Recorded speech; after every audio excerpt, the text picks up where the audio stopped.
This song slaps.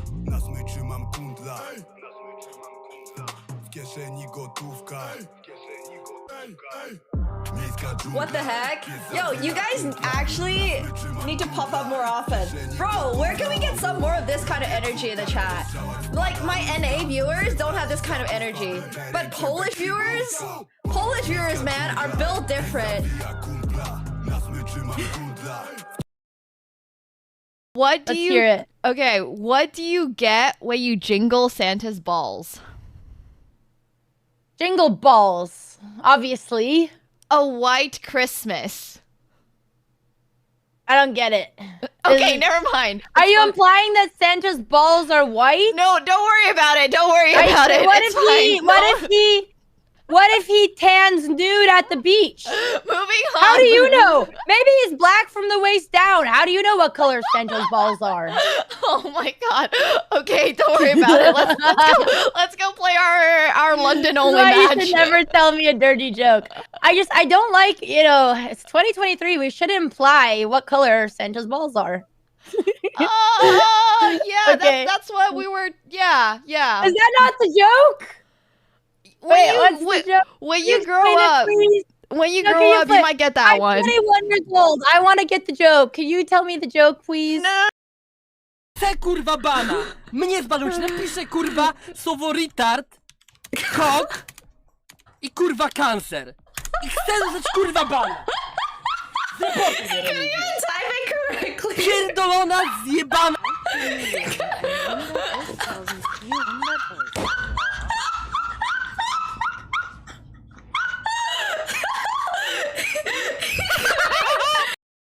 Thank you guys. Appreciate y'all for coming. Bye.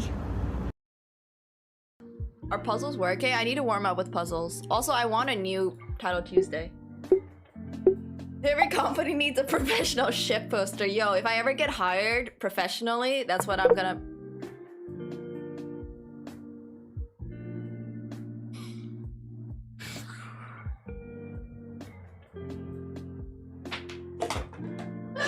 Guys, fuck this. I'm going back to sleep.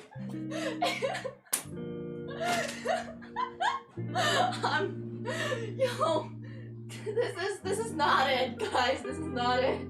I don't want to play chess anymore. This game is too hard.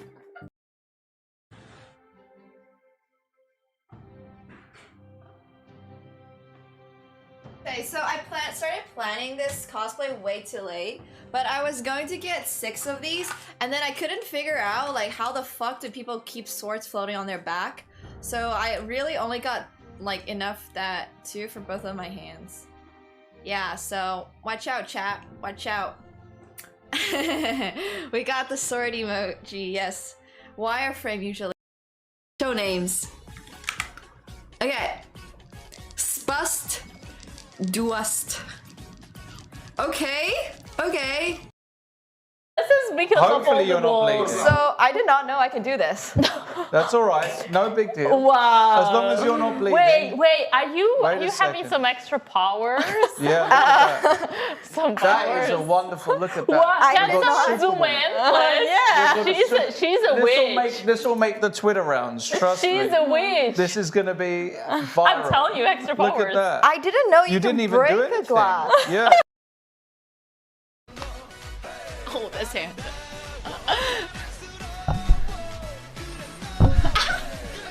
No, the headphones are getting in the way.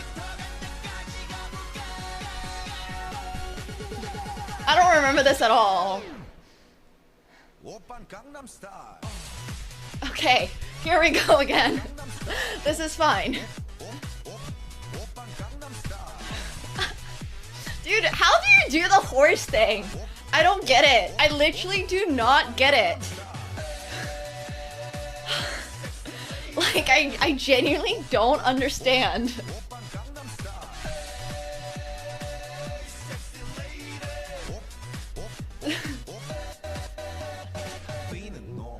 Alright, I'm done. Practice was I would hold on to something, and then you just go down, down, down. And you can see that you slip, which is why it's easier if you have a bar.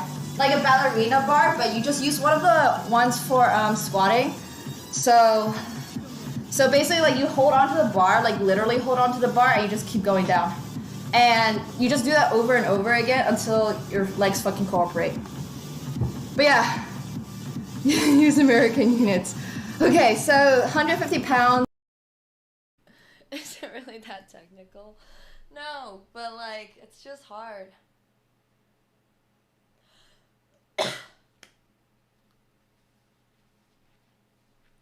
Bonk, bonk, bonk, bonk.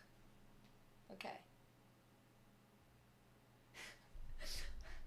Pop friend! Yeah, the literally is a precision dance. I don't know what you're talking. There we go. Oh my god. Chest boxer is Tyson. I don't know. Tyson is. Now the other side. Still only counts as one? No, that's whole 5. Does that hurt? Not really, no. Hey Nemo, your wall crash was hilarious. Aw, thank you. I appreciate it. Okay. Yo, I need to stretch out my legs for the other side though. Like, I don't split very often.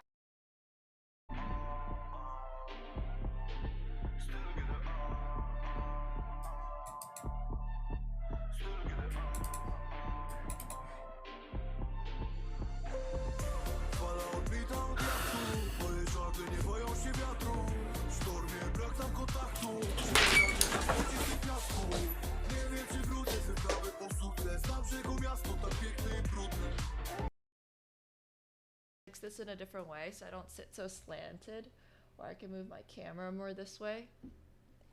Yeah, it's because this is not an omnidirectional mic, and it's I currently don't have it set up the way I used to have it set up, so it's like a little bit difficult because of that. But I can just, you know what? I can just move this all the way here and then I could sit slanted. That's fine.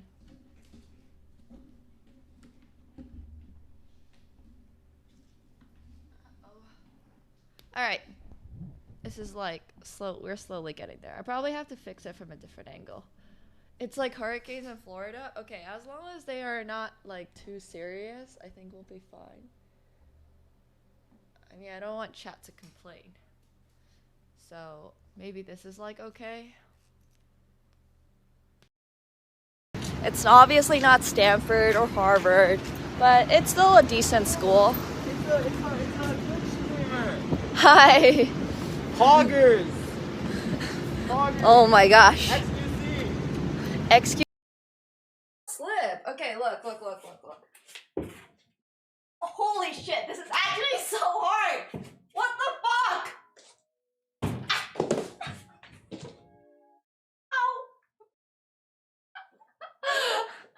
Ow. Ow.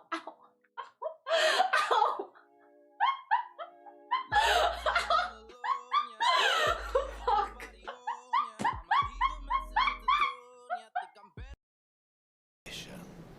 No skipping. Well, I can't skip. Oh, I can. It's fine. We're already here now. We'll watch the cutscene, I guess.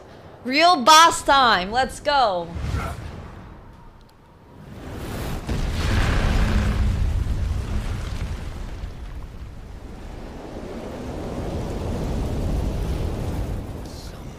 What? Wait. Why does my controller rumble?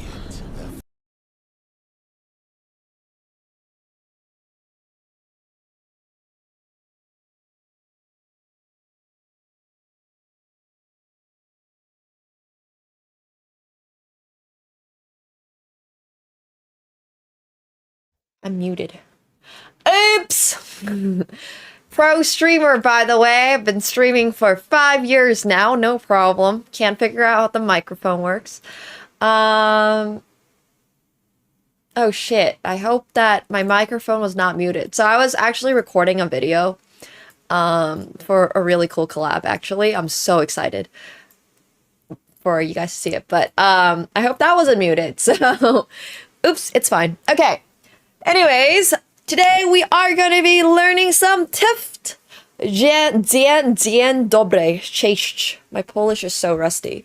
But yeah, I'm super excited. It's going to be a lot of fun. I've been on my TFT grind today. It's going to be awesome. Today has been really good.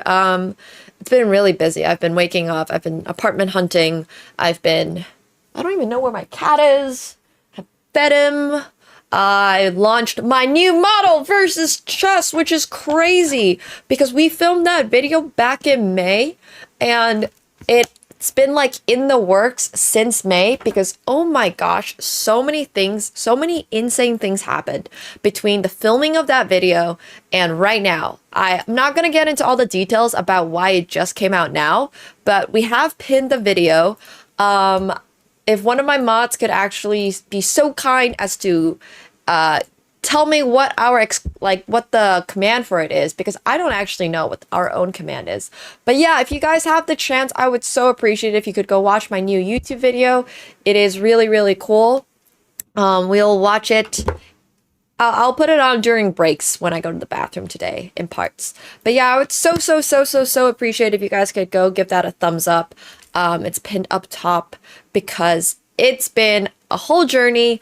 And yeah, we're bringing back long forms on YouTube. Don't worry. It's been so long since our last long form video. It was literally 3 months ago for reasons I'm not going to get into. But let's just say some things didn't work out, and that's okay. Sometimes things don't work out. So we're going to be, like trying again with YouTube. So YouTube is coming back. I know this is like a 3-month hiatus, but it's going to be consistent. It's going to be back. Thank you, Miranda. I appreciate it. Thank you. So yeah, if you guys could go give that a thumbs up, it really, really helps. If you could just put it on in the background, it would really, really, really help me with, the numbers, because unfortunately the YouTube algorithm we're not going to be favored by the YouTube algorithm right now because we took a 3-month break, and yeah, I really want this video to do well, so we got to be more consistent with it, but it's okay. Yes, we're going to be playing set 16 PBE, and Frodon is going to be hopping on for some coaching. If you missed yesterday's coaching, I would actually recommend any TFT tough enjoyers to check that out as well, because it was actually super educational. Okay, last bit. Thank you. Appreciate it. Thank you. It was extremely educational, and yeah. Last vid. Can we change it to new vid? Sorry. Thank you. Or just new, exclamation mark new. Thanks. Yay, I appreciate it. Thank you. Even if chess is not necessarily your thing, that's okay. I would still appreciate the watch. But yeah, today we are going to be learning some TFT with Mr. Frodon. I believe Frodon is actually in a TFT game right now, which is why he said he would be good at 2:15. Not that it's a rush or anything like that. We're gonna go lurk and watch his comp and see how he's doing in the late game, because it does seem like bro is having...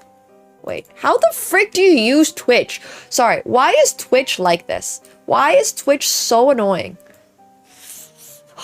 It's fine. Okay. But yeah, we're gonna be learning how to play this game because hopefully I will get accepted into that boot camp. That box boot camp. It's literally fighting with Twitch to get anything to work. I'm not trolling, sorry. Alright, let's see this. I'm not trolling. I'm not rage baiting. My bad, man. Oh, he is crushing it. Bro is winning. Love to see that. No, actually, isn't this better? This is optimal. Because if I have shred... Oh, damn. And I stack up oh, damn. Oh, Eclipse, my scarf thing stuck. No.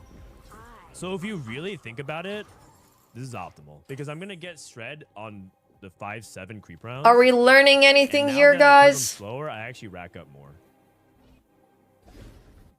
I mean, I don't... Like... I think they're gonna be two They're very far- different yeah, we coaching got Stark styles. and- Because yesterday I learned about the pure maths behind TFT, which I had no idea about. And today we're gonna be having like a I'm much gonna go more, inside I here. believe, from my understanding, a more casual Play- overview of this game. And then Stark tonight, again. we're going to be actually, well, first at 4 p.m. we got some Generally chess, always runs to and the then opposite. at a little bit later in the day we're going to be playing poker, and then after that we're going It to be doesn't really playing matter, some though, you have to do TFT.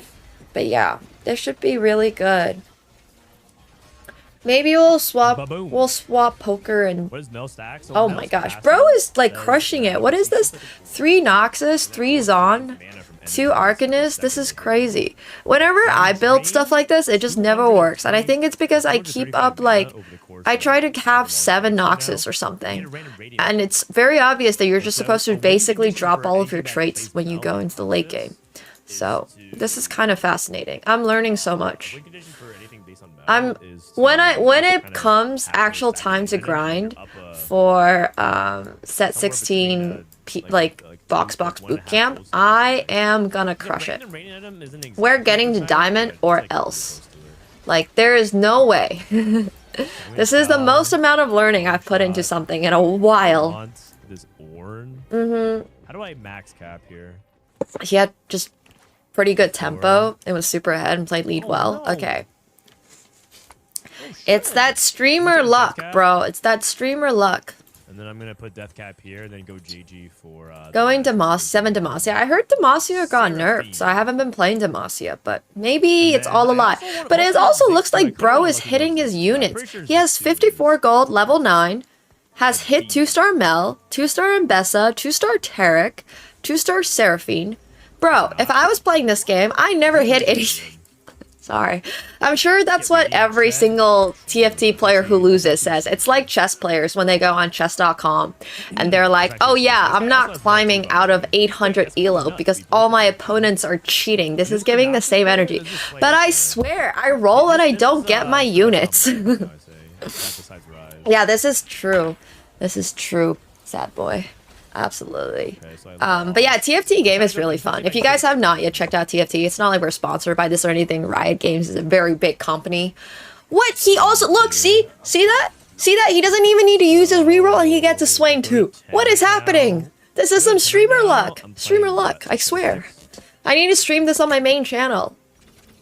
I've been only streaming this on Nemo After Dark. I need to stream this on the main channel to see if I'm getting that luck. Sack one more. Yeah. Mm-hmm. I want to hit Ziggs. I love playing Noxus. I guess I could also play for And this Ionia. I actually have not played much of the Demacia build, but that can always change, no problem. And I could play for Disruptor for That can change. no issue. Play for Fiddlesticks, cap around Fiddlesticks. Wait, what team is he on? Also really good. He's actually Official Fiddlesticks actually really backseater. good theory into the Slayer board because they all clone.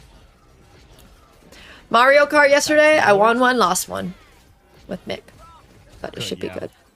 Yes, there is a secret channel. It's my late night gaming channel. Like midnight time gaming channel. I don't use it that often.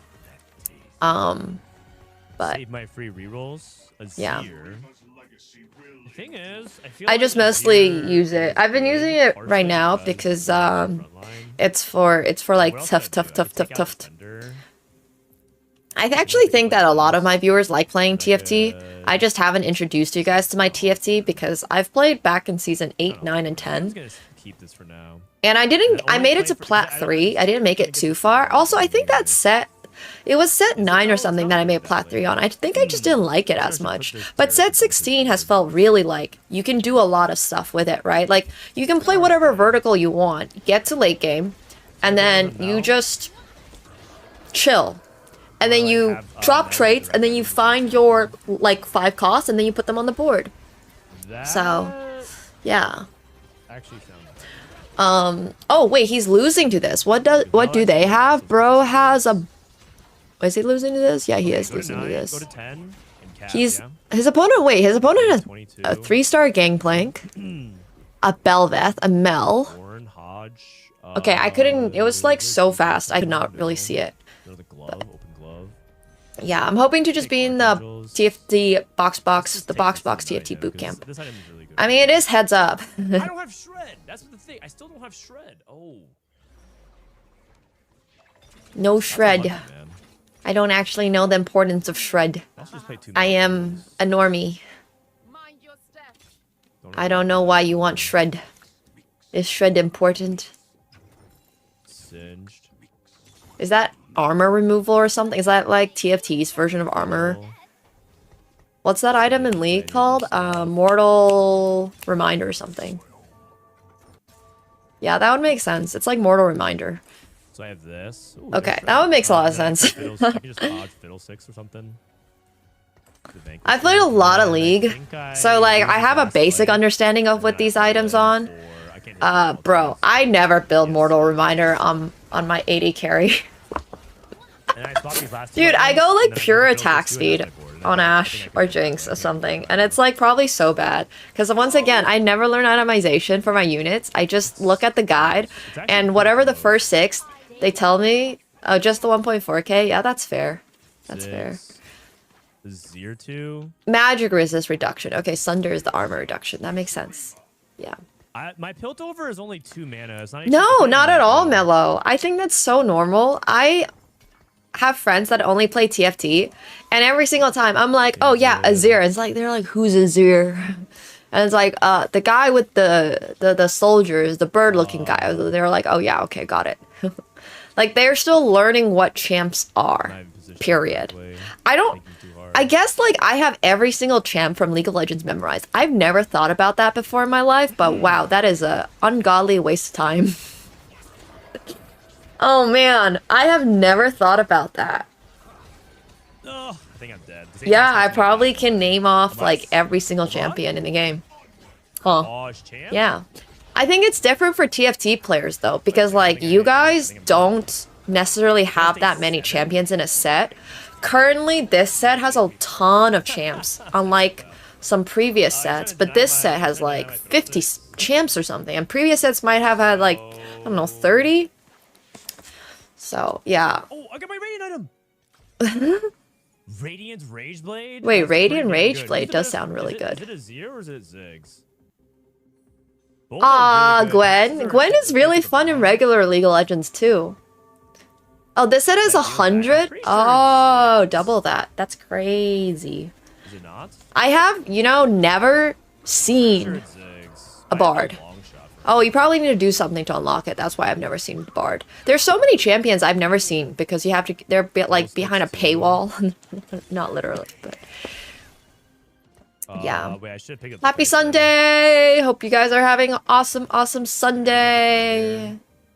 Set. Even Shroud to a front line for I'm gonna shredding. go- Yeah. Gotta reroll 4 times for stage 2 carousel. For Bard. Yes. I tried that yesterday night on a reroll Yordle's comp. And I never hit 1 Yordle on my reroll 4 times, so I gave this up guy's and just I an umbrella FF'd. player now. Quit the game. Because that was ridiculous. I need the Hodge off of him. Uh-oh, that's not good. Come on, Ziggs. Well, Come on, bro Ziggs, is come on. like wrecking this guy. I don't think there's anything to worry about. do How did that. he go from losing really badly to this comp to like crushing? Yo, this Ziggs is crazy, man. All right. That was a nice win. Yeah, that was hype. That was Yeah. hype. Man, Ziggs is really good. I read a thread the other day where people were talking about like who are the worst 5 costs and 4 costs, and a lot of people said Ziggs, and I was mind blown by that. I think Ziggs is actually quite good. Did you guys see his actually quite good. background screen? That was really funny. All right, so that's the end of my viewer games for a little bit of time. I'm actually gonna spend some time doing a coaching session. With Oh, he's doing somebody viewer. That was with viewers. who is, Oh, he just a wrecked Michelle viewers. Van What the Trust heck? Grandmaster That's actually and so cool. Poker player. So we're gonna go hang out with her. If you want to watch like games, we're not gonna be playing a lot of games. It's gonna be a lot of like sit down and talk about theory. But I think it'll probably help some people that want to actually learn from that. So it's like a separate type of content. We're only gonna do that for like forever, however long, maybe like an hour or 2, somewhere between that, and then we'll go back to play some viewer games. So if you don't want to stick around for that, that's totally fine. But if you do want to stick around for that, feel free. And it'll be a little bit less on chat engagement, and a little bit more talking with her. But maybe we'll have some chat conversation back and forth. So I'm going to run some ads and then we'll get started. BRB. Running ads. Are your bots Classic. are sub only? No, they're not anymore. They were like a while ago, but not these days. Also, I realized I have unlocked everything on PvE. Oh, look at that. That's so much unlock. Okay, ready. All right, he's running Oh, I ads. haven't unlocked everything. I What have not. I don't see unlocked? the ads. Look at Yeah, my- TFT. It should be really fun. Diana, Fizz, Graves. I haven't unlocked Darius. anything. I've unlocked oh wait, have I not unlocked some of the chase trade stuff? Tough, tough, tough. Hello. Oh. How's it going? Test 1, 2, 3. Okay, can you hear me? Yeah, I can hear you. Awesome. Hello. How are you doing? Hello. I am good. I saw you just crushed your viewers mercilessly. I did. But they enjoyed it, contrary to what they might say in chat. Well, enjoyed someone in chat is saying we learned despair and masochistic joy, so sounds like they're having a good time.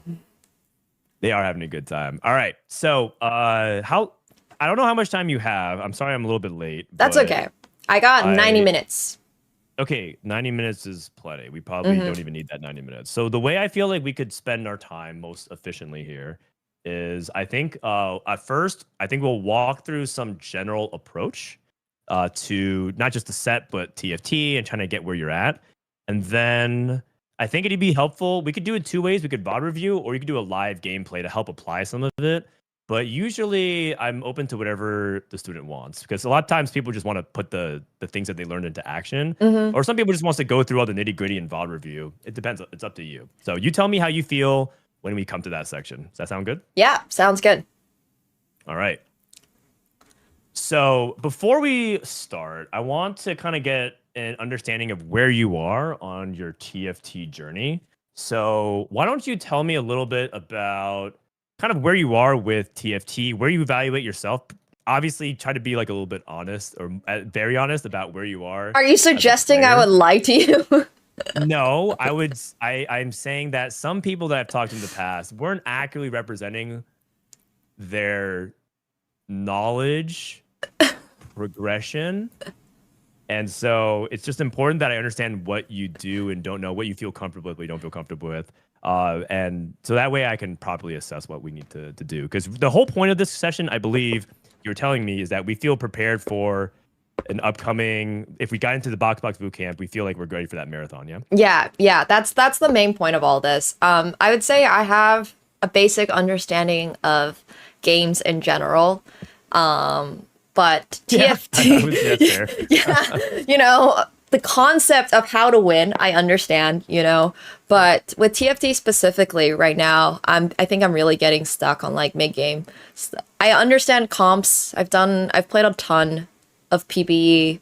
I've got Noxus, Ionia, Bilgewater, that's Targon ASOL build that I can't get right. I got those 4.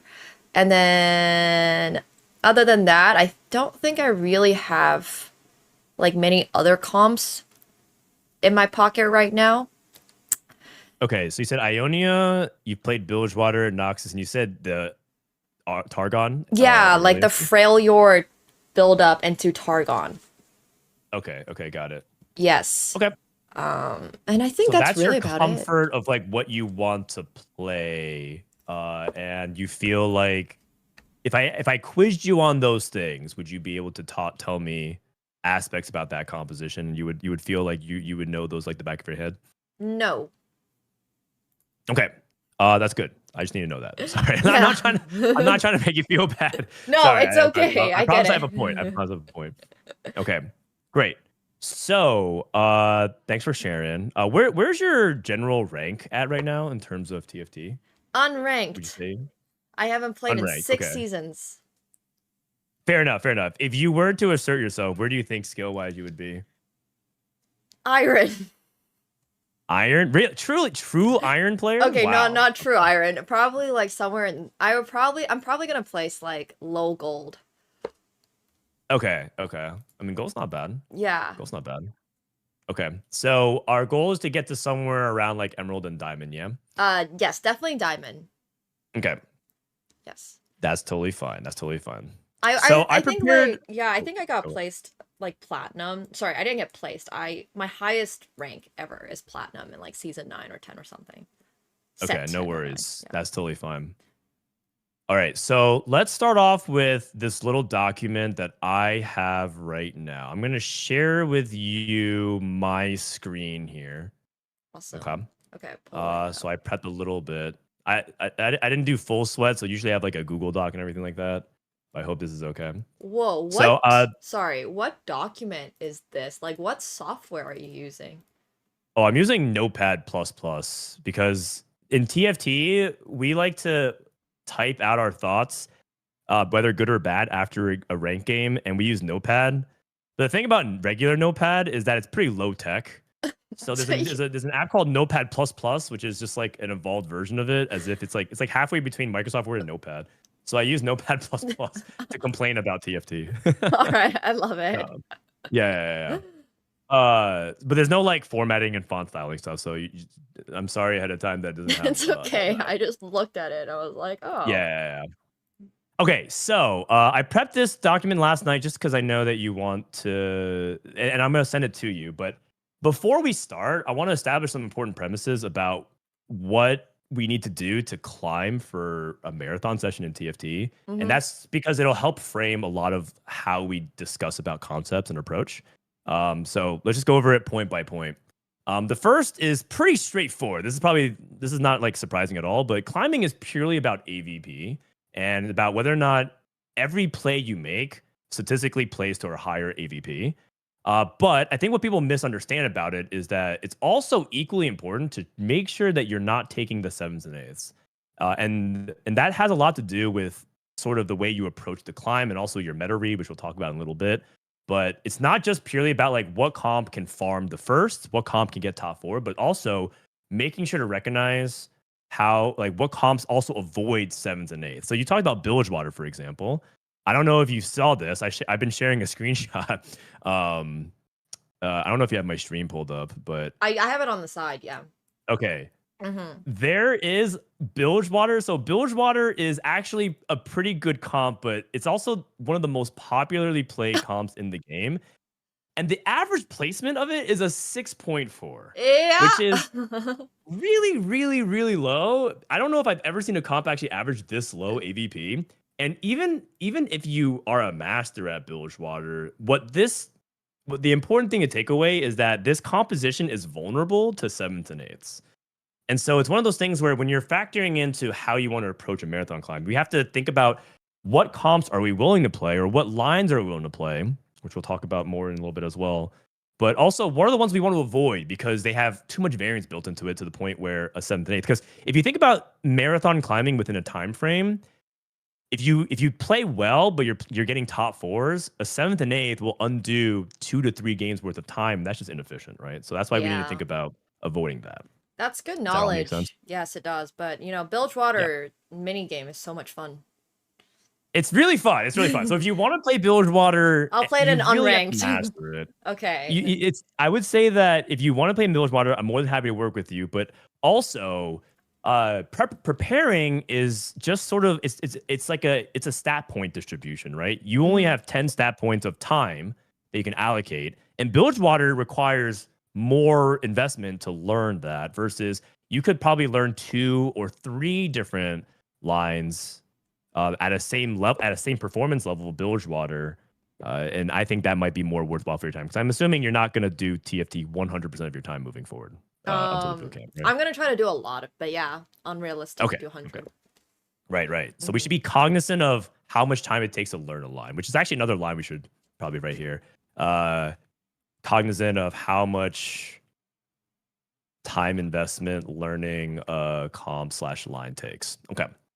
The second thing is when we're prepping for a marathon competition, it's very important to recognize when we're playing bad because then that also kind of goes back into this, which is we're going to take a lot of bot 2s. And so you need to learn how to take breaks. A lot of people at the Box Pass Bootcamp, the number one problem they have is stopping when they should, and they end up running down a ton of LP. It's a really, really bad habit, and they know that they're playing bad, or maybe they don't know they're playing bad. But either way, you need to learn how to take breaks. And when you take the break, you have to recognize what you can do in that downtime. So that's just another premise. An easy way to identify bad play, in my opinion, this is just my take, is that you can't even remember what happened because you don't have mental acuity to even recognize what's going on. You can't remember the augments you were offered. You can't really remember the situation that was tough when you want to slam one item versus others. Things like that. The more awareness you have probably means that you're playing sharper. But if you can't even recall what's going on in TFT, which to be fair, there's so much happening in a game of TFT, especially if you're talking about your gold, emerald, platinum level, you can't recognize that many situations. But if you can't remember, if you really can't recall anything, that probably means you're playing bad, and you should probably take a break, or at least a breather. You don't have to like take a long break. Okay. Yeah. I hope that all makes sense. That makes a lot of Okay, sense. cool. The same in chess. Yeah. Yeah, and it's same chess, exactly, right? You're just tilted, and you're like, I'm not playing bad, but you're just really not seeing lines. You're giving up advantage. You're prone to blundering, so on and so forth. Okay, and then the last premise, I promise this is not just all preamble, is when you're marathoning, you won't be learning as much because when you play, there's multiple ways to play TFT or any strategy game, which is you can play to learn or play to win. And when you're marathoning, you're playing to win. So you're not going to learn as much. But my number one thing that I try to do, especially at the beginning of the set, is don't queue up unless you can establish that you learned one thing, at least about what you played. Because in TFT is basically a knowledge war, and if you didn't acquire any knowledge, then you're going to be losing the war, right? The battle that you fought may have gotten you something, but you need to learn something about what you played. And if you didn't learn anything, that probably goes back to what we said before, which is you're probably playing bad, or you're just tilted, or you're unfocused, which is also not good. And there is an element of the marathon that you kind of just need to play a lot of games. There's a lot of the marathoning of TFT that it's a volume count. But again, we're trying to play efficient, and that's really what's super important for all that. Yep, makes sense. Okay, cool. All right, so this is the boring part. So let's talk about the fun part, which is step 1. Is we need to establish a general meta read. So the trickiness of where we at right now is that we're in PBE, and PBE is really unsolved, one, but also they're going to patch like a lot. So we're going to establish all of this under the context of what we have today, but understand that, things might change because they're going to do a big patch. So I hope that's okay. That's totally fine. So the first usually when you're just establishing a meta read, are you familiar with like what the concept of meta read is in TFT? I think so. Okay. Sounds like it's Cool. just I just want to make sure current... that the term sounds familiar, because I don't want to like rush past and you're like, I don't even know what that meta read is. No, I get it. I played a lot of League, so Okay, yeah. I know chess doesn't change, but League does. That makes sense. So you understand that a lot about it. And there's also meta in chess, right? There's openers that are becoming more popular and less popular. And poker, meta read is almost everything, right? How players are playing on certain positions and so on and so forth. Yeah.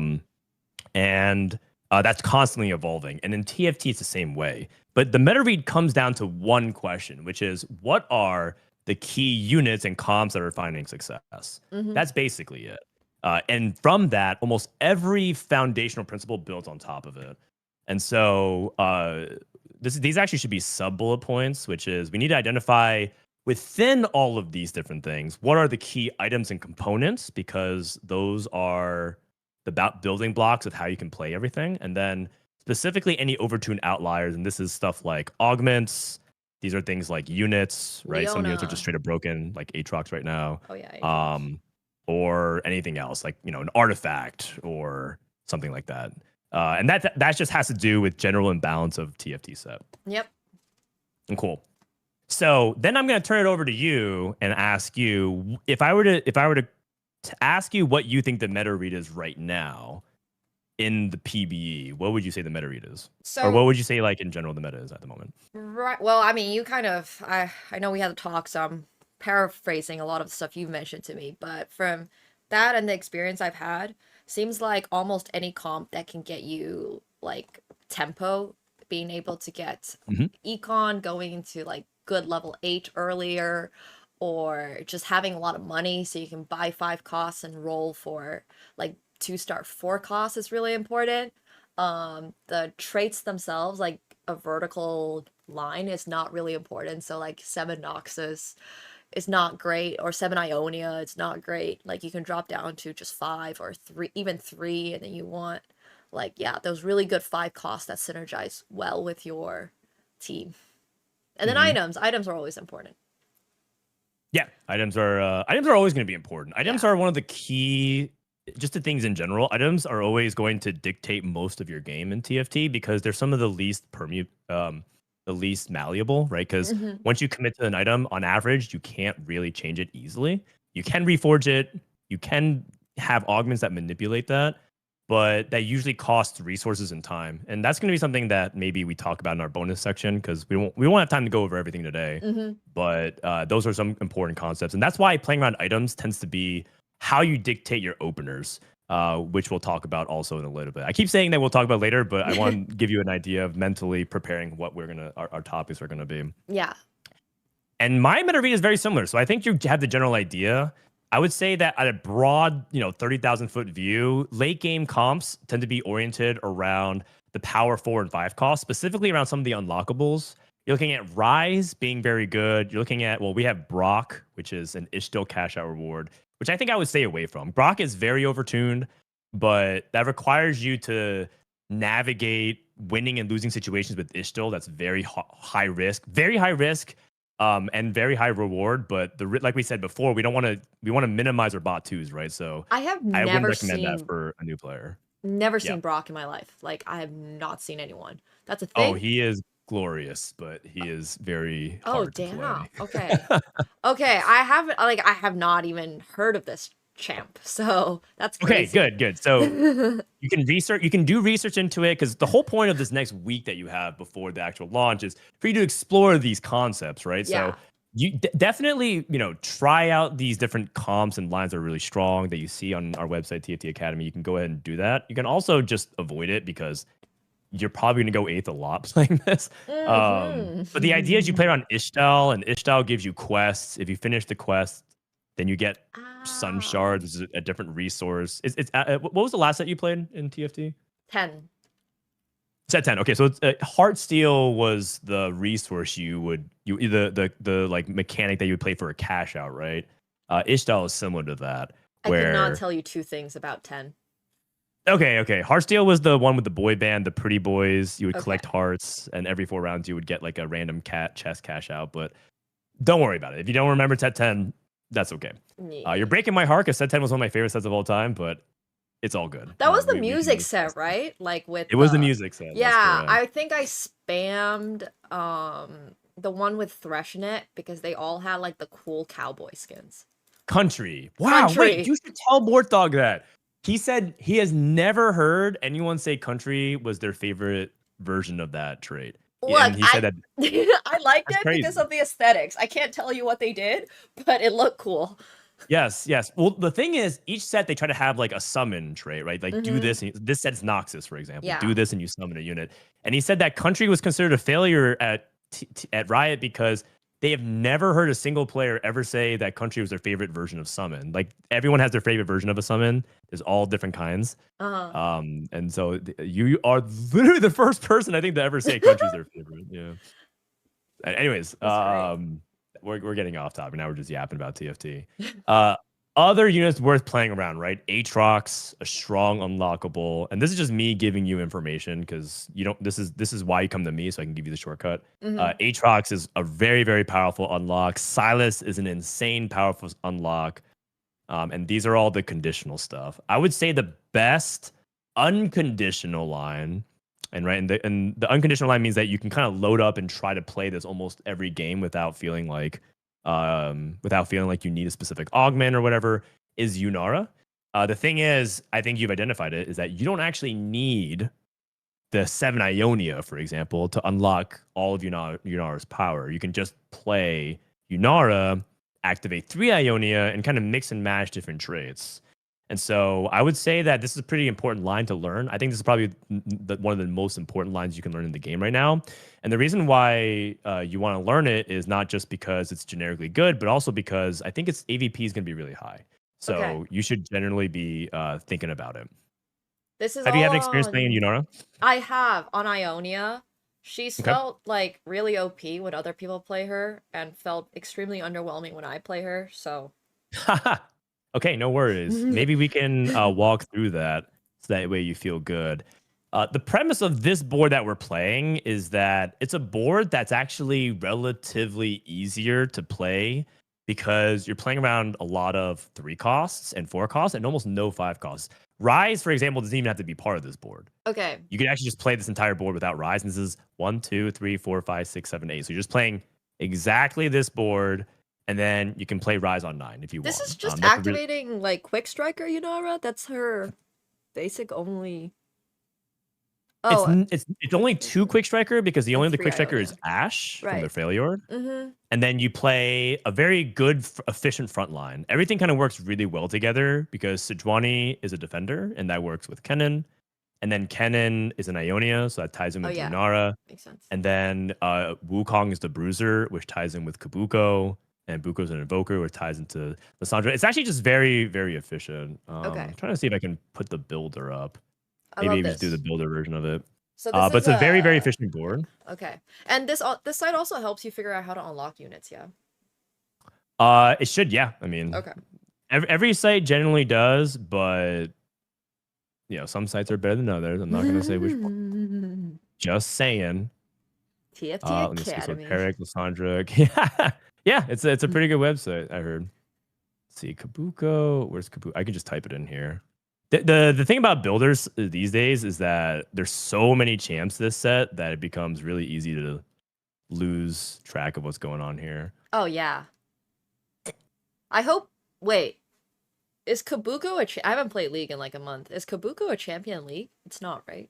No, actually, he's a Okay. TFT exclusive champion. Got it. So they started getting kind of cute with it, where basically they started introducing TFT only characters like Yeah. Silco. I don't know if you watched Arcane. I but, did. Yeah, I loved Arcane. Silco, Loris. Yeah. Yeah, Loris is part of that as well. Mhm. A lot of TFT players like Maddie. They think Maddie is really cool. I have no. Not Oh, really, yeah, actually, they had but- Maddie back in like season set 9 or something. I remember. Yeah. Yeah. Okay. Okay, so I send you this to just generally understand, and you can use the team planner. You're familiar with how to use a team planner in TFT, right? Yeah. Yeah. Okay. So I think just for the recommendations, how we play or how we go about this session, let's play a game after we're done yapping about everything. Sounds good. And then you can try to build towards this. And you notice that there's one thing about this composition that's really good is that the synergies are really satisfying. There's no open-ended synergies. It's actually all works very, very nicely compact together. Okay. Cool. Which also gives you a good clue about some other elements of the game, because the last factor that always changes everything is augments. Mhm. And so you might notice, for example, there's a lot of good synergies working together. So there's one augment called Bronze for Life, which says for each bronze tier trait, you get a bunch of damage amp, and both versions are really good. So this composition is phenomenal with Bronze for Life because you're playing so many activated traits. Really, really good with that. Is that all? Did that make sense? Yes. Okay. All right, cool. So that is the general, like, we can continue to go through the rest of the meta read, but I think that would probably take the rest of our time. But it's important that we establish baseline concepts of what the meta is. And there's also a bunch of specific like outliers that we can talk about if you want to ask any questions. But I'm going to move on unless you want to talk more about meta read and you have more questions about things. I think it all makes a lot of sense. Yeah. Seems like, verticals are not as important in this set, and build into good, strong, like 5 costs and stuff. Yes. The thing I want to emphasize, though, is that it's not just because they're not the best doesn't mean you shouldn't play it. Mhm. And I think that's going to be one important concept you constantly have to dance with in TFT. Sometimes good is the enemy of the best, right? You don't want to settle for good when you can go for the best. But sometimes if you overgreed for the best, you don't get anything, right? You go for it all. And so that dynamic in Song and Dance is where you're going to have to navigate through. And so to apply that to what we're talking about is sometimes you do play 5 and 7 Ionia because it's cheap. It's easier to play. You can't roll and find Taric 2, Lissandra 2, Wukong 2, Yunara 2 all on level 8. That's a very expensive roll down, but you can always find cheap Ionia units, right? You can always find like a Yasuo and a Jin and a Shen. Like those are cheap units. I don't know, Why man. I've not played a lot of play into games cheap and units? Yeah, exactly. But yeah, no, I hear you. Situational, of course. Yeah, exactly. So we want, and this is where mastering the line is really important, and why we're going to go into point number 2, which is establishing our comfort zone. And this comfort zone usually has a couple of layers. The first is lines that we can comfortably play that we know are good. And so, for example, this Yunara line with Freljord, we know is good. Let's definitely learn that. The second layer above that are lines that we can flexibly pivot and transition to without questioning things. But ultimately, and I put this in parentheses, but they're not our preferred line, right? You have to think about what you can play with Yunara, but what if you see 3 players in the lobby playing Yunara and you have a Rage Blade and a Kraken? What are you gonna do? You have to be prepared for that situation. I'm gonna outroll them. You can outroll. That is correct. You could try to outroll them. That is one possibility that you can consider. You can try to roll before them. We can also pivot. We can also pivot, or you could hybridize things as well, right? You don't have to necessarily decommit from Yunara. You can play Yunara, but you can shift your game plan where maybe you don't need as many of these units that are featured, and instead try to play around. You try to play around your opponents in a way that you have a stronger board. If you have stronger board, you have more HP. Everyone holding Yunara is going to be trying to play the exact same units. They are going to go 6, 7, 8 because they're just going to contest each other.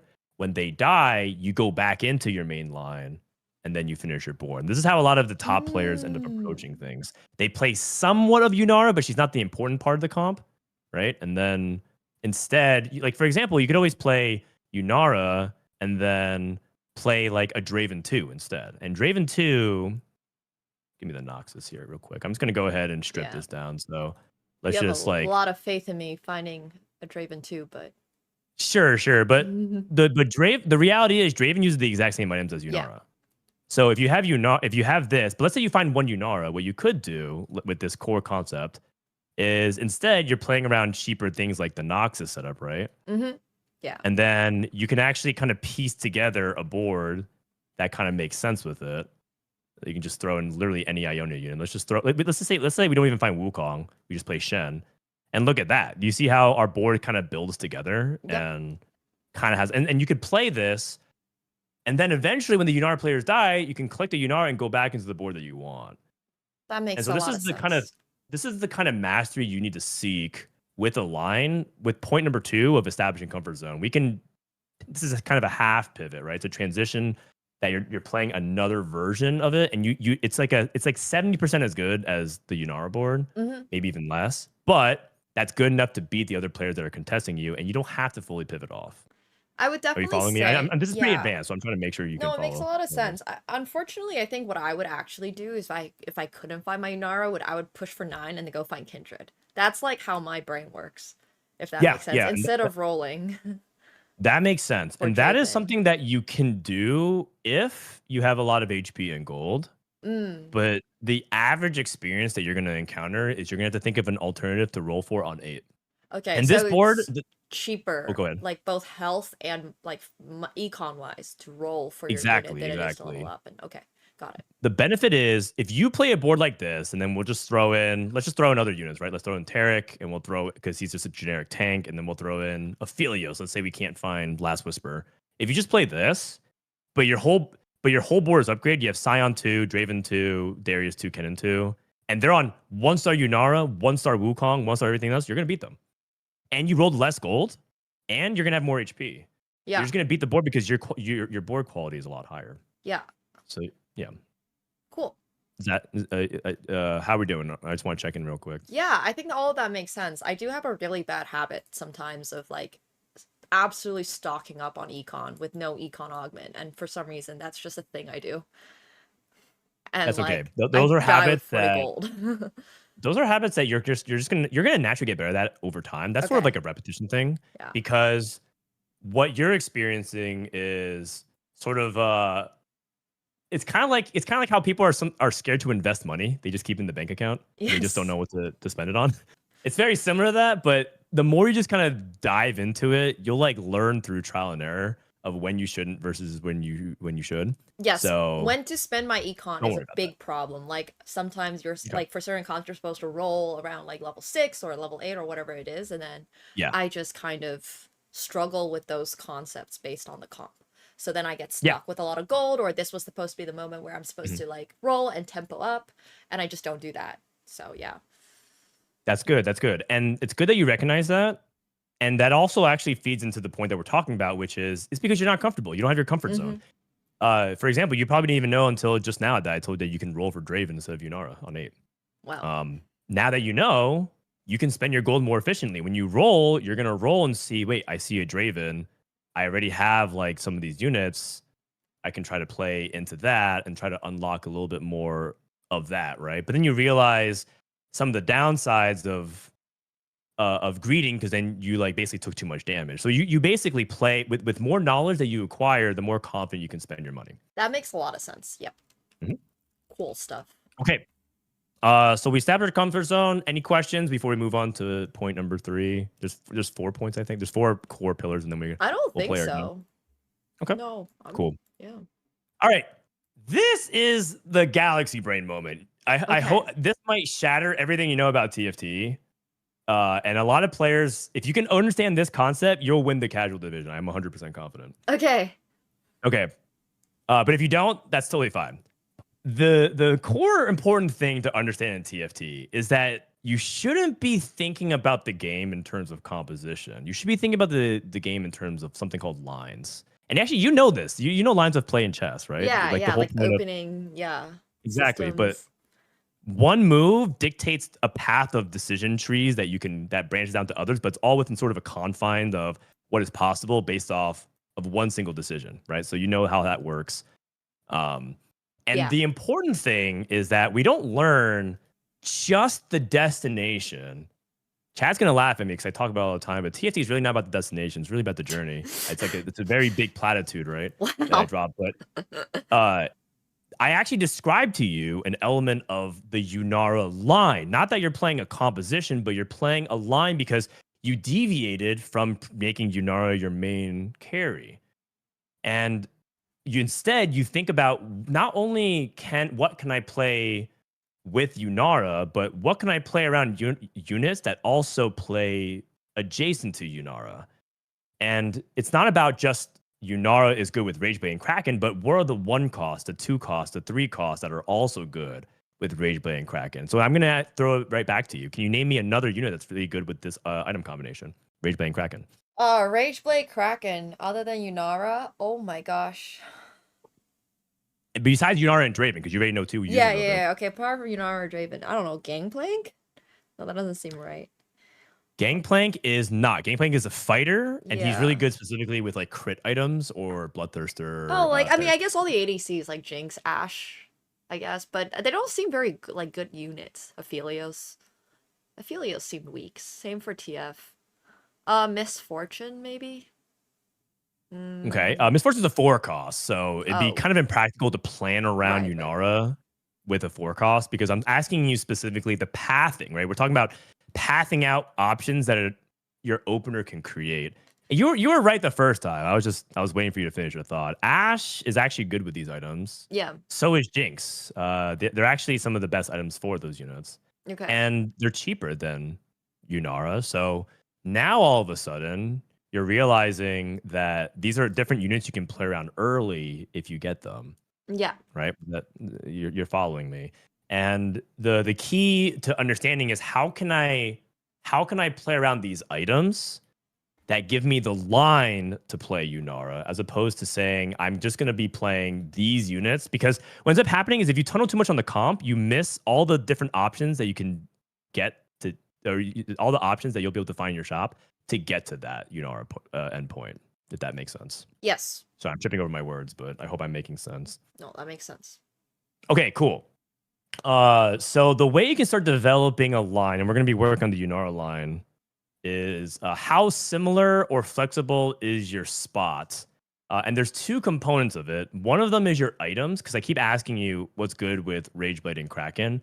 But the other part of it are your units, right? So it's hard to play Jinx. Like, there's a problem with playing Jinx in the Yunara line.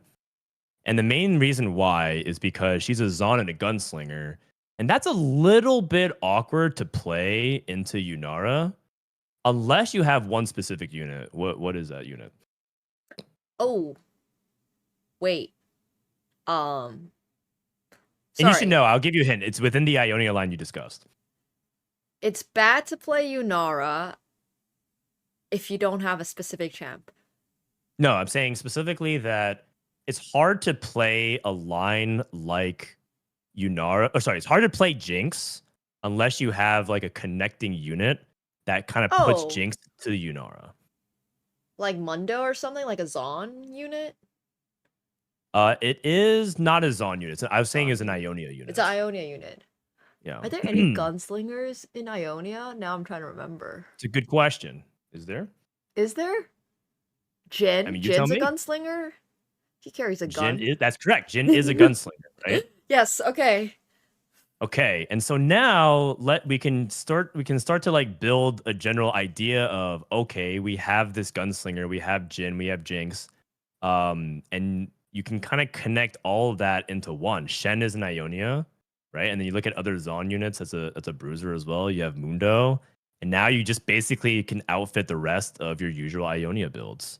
I see. Okay, and this right, is like this can be the way you play early game. Got it. Okay, this would give so much more like damage, I guess, to my Ionia comp earlier.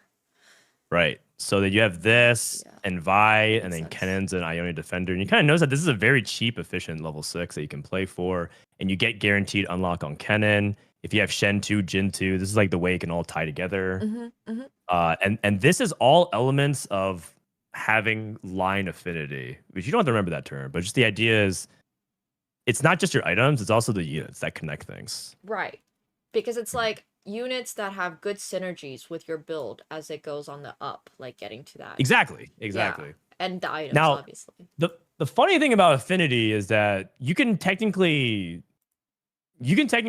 play anything, but there's a concept in TFT that people don't really talk about. It's called I call it goal projection, but basically it means you can pivot or transition into anything, but there's an associated cost with it. Okay. So like you could play a bunch of, I think you said like MF. You could play MF with this, but it's like very expensive. Yep. And the whole point of when you like understand a line is that some things are not pragmatic. The main takeaway is, because this is starting to get a little bit too advanced, or not too advanced, but too like abstract. But you could do anything. It's just you have to think about how much gold it's gonna take. So you could try to play into some of these elaborate things, like 5 costs, but you have to think pragmatically speaking, how much gold is it gonna take to get there. And the more gold it takes, the less likely you're gonna be able to get there. And that's why it's important to play around your units and items. Yeah, you want a cost-efficient way to get Exactly. to where you The find less gold. gold we can spend, the better. Yep. Okay. That makes sense.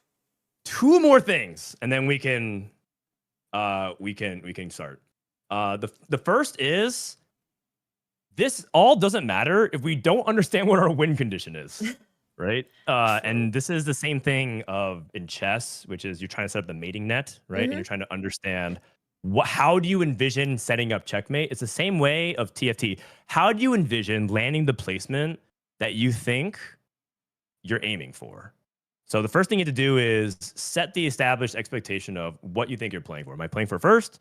Am I playing for a top 3? Am I playing for like a save the game 5th and 6th? And I have to, understand I'm trying to mitigate my LP loss. Yeah. Understand that condition, identify it, and then play towards that.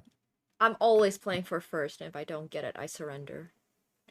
Great. That's a good starting point, and I would never ask you to compromise, but sometimes that's not practical. Yes, especially for the marathon. Yeah. Especially for the marathon, because what ends up happening in that situation, I mean, is that you'll incur way too much risk to try and play for a first, and you go 8th, and then that ends up being a lot worse.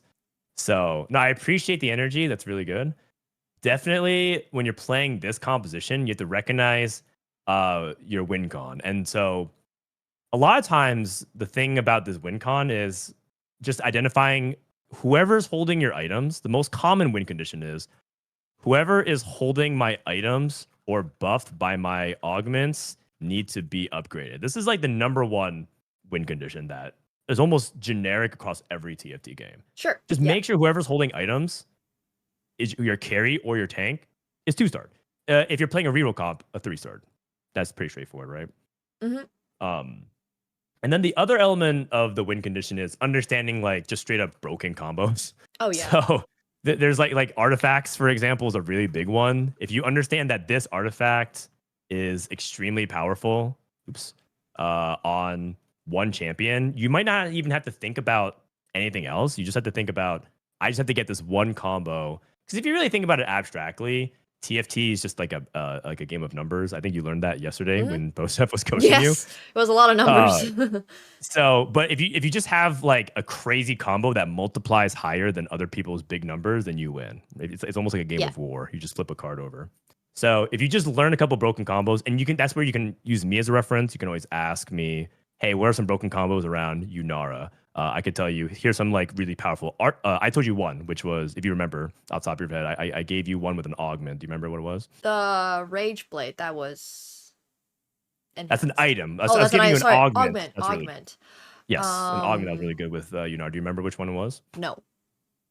It was called Bronze for Life. Oh, because of all the bronze traits, yes. Because for all the bronze traits, exactly. That's like a broken combo for that'll naturally push this composition performing at a way higher level because it's a really, really powerful. So understanding those potential broken interactions and combos is another win condition that you have to think about.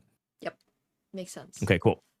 And then the last that I would love to help you with, but I don't know if we have time for it. And when I say I don't know if we have time for it, I'm talking about like by the time boot camp starts, is that you would want to theoretically learn one line per major opener category, meaning that you want to learn how to play a Rage Blade opener versus an Infinity Edge opener versus a blue buff opener.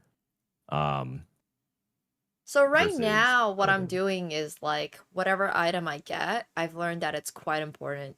Like, well, Broseph just gave me this concept yesterday, but like a completed item is like 6 times better than a component or something like that. So I try to make items pretty early on, and then based on that, I go into my comp. That's good. That's good. And I think that is a really good start. And I think that's where we'll probably build off of, because that foundation is really important to make sure that you're committing to items. If you were to have you played any card games like Magic the Gathering? I mean, I've played, but like Magic very, very briefly. Okay. I get the basic concepts. The equivalent of keeping your items on your bench is the same as holding cards in your hand. They don't do anything. So they're just inactive. So you would want to make sure that committing things onto your board, like items, is really important. Yep. Absolutely. Okay. Cool. And that's it. I'm done lecturing you. That's hopefully the reason why that's important is to understand approach. And hopefully now when we go through a game together, so you should queue up. Okay. Now that when we go through a game together, a lot of decisions can help us understand where all our decisions are confined within the line. We're going to try to see if we can play this Yunara game if we can together. Okay. And make sure you share your screen so I can follow along. I've queued up now. Let me see if I... Great. And hopefully we can try to apply these concepts, because if you learn these concepts, and I don't think I dropped that many things that were like too out of the ordinary. I think you know a lot of these things like inherently through playing competitive games. Yeah. I think, but like, hopefully it helps you frame everything correctly of like what you need to know to climb. Absolutely. It's always really helpful to like have an understanding of where I'm going. Okay, let me share my screen real quick.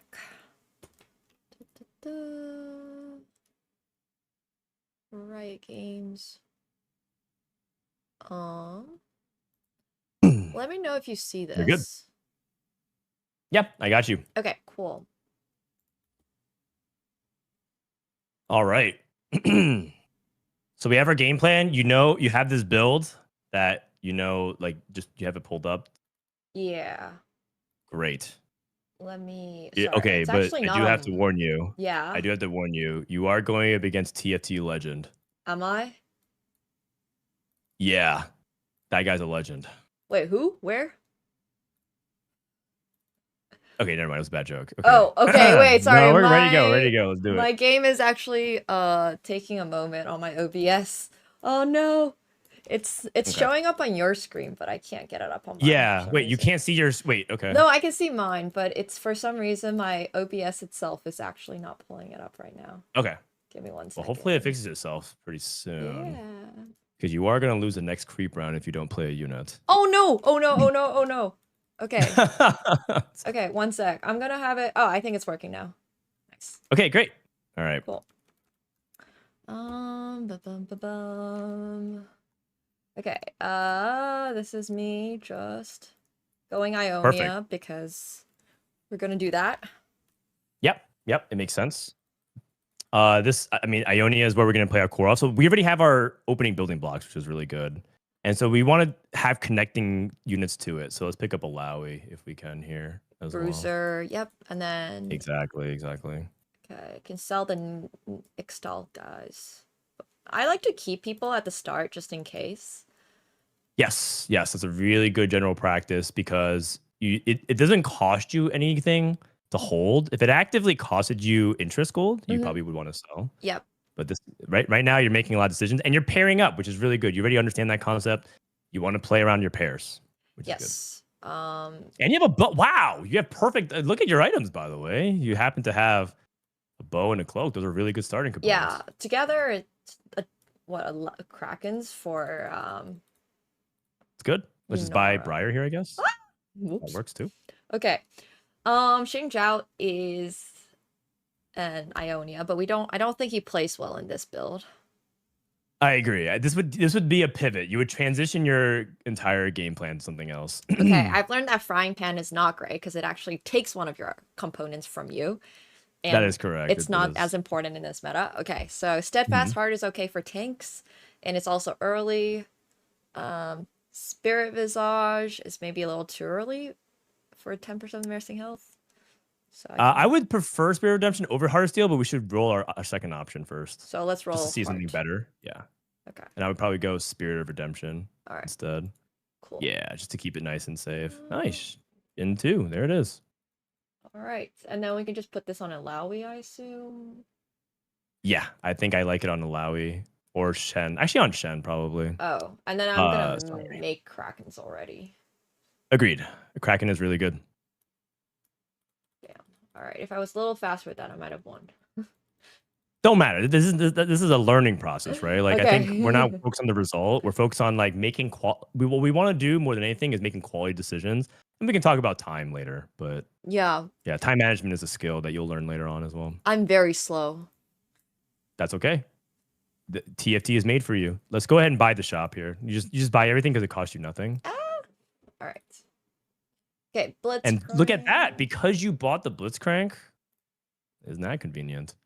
Now I can put that in instead of Lowy. Or should I level? No, I should probably not level. So what's the Ionia of this game? Just out of curiosity. The Ionia is Path of the Transcendent. Okay, got it. Do we have another Juggernaut that we can play with this Blitzcrank? No. All right. Well, now it's too late. Let's just get this Visage off of Alawi and then just put it on the Blitzcrank. Oh shoot! I should probably not have sold him. Yeah. So there's a important concept that we want to talk about here, which is in general we want to activate the traits of whoever's holding the items. Right. In general. So Blitzcrank, even though you're playing 2 Ionia is not activated. You'd rather take out that Shen and play a Juggernaut, but we didn't have a Juggernaut, so don't worry about it. Okay. It's I like the sword. It's good. It's good. No, I think you win. Oh my gosh! Yes. Let's sell and make 10. Let's sell the Jins and make 10. Slow. Oh wow. That's okay. Actually, wait, you had double Jins. See, pretty that's cool. why we didn't sell them. That's Okay, good. That's good. So here, for example, I can activate Juggernaut with a Cho'Gath, or I can activate 3 Ionia. Like, what is better? Early. Right. That's a really good question. And actually, it goes back to what we said before, which is activating your traits.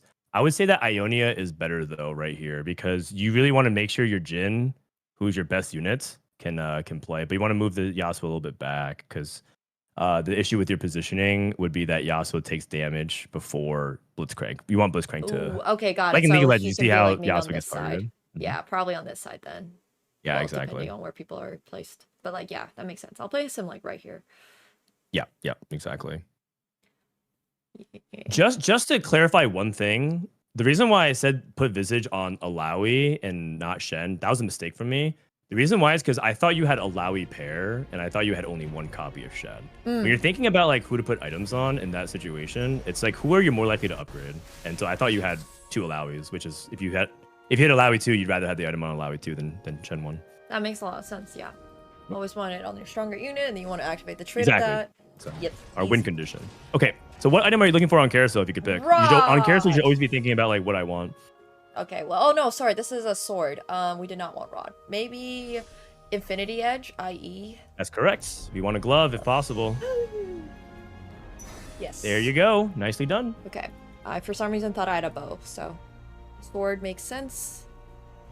And Jin reroll is OP, says Robin. Yeah, Jin reroll. I think Robin's trying to take you out.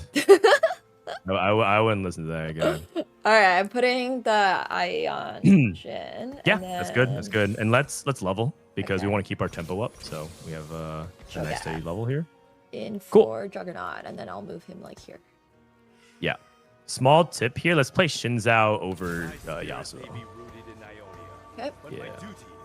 Yeah, and the reason why is because right now, you just want your front line to be really good. And Yasuo's a carry, but Yasuo has no items. Oh yeah, So that he's makes functionally like a useless guy right now. I have one comment about this build, is that the tanks, like the Shen and, well, I guess Xingzhao's not really a tank, but Shen has felt so insanely weak. I know he's a 1 cost, but like he feels worse than the other 1 cost, like Sion. Oh, I guess Sion might be a 2 cost, I can't remember. Yeah, Sion's a 2 cost, but Shen is pretty solid. It's just that Shen works really well in a duo because he shields a nearby ally. So you have to make sure that it's relevant. If you like hover over Shen, it'll like tell you his ability. Ah, yes, I should probably have read that. And so you just have to make sure that your positioning makes sense. So Bruiser could be decent for Shen Right. to unlock. He could be, but who's our best tank right now? Blitzcrank, so therefore we keep Juggernaut on because he has the item. There you go. Okay, That's exactly right. easy. Now, can we go the opposite direction? Can we find a way to... The best case scenario here is we finish our win streak, because you're familiar with the concept of win streaks in TFT? Yeah, you get extra gold. Good. So the best case scenario is we win streak. Right. The best case scenario is we win streak and we get to make 20.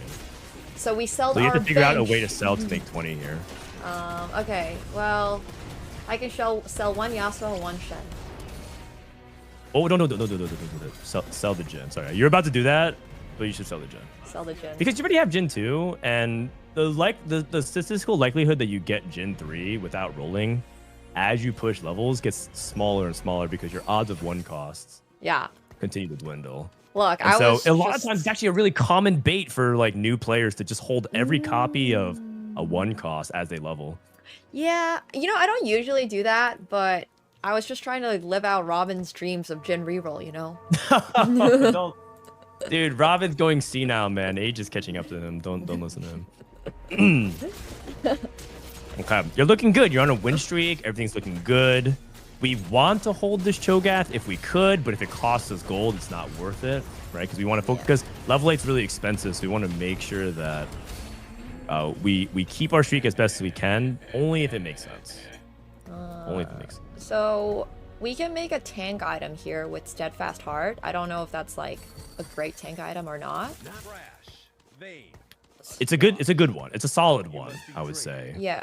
And the fact that your first instinct is to make another tank item is great, because a lot of people first instinct is to make another damage item. So I like that. All right, I'm just gonna make it then. Yep, that sounds good to me. On to And Blitz, because he already has an item. that is correct. And then Good. You're drop a the sword. idea of stacking items. Yeah. I don't know where Cool. he's supposed to go. Now, one thing to keep in mind is that Blitz is the primary tank, but he's not taking first contact. And so just like in League of Legends, you want your tank to take the damage. Yeah, Your it's Shin true. just died. Yeah, It's yep, kind of yep. fucked up, man. He already died in the cinematic. You're making him die again. Kind of messed up. I mean, tell that to my teammates in League of Legends. I don't know if the tanks are taking the damage they're supposed to. Let's hold Jinx real quick here, and let's find a way to make 40 if you can. Okay, sell him, and Xing Zhao.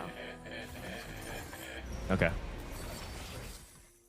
I would sell the Yasuos personally, because we're not trying to play that many Ionias. So Oh, true. Okay, fair. Yeah. That's okay. All right, so this does not seem like it goes with my comp. I can't explain why, but it just doesn't seem right. Okay. I can tell you it's not Exiles, because when you play Freljord with a tower, you want everything kind of touching, so it's not Exiles. It's very, very complicated to play Exiles with Freljord. So I would say no to Exiles. Okay. I forgot we were trying to play Freljord Ionia, honestly. Yeah. Okay, so this not is a Sasha, which changes your game plan, which we don't need to do. Okay. Let's roll that. And let's take either gold or last second save, whichever one you want. And let's level and play Jinx. All right, let's level and play Jinx. Oh, yeah. And then we change the positioning. All right, that's already better than we did last round, even moving one Shinzao back. Now, another important thing to talk about, let's buy this Taric and sell the Yasuos, because Taric he goes in our comp, right? Yeah, he does. Actually, real quick, do you have the team planner loaded up? I do not, but I can Okay. pull it up. Wait, do you mind just sending me the link?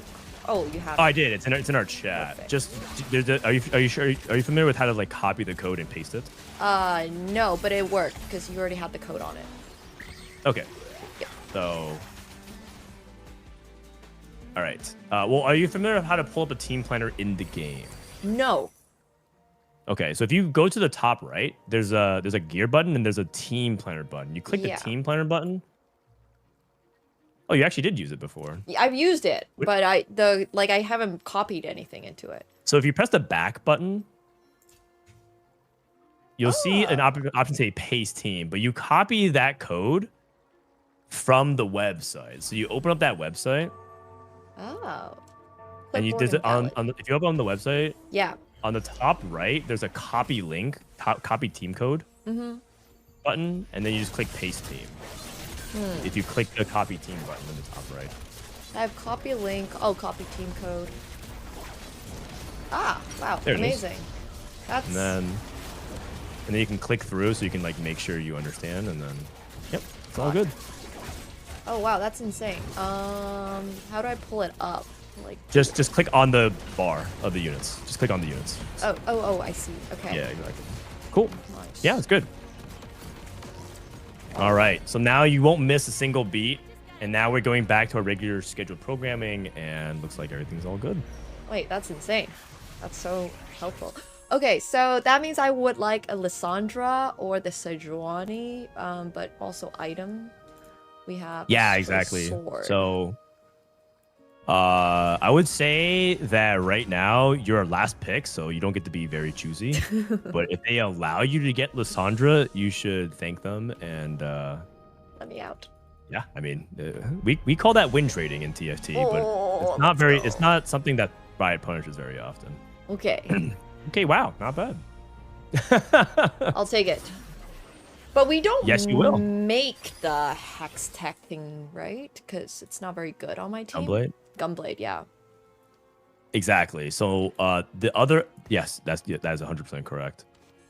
Oh no, that's So not. just because Lissandra's a good unit doesn't mean we should play it. Yeah. And let's also position Jin and Jinx next to each other because we really want to focus fire. Okay. Yeah, that's good. Let's see. You also want to play this Taric. Okay. Let's not worry about it for right now. Because, you know, what if it ain't broke, don't fix it. That is definitely another thing to think about. You're winning still most of your fights right now, so I wouldn't worry about it. Yeah, so my like thinking right now is that I have 3 bronze traits on. They seem like pretty good, so it's not quite worth it to put on Taric. But Yes, intuitively that sounds correct. Now this is where you start applying meta knowledge, which is Taric is actually a very, very good unit. He Yeah. actually is like a 4.5 cost, maybe even borderline a 5 cost. So Okay. you should be playing Taric if you can. Even Just as a one 1-star, trait. he's better than Blitzcrank. ooh, okay, cool. Right, so you would like play that. Yep, that's right. And then Leona is a Targon unit as well. You can just play Leona over the Cho'Gath that's now dead as well. And the benefit of playing this style is that Leona also gives you anti-heal. So which is Yeah. very nice. So I'm gonna sell both of Good. these and put them on Taric. I like it, yeah. Okay, cool. And then let's move everything back. Let's let Tarek solo front line. Okay. Yeah, just move it back third row. There we go. Third row. One more. Oh, whoops. That's okay. The third row is actually ambiguous because in chess you count. Yeah, bottom up I for was some counting reason. from 1, 2, 3. So Yeah, but you guys in count TFT we backwards. count the right way. We count it the correct way. We Wait, count what? top, That makes bottom. no sense. Obviously, you should start from the base. What? Yes, I definitely read every page of a book from bottom up. That makes a lot of sense. Okay, wait. I've I never thought agree. about it that way. Top down is just it's just more logical. But the board starts halfway through. Yes, but you're playing your board. Ah, okay. So That's fair. important. So I would like start leveling to 7 here. Yep, you can start leveling to 7. All right. As a small note, you see the echo in shop. Yeah. You had a blitz as well, and that was like a way you could have tied in Zon because you had a jinx, right? So that's just a one thing to keep in mind as like, oh, never my mind, you don't need gosh. coaching. All right, well, thanks for stopping by today. Was really helpful.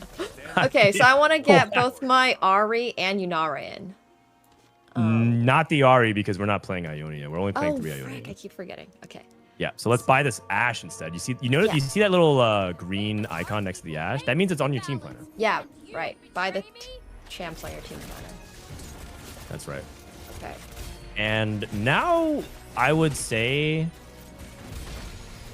hold on. Okay. Yeah, let's sell the units you know you don't want to play for sure, because in those orbs, if your bench is full and you pick up an orb, it actually converts those champions to gold. Those orbs could theoretically have, more units you really want to play. Oh. Let's level here and transition to Yunara as our carry. Let's play Ash over Jinx. Don't worry, I got you. Ash over Jinx. That's great. And then let's remove. Yep. That's good. And then I'm just gonna put the sword on him. Okay, yeah. Let's go, let's just go Deathblade here. Okay. Yeah, let's do that. Yeah. See, that's one of the things that I'm thinking, like, Windsoos has seemed like such a broken item, so I just feel like I have to make it Windsoos. Hodge also just seems like a really flexible item, so I would usually make the Hodge here. So if you notice the build that we talked about, Yeah. do you have the team plan build up? You Yeah. actually also itemize a duo carry, which is a different concept that we haven't talked about yet. But your duo carry in this composition is Lysandra, and so you have a bunch of rods and tiers to help optimize her. So Sarah. So you're going to be looking to play around her. Okay. Yep. Ooh, Wow. Browns for life. That's right. You don't even have to think. You can just click that. Oh my gosh. Wow. Wait, are you sure you need coaching? All right, now let's level to 8 and roll down. Let's level 8 and roll Okay, down. I tell you, I don't get this luck off on my other team. Yeah, I don't believe you. All right. Rolling. 4. I'm not even sure what. You have a team shit. planner. You have a team planner. Wukong, Roll for it. Yep. Let's play Wukong. You take out the Leona. Play the Wukong. Yep. That's good. Okay. Keep going. What the heck? Wow. That's crazy. Okay, I'm out. Oh wait, that's a Fiddlesticks. I would play Fiddlesticks on this. How do I? You don't get- need to play Fiddlesticks Yeah. right now, but let's just focus on our items. So let's Yeah. make the Jewel Gauntlet for Lysandra. Okay. Yeah. And then I'm gonna. Okay, put now there's Tier on another it. element of this. You can tier, yeah, it's fine. There's another element of this is that we're trying to. Oh, don't sell that. Don't sell that. Don't sell that. Oh no, I sold the Leona. She's not in my final okay. build though. She's not in your final build, but we want to play Bronze for Life, and we're playing 5 Ionia. So that actually disables Bronze for Life, so we want to get out of a certain number of Ionia units right now. Oh shoot, sorry. Yeah. Let's Okay. buy a Philios and sell this Fiddlesticks. Just trust me on this one. I know What? Fiddlesticks is great, but he's not part of our line, right? Again, we're deviating from our line unnecessarily. Like we don't have to pivot into it. But what if I put in set over? You could put in set. But we want Bronze Let's- for life. Let's go back to our Bronze for Life core theory. Let's play. Let's take out 2 Ionia. So let's take out Jin and Shinzao. Oh. Jin and Shinzao, and let's play Anivia and Aphelios. Aphelios. Ooh. Yep. And let's just try to get the tower Uh, in a position. yeah, it was slow. But yeah, I'll move. It's okay. I'll move this one up and then Yeah. have it. And you notice how now you have 5 activations of Bronze for Life when previously we had 1. Ah, I see. And that's just So much it's, more like, more important. Yeah. Yeah, exactly. Because we're playing around our augment. We're playing toward a win condition. So let's sell Xin Zhao. I know that it feels really tempting to buy the set, but you really don't need him. I promise you. That's crazy. Yeah, I promise you that you don't need this set. Yeah. Yeah, this game is like giving perfect Ionia com. We're just forcing like bronze because it's good apparently. Yeah, you're correct. But This guy. it'll be worth it, I promise. That's crazy to me. Like I have not. This is why we're getting coaching. So this can give me a protector's vow with a tier, which I know is not like a dream item. So maybe I go for a tier for blue buff for Lissandra. Yep. Bow is also good. Tier is No, good. fuck you. Sorry. That's okay. You're not talking to me. Okay. Let's fix our position. Let's focus for this round. Let's just focus on making sure our positioning makes sense. Okay. That's our number one thing. Yep. So I would do this, and then this, and then this, and then this. Oh wait, this. If you're next to it, it also works, right? It does. It does. And then I can put this in over maybe the bird. Oh no, it gives Yep, Evoker. works. Well, It gives Invoker for now. I don't think I would. Unless you want to play Kennen, but I would take it. I would play the bird in. Bird Yeah, okay. over Pig. Bird over Yep. Sedge. That's right. Good. That's good.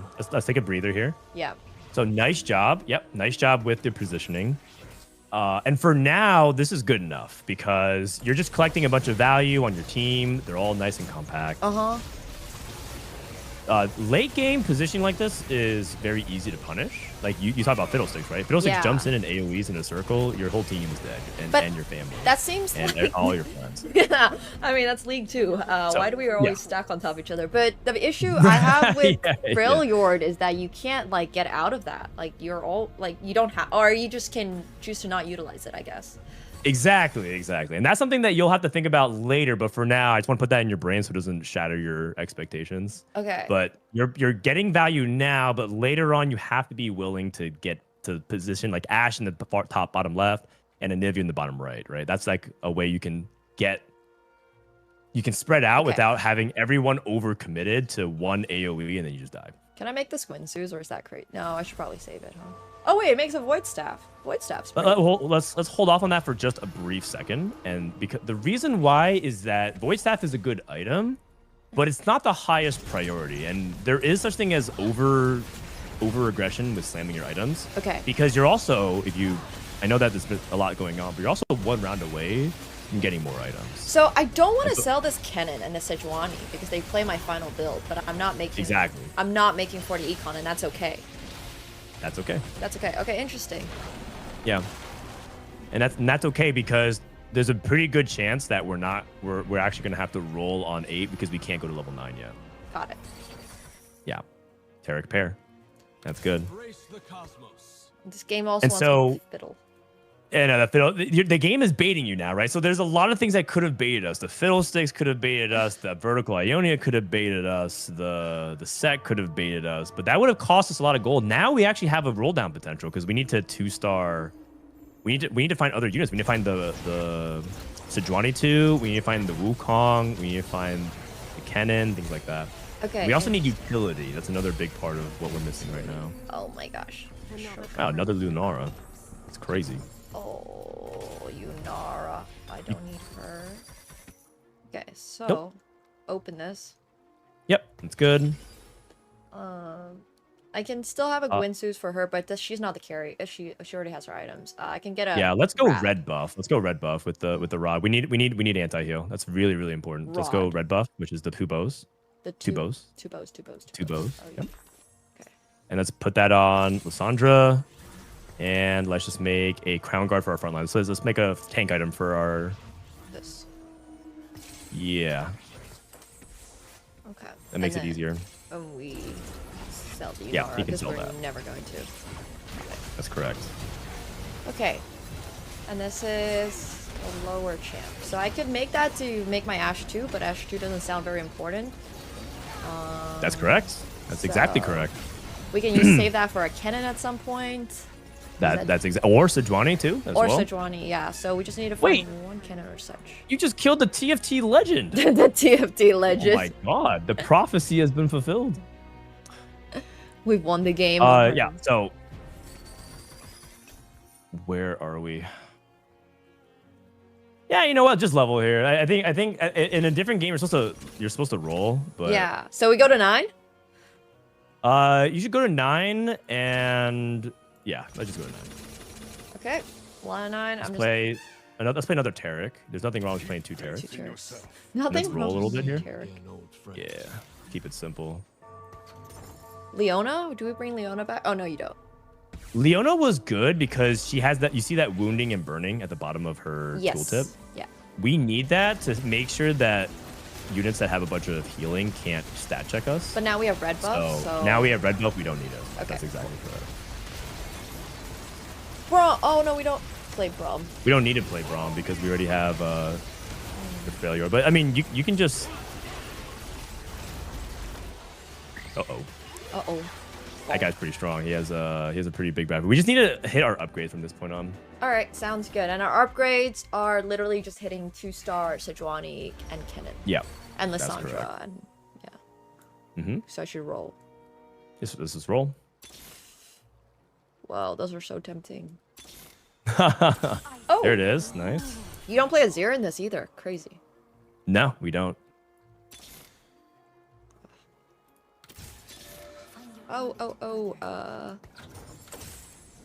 Nice. Okay. Play Sejuani, I guess. Yeah. Or Kennen. Kennen's probably good as well. About You would actually take out Shen. Got it. So you, yeah. So now we basically put together a lot of our units. But you need to get this Sejuani in because the Ionia and the Shen is just not a good unit. The Nivea is just not a good unit. Our unit, we have a little problem with unit quality. Yep. And in hindsight, we should be rolling on 8, but it was kind of hard to do all that quickly. So just for the efficiency of spending our gold, I pushed us to 9. Yeah. But just so you know, we should have rolled on 8 this game. But that's okay because we're aiming for top 4, right? That's all that matters. Okay. Let's look for an anti-armor item if we can. Anti-armor. I don't actually know which one is. That'd be There's one on buy called an Even Shroud. You can go for that. Even Shroud. Okay.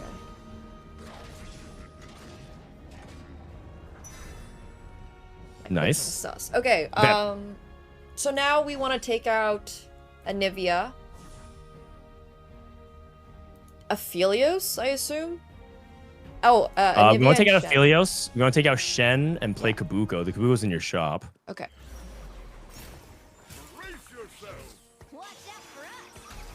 And then who do I put in for Aphelios? You can play just play Set. Let's just play Set for fun and just sell these other non-units that we don't care about. There it is. And then let's roll if we can. Okay, I have no money to roll. Let's just do Kabuko then. Okay, and then Nice. Even Shroud on Set. Well, Set's gonna run away. Kabuko? Yeah, put on Kabuko for now. It's all good. Put on Kabuko for now. It's all good. Oh no, what's wrong? He goes on Wukong eventually, but Oh yeah, we haven't found a Wukong. yeah. Alright. Yeah, Set goes away, so that's not... Set goes away, and we actually do have a flex spot with this set, right? So now you can like kind of make it all happen depending on what you need. Cool. And look at that. Make sure. Wait, can you press enter? Type GG and press enter. GG. Yeah. Whoa, that's kind of messed up. Wait, you typed an offensive GG. Oh, that's actually. Wait a second. I got baited. Wait. No, it's okay. That I should start. I that's should fucked start up. shit talking Okay. people in TFT. Okay, let's actually declump a little bit. So now we can focus on our late game. Oh, Let's put like Set in the top right corner. Move up Kabuko in the like where Set was. Yeah. Let's put like Sedge top left. Yeah. Yeah, exactly. Ash bottom left. Because right now we're kind of getting punished. Let's move up the Wukong and Kennen to the wings. Yeah, exactly. Yeah, this makes it so we're less susceptible to getting punished. Got it. Okay, so this is worth not getting the Freljord buff for. Yeah, So, exactly. okay. And if you think about it, Freljord's giving like some damage amp to an Ash one with no item. That's true. It doesn't matter. Yeah, Got it. exactly. Understood. Okay, someone asked, what moves do you make to cap this board higher late game? This is apparently You want Rise. So the last slot here is Rise, which requires a little bit of finesse that we're not going to get to right now. Okay. Let's buy this Lucian Senna, actually. Just kidding. Did not I get should have it. told you to do that before then, because you could play that over the set. But this is totally fine. Okay. Yeah. Let's move Lissandra one to the left of Yunara, and I'll be perfectly happy. So that way, he's just a little bit less clumped. Yeah, that makes sense. Okay. Yeah, good. I agree. Not playing a Azir in the set feels illegal. Like, but how do you actually unlock set again? Not sure I know. Set? Sorry, not set. Rise. Oh, Rise. You have to have 5 regions activated, and regions are where they're from. Oh, yeah. So it's like Demacia, and it's Noxus, and it's Piltover, and it's kind of complicated. So I wouldn't worry too much about that. I would just try to play a good last unit here. I would go Protector's Vow for another frontline item, or the Archangels for Lissandra. Oh no, she doesn't currently use that. Yeah, Okay. I would go either Striker's Veil or Archangel Staff, whichever one you think is cooler, and then itemize Lissandra with the remover. Okay. I can't click. Sorry. No, you're good. You're good. Oh, that person may or may not have a Kaisa 3. Oh, all right. We might be dead. Yeah. I mean, that's okay. Kaisa 3 is a 4. I mean, it's not okay, but it's okay. You tell yourself it's okay, so that way, because we talked about mental preservation. Wow. All right. So there you go. That is, I mean, it's a top 4, and that was a top 4 with a really annoying person yapping in your ear the entire time for 30 Well, minutes. also very beneficial person yapping in my ear. So I definitely feel the potential with this build. Feels like I could have made a lot of improvements a little earlier on. I really am still a little confused there about how, like, obviously that guy, aside from that guy making a Kaisa 3, like, which I assume is pretty unbeatable unless you have like a 4 cost that can match it at 3-star match it. It still feels like I'm a little weak On how to cap your board late game. Yeah. Yeah. So it's because you're going to need to get to that rise, which you don't have to worry about right now because you are still trying to learn the core concept of putting putting all those units together. Okay. The way to unlock, like, rise is what helps you win the game, especially with Bronze for Life. It's a very, very powerful setup. Okay. But that is sort of an advanced thing that I think I'll teach you later, because you have to play a very specific set of units during the end of a stage in order to unlock it. Oh, fascinating. Okay. Yeah. So just to give you the explanation so that you hear it now and you can revisit it later, putting it in your subconscious. But on creep rounds, on PvE rounds, end of stage 5, end of stage 6, end of stage 4, you can get unlocks as well. Rise requires you to have 5 regions and be level 8. So if you play a combination of 8 units that have 5 regions activated on the PvE round, you get Rise the very next round. But you need to be holding specific core units because you need triple traded units like Shinzao, who's an Ionia and Demacia, and Kennen, who's an Ionia and a Yordle, because Yordle's a region. And by connecting all those triple traits, you unlock Rise for free. So what you're telling me is I need to learn League lore.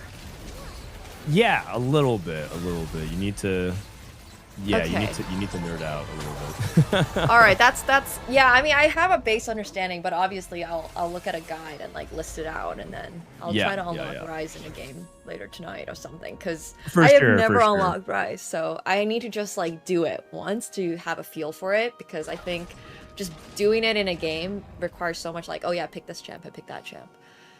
I'll send you a little thing, but promise you won't share it with other people. Okay. Okay. Secret. I could send you this screenshot, and you can actually, the thing about Team Planner is you can switch between them quickly. The more you get used to the UI, the more you can navigate between team planners. You could actually set up a team planner like this before the game, where you just hold units like this on your bench, and you would field. This is an example of fielding the cheapest. This is the cheapest possible Rise summon. You play this on your creep rounds, and this is the cheapest possible. Everything's 1 and 2 gold. Okay, that's crazy. Okay, so you just gotta put this into your team planner, and then you can do it. Yeah. And the title says 2 Void and 2 Piltover because you just need to activate either 2 Piltover or 2 Void. So the Caitlyn Vi could also be Kog'Maw and Cho'Gath. That's totally fine. Okay. understood. And oh wow, that's crazy. It's actually crazy that Team Planner is allowed. Is Team Planner allowed in ranked games too? It is, and you see if you press the back button, right? Yeah. You can store up to 40 teams. Just click new team and just click like a unit and then just back out again. Click any unit. Just click like Click the anything. or something. Okay. And then back out. Oh, Right? and it's so you can just set up many team planners of different situations, and then all you have to do to activate it is press the green bar. You see if you go back to the main menu. Oh, like that. Wow. Yeah, and that's how you toggle it back and forth. So yeah, it's very much allowed. Oh, that's crazy. This is like that's low key cheating. This would be like if you Wait played till a you game find of out chess about and stat sites. That's also like cheating. oh, because you can have like overlays and stuff. Yeah, you can have some overlays as well. Wait a minute. Wait a minute. They should implement this in chess. Okay, well, I mean, it would make the game so In different. chess? But like, yeah, you have to memorize everything in chess. Like, you are allowed no team planner, no stats. You have to like sit at that board and like have that's not all how this. we do it in TFT. No, that's crazy. No. Wait, but is that allowed in competitive play?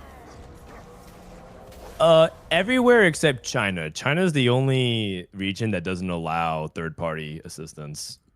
Wait, sorry, you're allowed third party. Like, I don't know if you're personally going to if you're going to like TFT Open in Paris, but like at TFT Paris, you're allowed stats. Oh no, you're not allowed at the Okay, TFT okay, Paris Open. okay, Yeah. okay. The reason why it's allowed, like stat sites and everything like that is allowed in TFT is because a lot of our competition is remote play.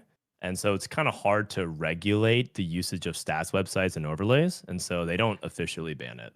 Bro. But for any in-person event and the World Championships at LAN and the Paris Opens LAN, you can't use it. Okay, well, you see, in chess, they just force you to have 3 different cameras capturing every side of your setup. I see.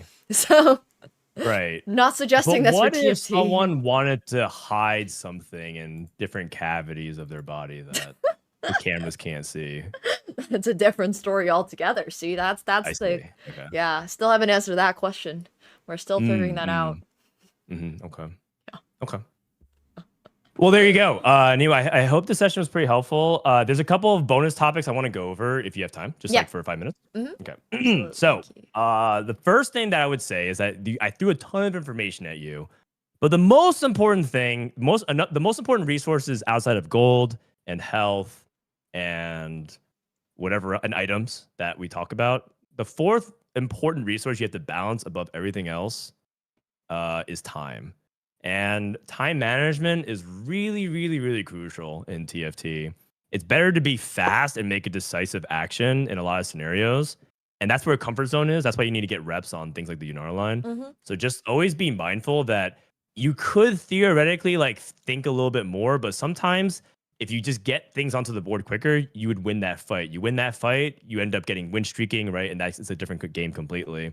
So just try to be more cognizant. Just like that's one major area you should work on moving forward for the next week. Let me see. I wrote navigating uncertainty. I would say that the only thing about uncertainty that you should probably take pragmatically is if you are ever in doubt on what unit to add more frontline. A lot of people make mistakes by thinking they need more damage, but in reality, they need more time for their carries to get online. So whenever you because you were on level 9, you're like, I don't know what to play. And remember, I said just play the set. It's because he ends up. The reason why set is valuable is that he has 2 health bars. So it's just like he's just like this Chungus unit that needs to be dealt with, right? That sometimes randomly does damage. So that was like the reason why we added that, because our front line was kind of lacking. So whenever you're in doubt, like I have an open slot, I don't know what to play some kind of frontline tank. And that's why some of those units like Targon, like Leona and Tarek are really valuable. Yeah. Okay. That makes a lot of sense. Thank you so much. All right, cool. If you have any other follow-up questions, let me know. I hope if you have any other comments or anything like that, also now would be the time, because I guess you have to go in a couple minutes, right? Yeah, I got some chess, but I don't think I have any like big questions right now. It's just more like Okay. I will need to practice, I will need to play and understand that transition into late game, because like yes, I can get a lot of 4th places, but if I get a lot of 4th places, it's also slow. So, not that it's a bad thing, but like getting first is so cool. Getting first is really cool. But remember the alternative to sometimes going top 4, even though it's a lot more bedge, you're only getting 10 LP, is that if you get 4th instead of 5th, it's not a 10 LP swing, it's a 20 LP swing. True. Which is the biggest placement delta in the game. Yeah. The biggest, because if you go on average, going 8th is -40. On average, going 7th is -30. On average, going 6th, -20, so on and so forth. But the jump from 5th to 4th is a 20 LP swing, and that's the biggest jump you can make. Okay. So playing for a 4th over a 5th is a huge deal a lot of times. Yeah, that makes a lot of sense. Seriously, you're awesome coach. Thank you so much. No, thanks. All right, cool. And I also will be posting like this on YouTube if that's okay. Oh yeah, go So, for it. If no, well, I'm saying that not to farm your views, but No. to if you ever need to go back and watch the VOD of it, you can go ahead and look at that. No, I will watch it on all 5 of my YouTube accounts. Thank you. Make sure you like and subscribe. Exactly. Make my YouTube better. All right. Okay. I guess I'll head out then. Yeah, thank you so much. Good luck with all your viewer games. Make sure you crush them. I will I will need it. They are very good at TFT. Are they? That sounded very sarcastic. No, they're very good. Yeah, chat, you guys are really good at TFT. They're very motivated to take me down, is what I'll say. Oh, you know, that's actually really true. I can absolutely imagine, like, if you decide to go Noxus, 7 other people are going to also go Noxus. So Yeah, for sure. I feel Okay, that. cool. Yeah, let me know. Just text me if you have any follow-up questions about I'm more than happy to help. Absolutely will do. I will do my best. Thank you so much. All right. All right. Take Bye. care. Bye. Bye, chat. Bye. I think he does cast. He's casted like a bunch of events. He does have a caster voice. He's really, really, really, really, really freaking good at Tuft. So, yeah. Thank you guys. Yeah. He's also done a bunch of other games, yes. But that was so insanely educational. Like, once again, really, really educational. Very different. I would have not played that game whatsoever in that way. Don't play with chat. They steal your units. That's literally what I feel like. Is that if I played with you guys, all of you are going to steal my units. Which is why we're not doing viewer. No, I'm joking. I'm super down to do viewer games at some point. Once maybe it's out of PB. Well, I guess we can't do out of PB because then I'll be grinding. So maybe we'll do viewer games a day before it goes into live. But yeah, I've played League of Legends with chat before, and you can't even steal my units in League, but somehow you guys all stole my CS and whatever. It's fine. Yeah, I think it's really. I agree with you. Like, obviously, he said to keep yourself flexible. But it was also really interesting to kind of learn that, like, when you have a trait, obviously, like bronze for life, right? It's obviously better to have more bronze traits than it is to have really good fiddlesticks or like something like that. So I always think those kind of things are really interesting, those type of adjustments.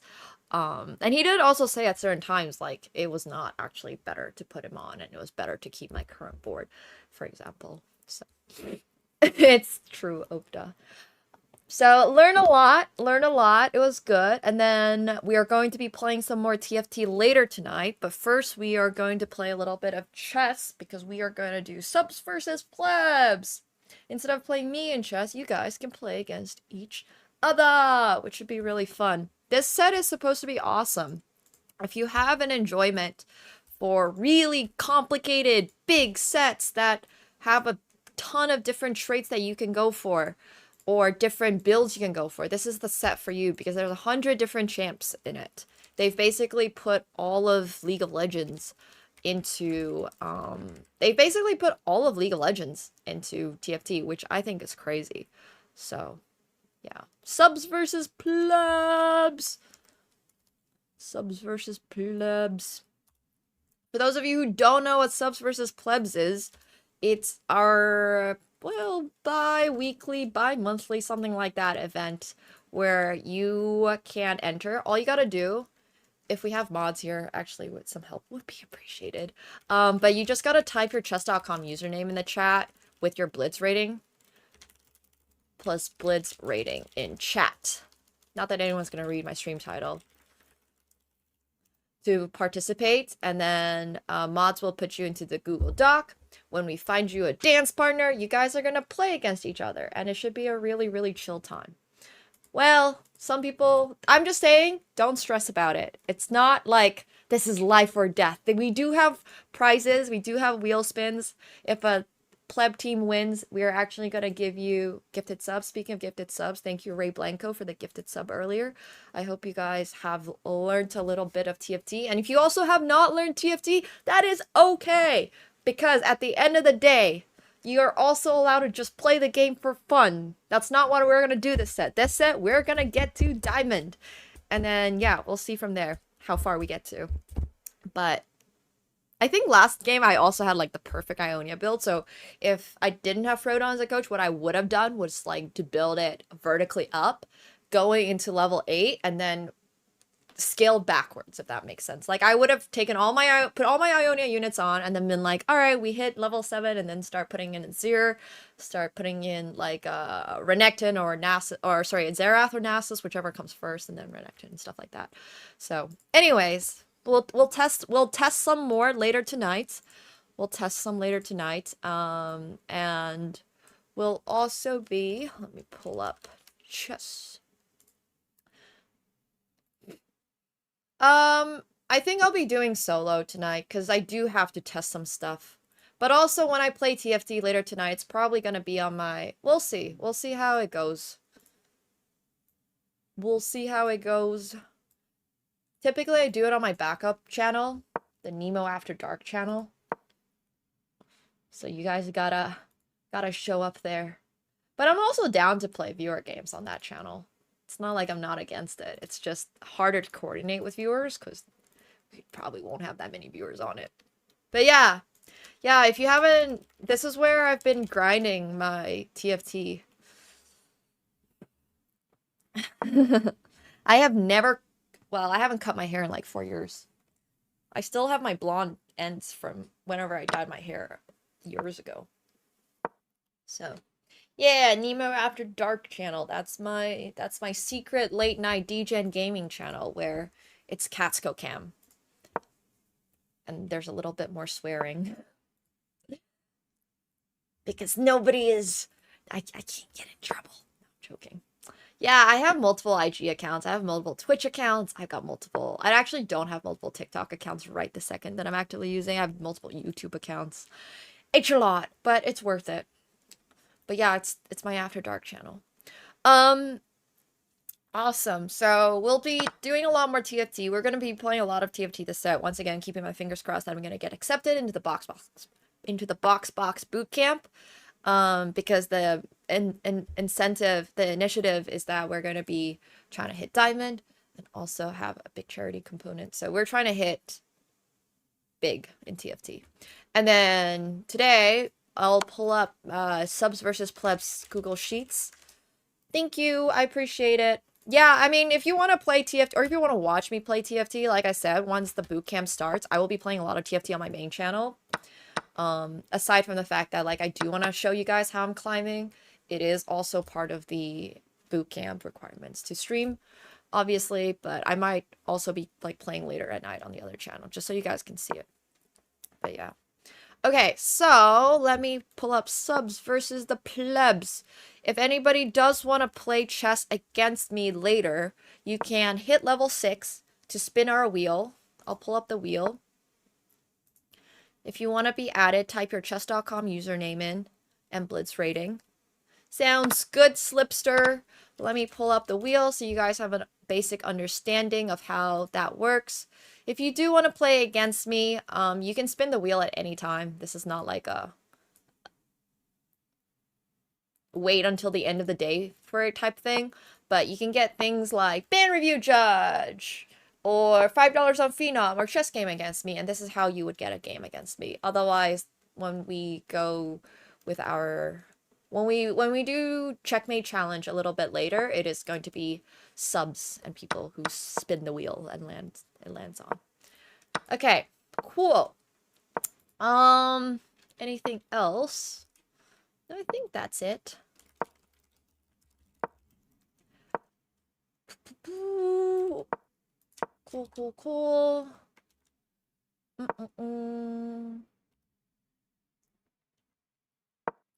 Any GMs? No, no GMs. We don't really get GMs joining this.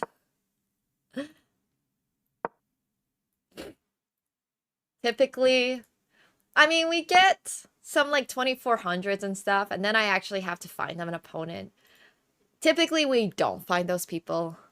So if you are a little lower rated, it's easier for me to find you an opponent. It's easier for me to find you a dance buddy, because unfortunately, it is a little hard to find GMs to participate. Okay, cool. Subs versus plebs. All right, there we go. Let me move everything over here down. Okay, that moved everything down. Whee! Whee! At level 6 to spin the wheel. Okay, and then we'll put this up here. It's a little small right now. If you don't have a Blitz rating, just type in whatever you think your Blitz rating would be. Like, don't... I would just say, like, try to be honest about it. Because if you're not going to be honest about it, you're either going to make someone else's life really miserable, or you're going to make your own life really miserable. So, honesty is best. I understand it might be hard, but just try to be objective about your rating, I guess, is what I'm saying. Okay, cool. Yeah. There's so many Finnish chess players. Apparently, well, when I was a kid, the best Finnish chess player, Tomi Newback, actually swapped over to playing poker. And then I followed in his footsteps when I turned 21. No, I'm joking. But currently, there's actually apparently a Finnish girl who has the same last name as me. And I keep being asked if I'm related to her. And I'm just letting you know, not every Chinese person who has the same last name is related. There's a lot of Chinese people out there, and there's only, like, so many last names in Chinese. So, yeah. Yeah, please do not simply identify as a 3000. Just give me an honest representation of your rating, and I will do my best to find you an opponent. But I thought that was really funny. Like, I got so many people asking, like, oh, are you related to Stellar Joe? I'm like, just because we have the last name does not mean we are related.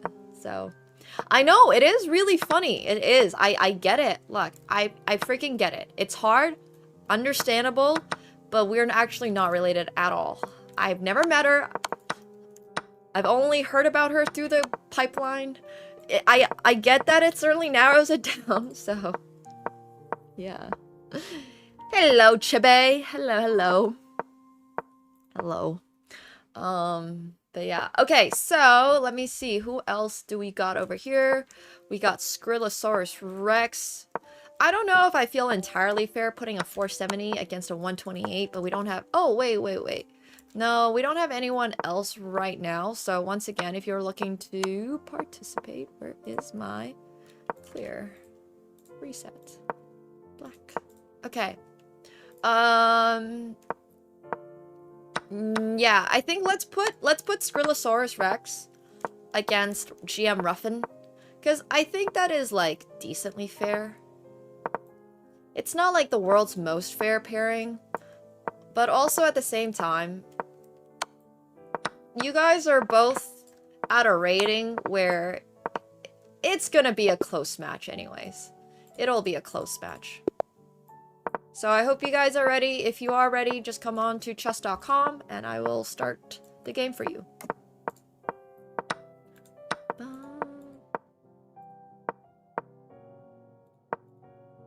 Okay. Match. It's actually Drew? Okay, that makes a big difference. We do not have the same last name. Yes, because you are the higher rated Skrillosaurus, you're gonna get the black pieces, and GM Ruffin is gonna get white. And I think I am on the wrong account. Yes, I am. Okay, I gotta get on the right account. Do we have a command for subs versus plebs? I thought we did. Nope. It's not exclamation mark online. Hmm.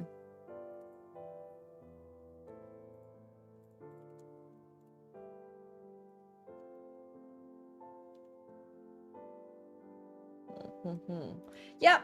You're early, actually. We're just getting started now. Okay, match players. Oh, you guys have already started. Cool.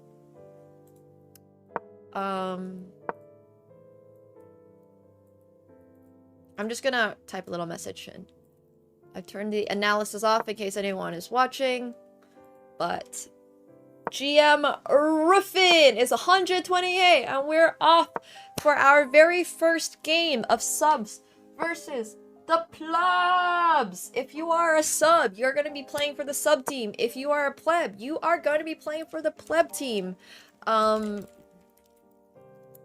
Yeah, that's basically all this is. It's super easy to participate. You just gotta read the stream title. I'll pin this message. Oh yeah, let's do a prediction as well. Okay, which team wins this best of 7? So they're always in best of 7s. I don't know why it's a best of 7. It's kind of like arbitrary that I picked 7, but it's a perfect odd number. So once again, if your entire team, so right now, we've got the sub side, we got Hema. So if you're a sub, cheer for Hema. If you're a pleb, cheer for GM Ruffin. If the sub side wins, they get wheel spins. Everybody gets a wheel spin. It's going to be the level 6 wheel spin, actually. And if everybody on the sub side, sorry, the pleb side wins, they all get 1 sub. Like, they get the sub. You don't have to actually be the one winning to get that sub, so you're really cheering for your team. And I want to emphasize that. If you are a sub, come represent the sub team. If you are a pleb, go represent the pleb team. Cheer for your team, because you guys get prizes. Is that your actual username? That's so funny. Oh, you do not need to type in the exclamation mark. The exclamation mark is just so people understand that this is a chess.com thing. And don't type in anything else. But, okay, cool. Thank you, mods, for putting people in. We need an 800 to play against Rob. All the plebs here are too high rated. Alright, good game coming in from Skrillosaurus Rex. Actually, a really fast-paced game coming in from Skrillosaurus Rex and GM Ruffin. It would appear that the rating gap was perhaps a bit too high. So I do feel a tad bad for putting Ruffin in, but I'm just letting you know, since you're a pleb, it could happen to you. Alright, we have our first win for the pleb, for the sub team. And thank you so much for the 500 bits, Cabby. Thank you, thank you. Let's go, subs! Okay, so, next up, we're gonna have Victor Verb, who is 696, play against Stanford Rob, who is 872, and I think that's a close enough rating. Once again, if you are a sub, we need more subs. We always need more subs. And I'm just trying to do my best to match you guys as close as possible. If this is not a perfect match, that is okay. And because, once again, the sub side has higher rating, we're going to give white to the pleb side. Okay, cool. Good luck, guys. Let's go, Rob! We're cheering for Rob now, subs. If you're a pleb, you're cheering for Victor. No, it's a follow on Twitter for a reason. All in on subs. Exactly, Chibi. Exactly, exactly. But yeah, if anybody wants to join, if you're also watching on YouTube, you do gotta come participate on Twitch. Hey, Korean Feed Gods, and thank you so much for the Prime. I appreciate you. Welcome to the pool party. Thank you, thank you. Thank you so much. Welcome. Let's go, subs! Okay, Rob is off to a really bad start. We don't need to go into details. But just a quick overview of this position. The fact that he's missing a rook on a8. I don't know what happened to the queen side. It ain't looking too good. Things have happened, apparently. Things have apparently happened. He can pull it back, for sure. There is still always a chance. Because once again, this is...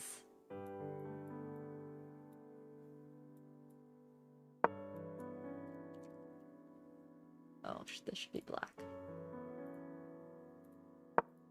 There is always a chance.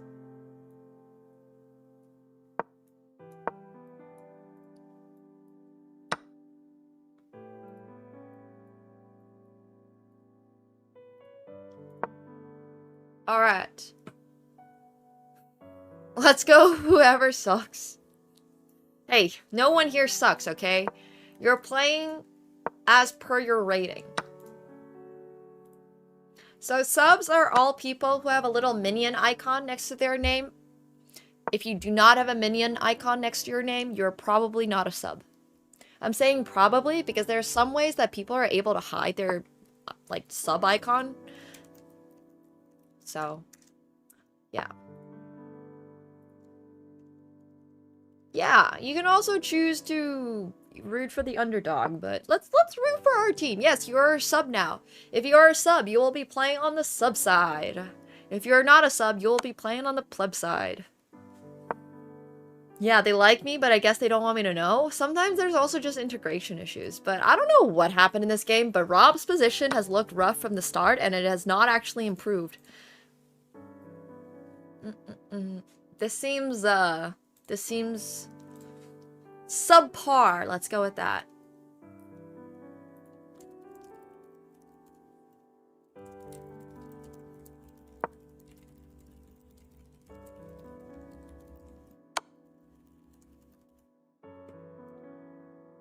Ba, ba, ba.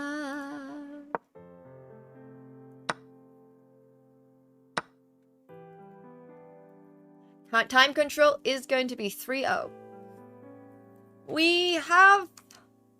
We're gonna do a couple cycles of this, so the most important thing is that we have enough subs for this. So once again, we're always encouraging the subs. I don't even want to comment on this game anymore. Like, whatever happens at this point happens. I'm done. I'm exiting the commentary booth. We're just gonna wait patiently for, yeah, he was literally in a good position for maybe the first 3 turns, and then after that, it's just... It's fine. It is what it is. It is what it is. Whatever happens, happens. It could be a lot worse. I mean, it couldn't be much worse, but it could be a lot worse. Support Rob. True, we're gonna support Rob, though. Go, Rob, go! Even if you lose as a sub, it is okay, because at the very least, you are subbed. So how bad can life really be, even if this is what your chest looks like? Oh. Anyways. Thank you guys for queuing up. Thank you. I will add more people. So next up, we're gonna have Gambatron against Guma True. Exactly. At least he is not a pleb. And then after that, we're gonna put in Kate Gorman, who is 1100. Into, let's see. What's a little rough? Who's 1100-ish? Score! Vertigo. Vertigo, you will be up after Gambatron versus Guma. Do not send a challenge to anyone. Please do not send a challenge to anyone. Stay right where you are, because I am starting all games, so I can follow them. Thank you. So, Guma True versus Gambatron. Yeah, that wasn't the best game, Stanford, but that's okay. Don't worry about it. If you're in line, just follow the instructions up top. That's it. That's all you gotta do. I'm handling the game starting, so there's no confusion on colors and stuff like that. Alright, well, we are now tied. It's 1-1. It is 1-1. And then we'll put Spindelatron in as well. Minus 800? Wait, is this a serious submission? Okay, I can't tell if that's a serious submission. I mean, I like this opening. This is an interesting opening. It's King's Gambit-ish. If you're in the line, I'll scroll down here, but typically mods are pretty good about adding you to line. And They will hopefully have not missed you. We're in the mods we trust. Next up is Cake Gourmand versus Vertigo. Get ready in like 4 minutes-ish. And then after that, it's going to be Padawan against Exotic. You'll see everybody who is here is coming up. Oh, they missed you? Oh no. It's alright, I got you. Yours is easy because you have the same name. So you're gonna be against Coke.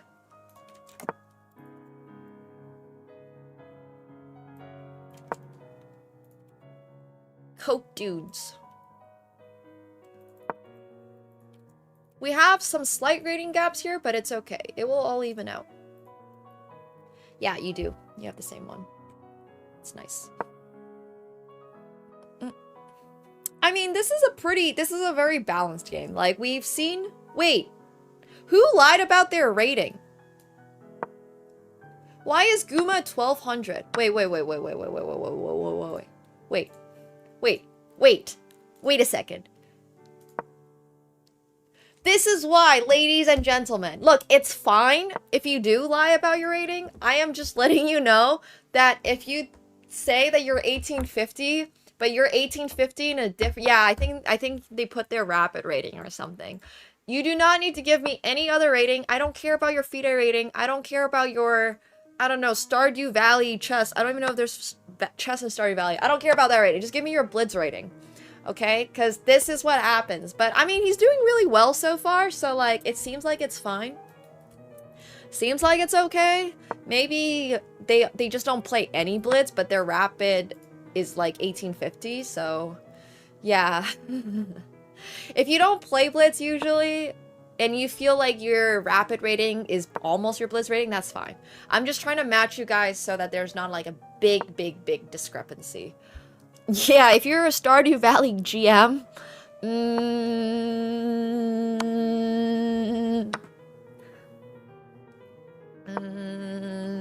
but you guys are playing 3 over here. I mean, he's winning, so everything turned out really good. I like this little tactic here. It doesn't seem like they have any issues with playing Blitz, so. Bro is chillin'. Has won the bishop, which is not what we're going for because we're rooting for our lovely sub over here who is Gambitron, but it is what it is. It do be like this sometimes. It do be. Oh yeah, please don't post your redacted rating. Alright, so, next up is Cake. And then it's Padawan. And then it's One True Czar. And then let's see if Crystal Ball has an opponent. Crystal Ball is 1591. So you're gonna play against Zuzart. We're looking for 1300s. And we're looking for subs of every rating. All ratings, please. Once you have played, I'm just gonna delete you from this side. Korean Feed God is actually a sub now. So you're gonna be against Julia Castle. 1, 2, 3, 4, 5, 6, 7, 8. Oh, this is actually one too many. So it's gonna look like this. So this is gonna be our first heat, best of 7. And then we're gonna do another best of 7 after that. And we're gonna keep going for as many subs as we have.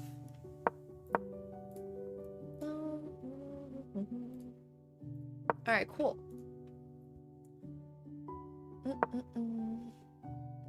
Might be better than 1300? Well, you can also check your rating, but this is unfortunately not going to be Gambitron's game, unfortunately. But hey, at least we tried, and we showed up, and we represented the subs, which is what matters at the end of the day. The win comes later. And if you would like advice, or if you would like to play me or anything like that, you can have your chance by hitting level 6 and spinning this lovely wheel. You just gotta download Star Trek and hit level 6. And it works on mobile or your PC. Alright, GG's, Gamba. Good job, Guma. Next up, Cake Gourmand.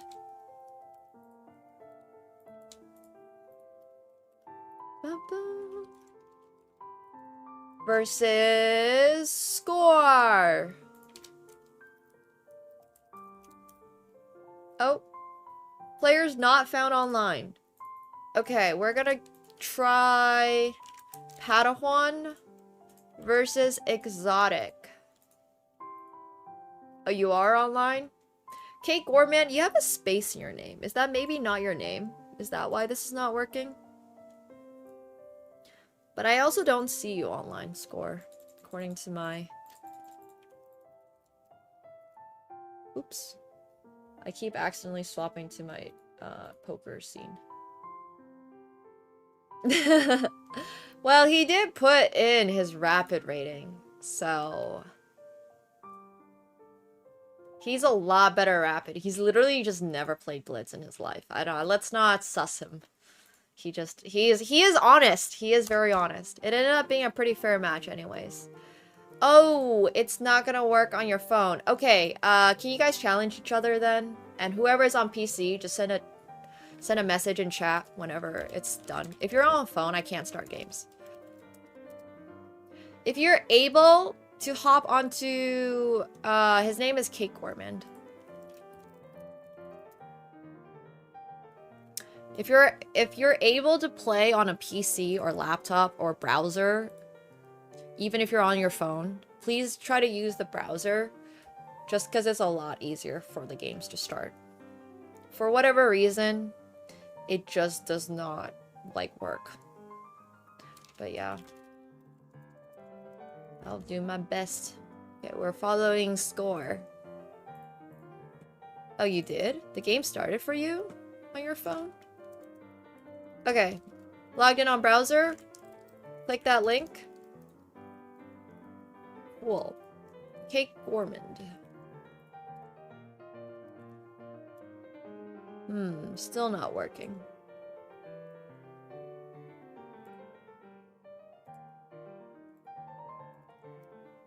Ah!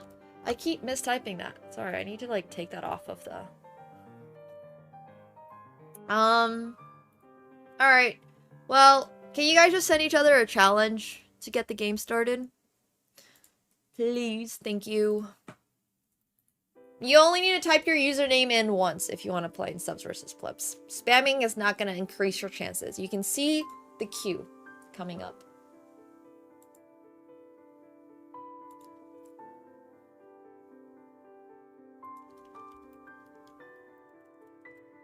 I am putting it in without space. Okay, there we go. Now it's starting. Oh, Cake Gourmand's a little lower rated, but that is okay. Alright, good luck, guys.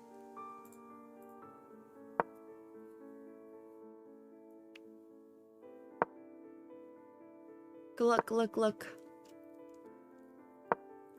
Padawan and Exotic, please be ready on chess.com whenever you have the chance, so I can start your games right after this one. Thank you. Appreciate you guys making this easier on me.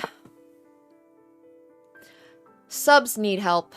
The subs need help. We're currently down 1 game. Also, Cake is not 1100, but he's matched against 1100 because he said he's in 1100. So, it is what it is, I guess. It do be like that sometimes. Yeah, thanks.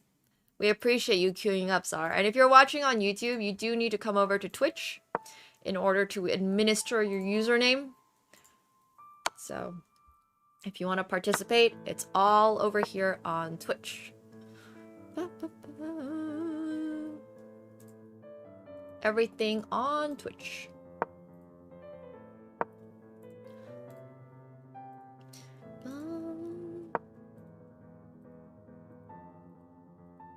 I mean, Cake is doing pretty well so far. Even on time. Even on pieces. Despite being down 400 elo. It's pretty good.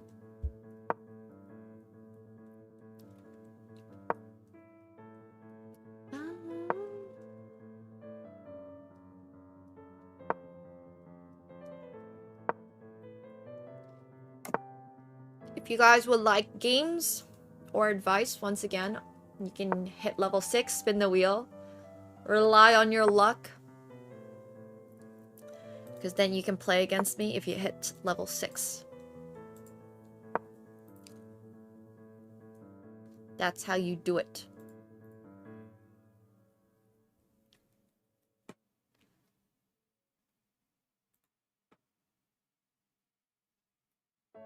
This is a pretty chill game. Oh yeah, I forgot about that. Let's give you a mod hammer back. Thanks. Not negative 800? Okay, sounds good. I'll add you in, Spindletron. No problem. Thanks.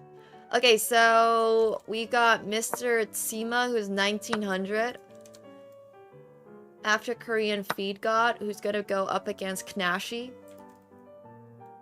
And then we've got Spindletron, who is 800. That's gonna go up against, let's see. 200 points high rated?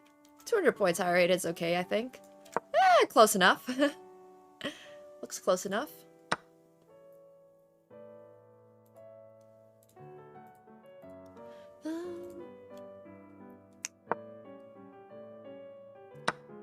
Hema won VIP through the wheel for a week, so he was unmodded for a little bit, but now he's back. And be aware, he's out there guarding the chat. Alright, unfortunately we have... Well, it's not that unfortunate. I mean, still, like, sort of even-ish on material. I mean, we're down a couple pawns. They have the bishops. It does seem like it's really good. Seems like it's going to be... Ooh, I don't know about this one. No. Oh, no. This one seems a little sus. Ah! They didn't take it! They didn't take that free rook. It is what it is. It is what it is. I mean, now it could really be anybody's game. You know, White has the rook. Against the bishop. No! Why did we put the rook there? The rook could have gone almost anywhere else. I guess it could have only gone to e3 or e1, so. That's crazy. Oh man, we were doing so well and we were even up like 20 seconds on the clock. Subs are throwing as usual. What a surprise. If you guys are playing, I'm just letting you know, you do have the chance to not lose your games. If you get that chance to not lose your games, I would advise you to take it. But, yeah. If you're... Oh my gosh, we just got a $50 donation on YouTube. Yo! Thank you so much. I appreciate that. OMG. Thank you, thank you. I literally don't even have, like, dono alerts or anything enabled for YouTube. I didn't even know people could really donate on YouTube, but thank you so much. I really appreciate it, guys. Thank you, Rich Maxwell. Appreciate the potatoes. What happens for ties in this? It just goes on. I mean, there could still be stalemate. I believe in stalemate. Oh, I don't believe in stalemate. I guess not. Guess no stalemate for the subs. Alright, well, we're currently down,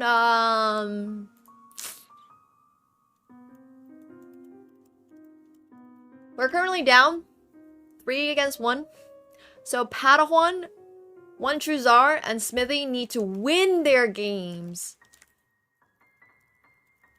in order to pull this back in favor of the subs, and that doesn't seem like it's going too well, so good luck, Padawan. We're rooting for you. You have... If you lose this game, no pressure, but your entire team loses. Well, Exotic is currently getting flagged, so I'm not sure they're here right now. So... Exotic, if you are here, your game has started. Alright, Exotic might not be here. Let's see. Invalid Biage, are you here? We're gonna toss you in against Padawan.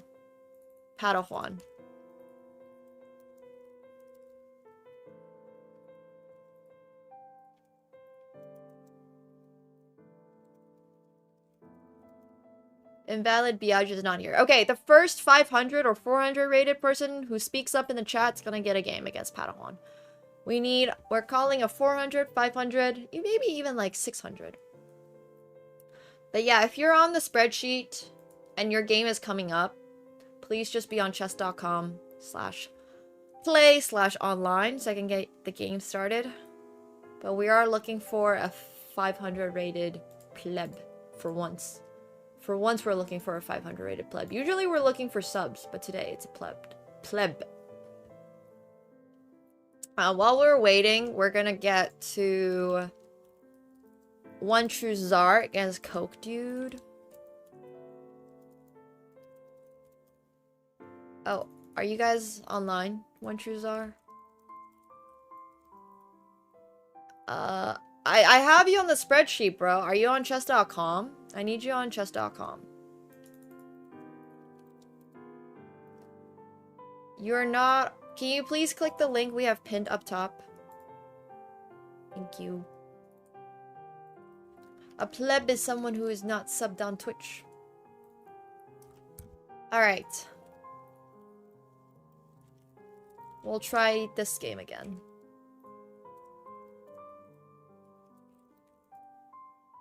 Still not available for some reason. Okay, maybe Smithy against Zuzart. Also not available. Guys, if it's almost your turn, please just click the link. Thank you. Would really appreciate it.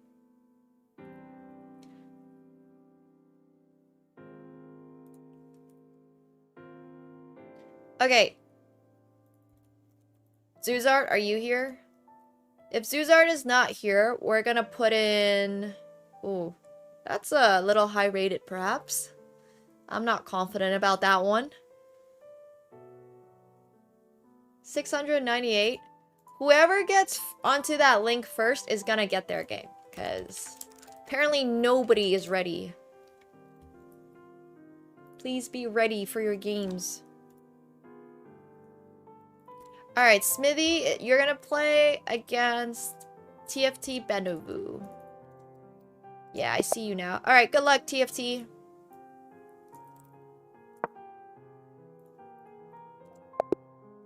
Oh. Game aborted. Oh no! Okay, what about Ipa? Yeah, Padawan is ready, but we don't have an opponent for you because your opponent's not ready. I can see that it got aborted, unfortunately.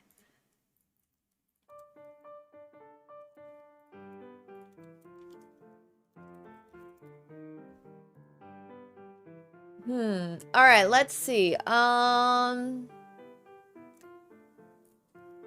Maybe Farouk is online? Also not online. Cannot play again. Suzar, are you here? Okay.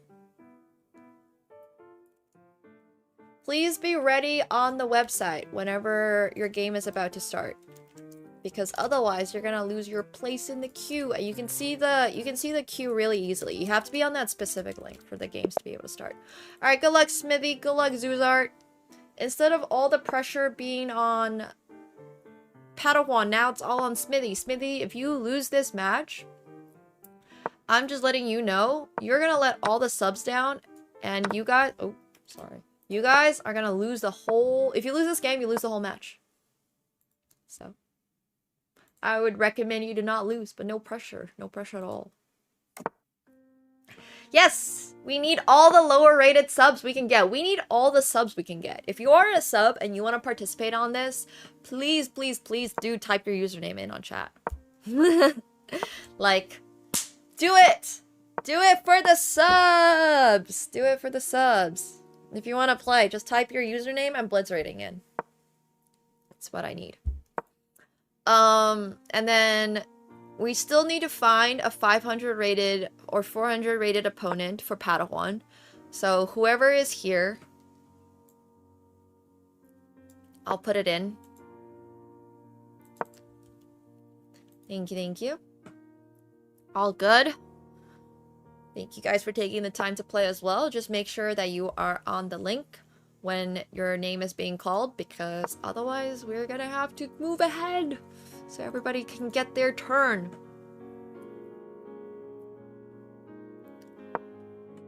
So far, it's looking very solid. Looking really, really solid.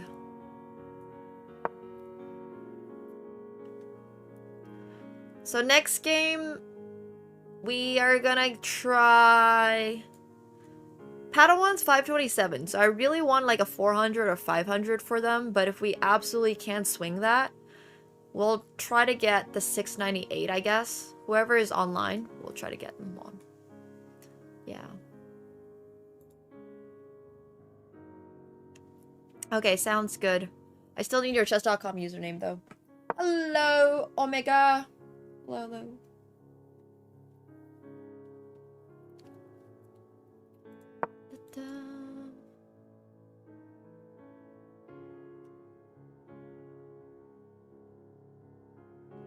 I need your chess.com username.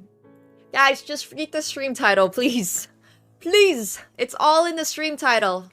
If you read the stream title and you read the pinned comment, you would understand. It's very easy. I mean, still a super solid position. Yeah, I can't teach you how to read, unfortunately. Well, you see, that letter that looks like... Yeah, I don't know. I don't know how to teach how to read.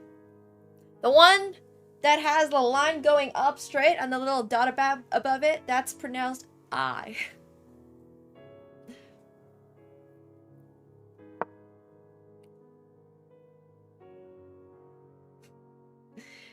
No, not the one with the hook. The letter I has no hook. If it does have a little hook, then it's a J.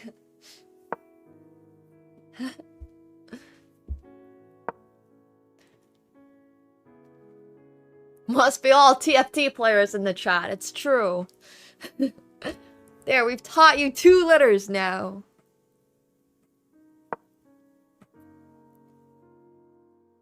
Taught you 2 letters. I mean, Smithy is up on time. He's got the aggressive position. I'm rather liking this game. We do need our subs to win in order to, you know, make a comeback.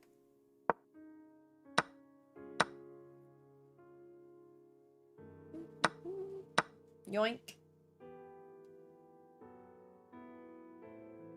Today, the stream is sponsored by the letter J. And letters that have a dot on top of them. But like a closed dot. The open dot for the on top of an A. In like Swedish and stuff, it's pronounced all. It's like an all sound. So it's Åland, for example, for that specific island. Whatever. I guess you guys might not even know where Åland is. I don't actually speak Swedish.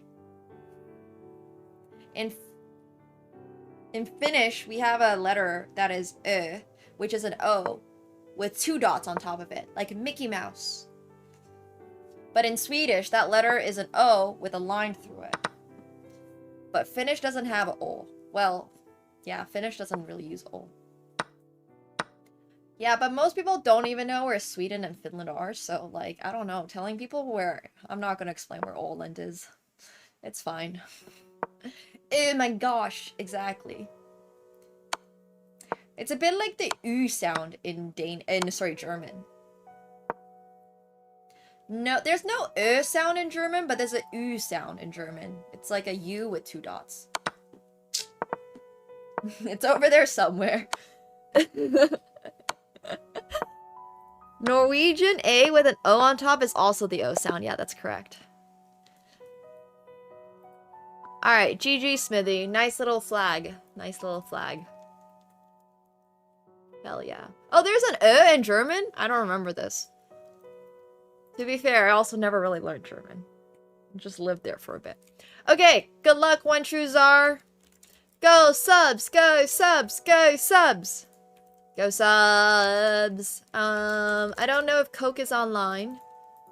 Ooh, also, I don't see you online. Yeah, I lived in Frankfurt. My best friend's actually moving to Germany, so I might visit again soon. You are online? Alright. Let's try again. Your opponent does not show that they are online. So let me find you another dance partner.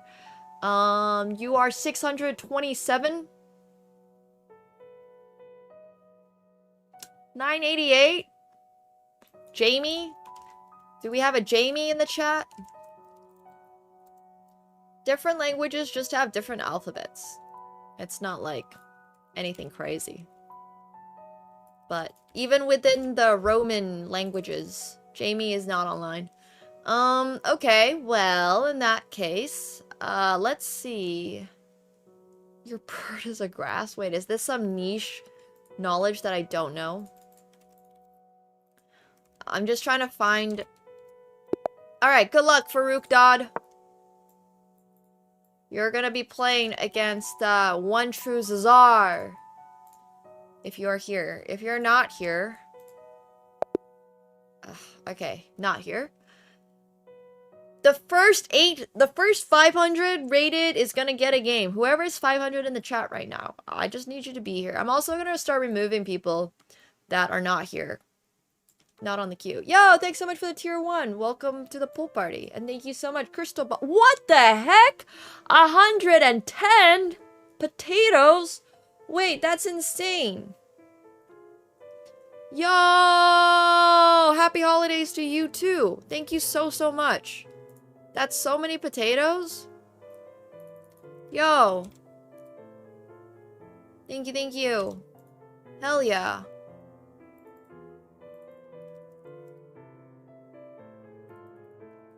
Appreciate it, guys. Thank you. Oh, that's a very niche knowledge. Appreciate you guys supporting the channel. Thank you.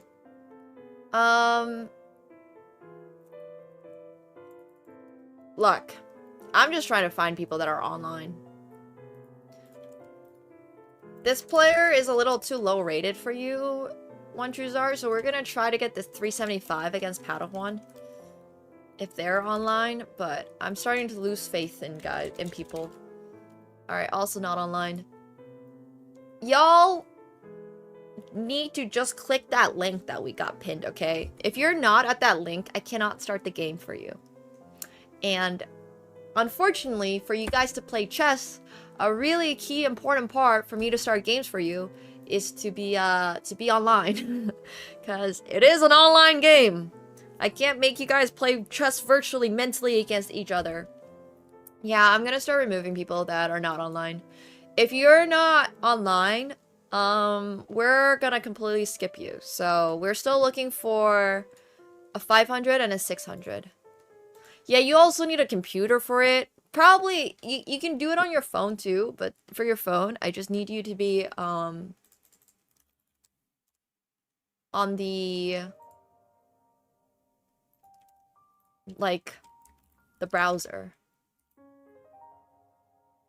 Okay, can you try sending... One True Czar, do you mind trying to send Biage a challenge then? So, do you mind sending them a challenge? It is really hard to organize subs versus plebs. I don't know why it's so hard for people to just be on that. Just click that browser. You should do it. Padawan can challenge Farouk. The game literally started. Like, I had the game going for you guys.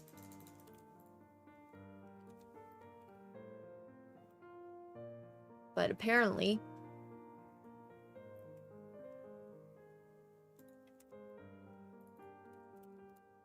yeah, it just doesn't show them online. Okay. Sounds good. I'm just gonna follow you, and hopefully you guys start the game. Whoever's on the PC, if you don't mind just letting me know when the game starts. That'd be great. Thank you.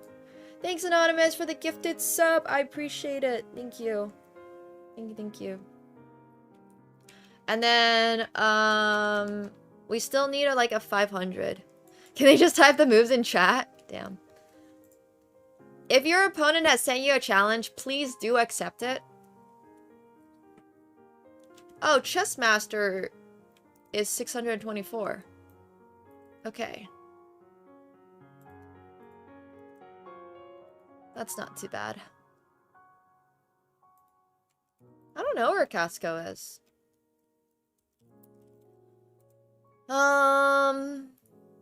Okay. I'm gonna put you against Chessmaster and hopefully this game starts. There you go. Okay, good luck. Good luck, good luck, good luck. You guys are almost the same rating, so. We're rooting for One True Czar! Let's go, One True Czar. Oh, I see. Chessmaster is trying to go for the Scholar's Mage. Some fast action coming up. 600's playing good moves coming out of the opening. It's great. We still need an opponent for Padawan, so if you're 500 or 600 rated, yeah, you can play. I need you right now to give me your username, Volley, and be on chess.com in like 2-3 minutes. Okay, maybe a little more than that. Fast and furious, aggressive moves. We like to see it. We do like to see it.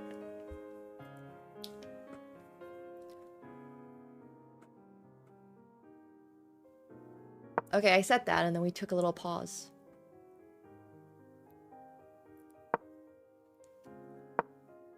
How are you typing in the chat and playing so fast? You're 624. You're not supposed to have multitasking skills.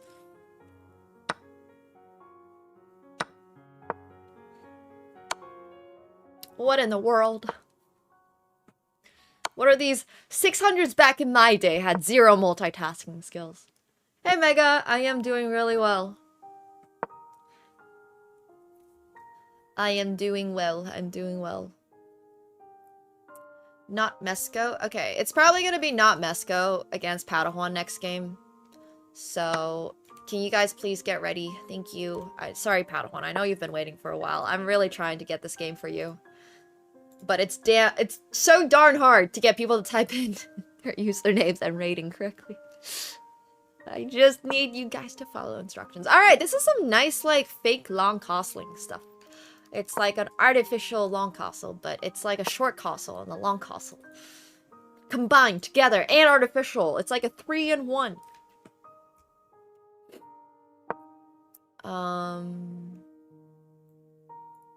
Okay, sounds good. I haven't heard anything back from Pierce Gaming, so it's probably gonna be Volley against Spindelatron in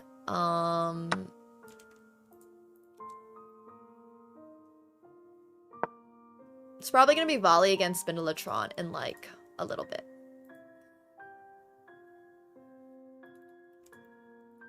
But right now we're going through One True Czar's game. Next up is Padawan versus Twooch. Please be ready. And then after that, it's going to be Korean Feed God against Nico. Shroud, and then Mr. Tsima against Knashi. Spindelatron against Volley. Yeah. Thanks. No double games, unfortunately. Don't be nervous. It's a good time. It's a good time. You're going up against somebody a little bit stronger than you, Twooch, because nobody else on the pleb team showed up. But look at this game coming in by One True Czar. Actually, just destroying. Just destroying. I do think you have already lost. I don't know much about your chess, but the one thing that I would recommend for you guys is to maybe not type and play at the same time. You know how you're not supposed to text and drive? Typing and playing is definitely going to lower your rating by like 100. This is some very, very, very basic chess advice. I know. You're welcome. You're welcome. Scrolling in chess is probably also not going to help you. Yeah. Yeah. But one trues are pulling together what will very likely be a win. No pressure at all. I'm letting you know, Twooch, but if you lose your next game, you are losing a sub for the entire pleb team. No pressure though. Padawan, if you lose, you're losing for the entire sub team. It all will come down to the last game. I mean, unless one trues are somehow gets checkmated, but White only has 25 seconds here, so. Volley, you're in 3 games. You're over here. We have found somebody a little bit more appropriately rated for you. But we appreciate your active participation in the chat. Yeah, no pressure though. No pressure at all. Thank you for being an active participant. A sub loss will be devastating for my bank account because I gotta pay out every pleb. Every pleb on the team gets a sub, even if they did not win their game. But you are relying a little bit on your team. So, yeah. For real. For real, for real. Good game coming in by One Truzar. Thank you very much for playing. That was clean. Your opponent was definitely texting a little bit. So.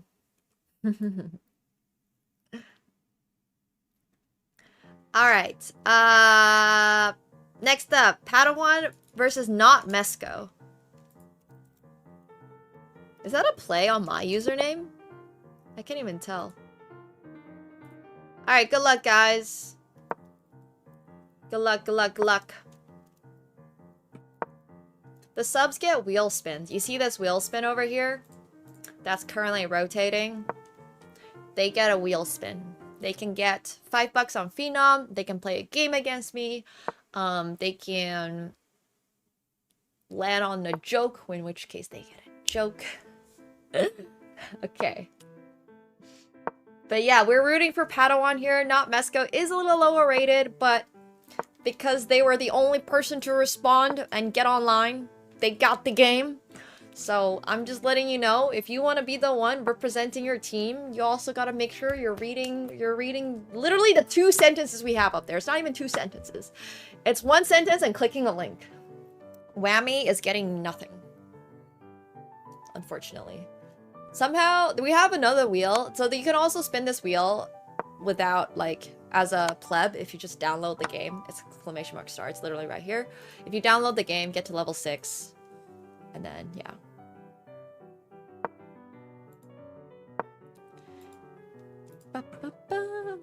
Not Nemsko is taken. I wonder if I took Not Nemsko or if somebody else took Not Nemsko. I don't even know if that's a play on my name. It might not be a play on my name. I have genuinely no idea. But yeah, it's currently 3-3. I am personally a Star Wars fan, but like I said, I like all the Star stuff. Star Trek, Star Wars, Starfield, Stardew Valley. No, I don't actually play any Stardew Valley. Well,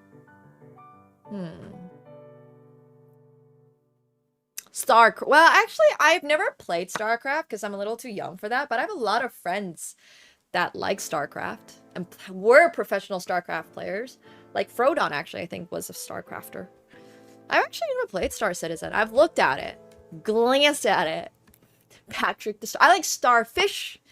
Starfish is great. I do like Dancing with the Stars, actually. I've been a big fan of Alex Earle, or I don't even know how to pronounce her last name.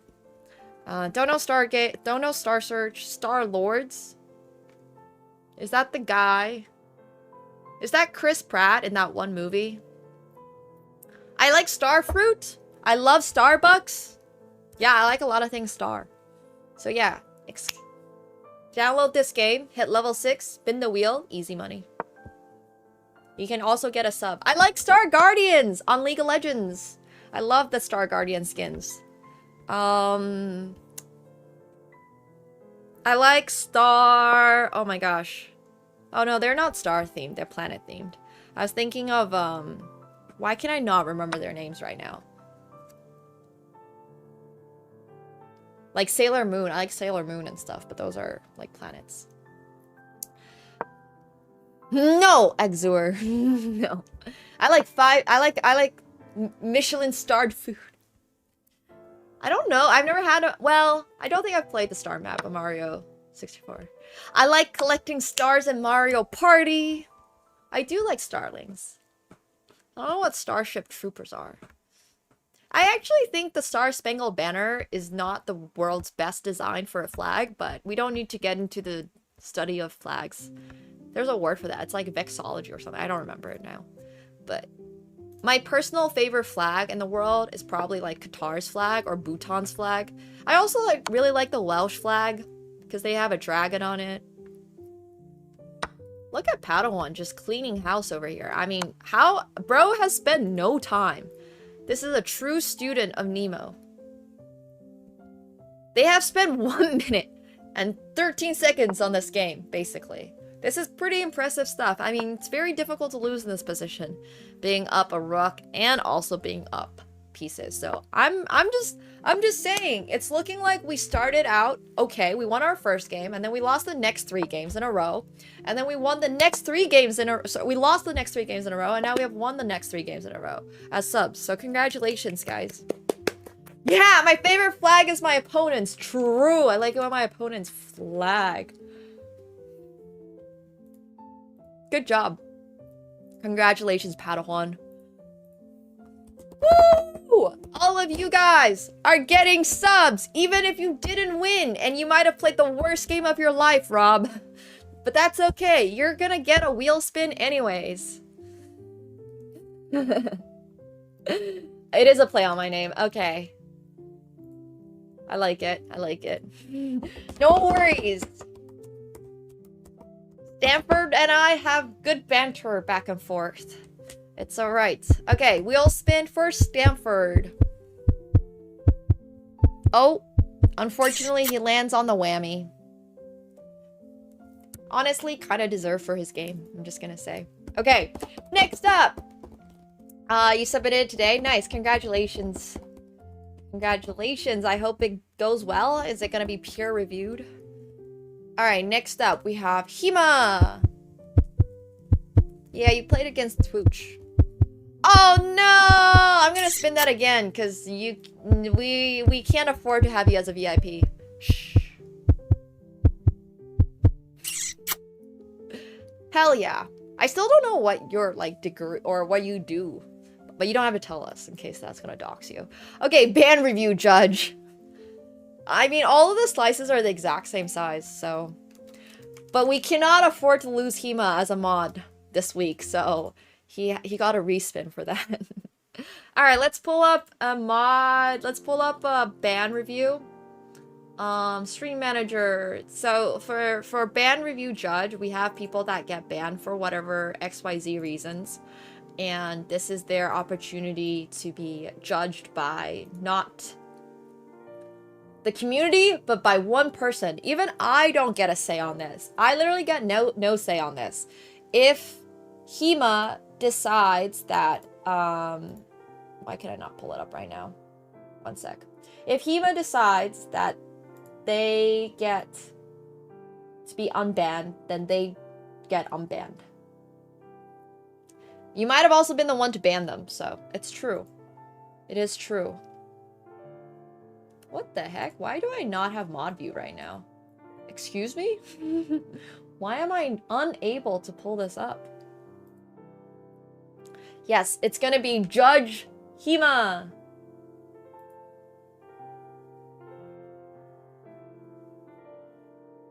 Alright, here we go.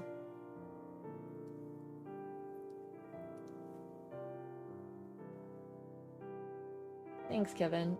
I agree with that one. Shush. I don't even know how to pronounce your name, sorry. Oh. One Truzar is off to game. I like it. Unban requests. Okay, cool. Let's see.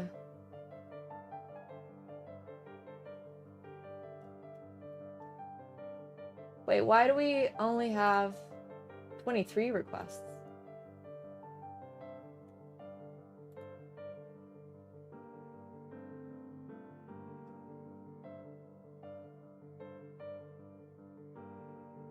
I thought we had more. Okay, that's kind of weird. Oh, we do have 80 requests. This is so strange. All right. Let's see. We'll pick one. I have it filtered by, let's do latest first, maybe? All right. One sec. Okay. Oh. Let's do this one. I'm actually not exactly sure why I banned them. So we're gonna read this together.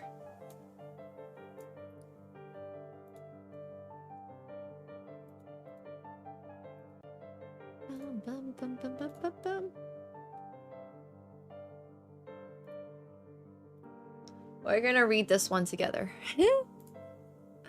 Ban review for Hema! Alright.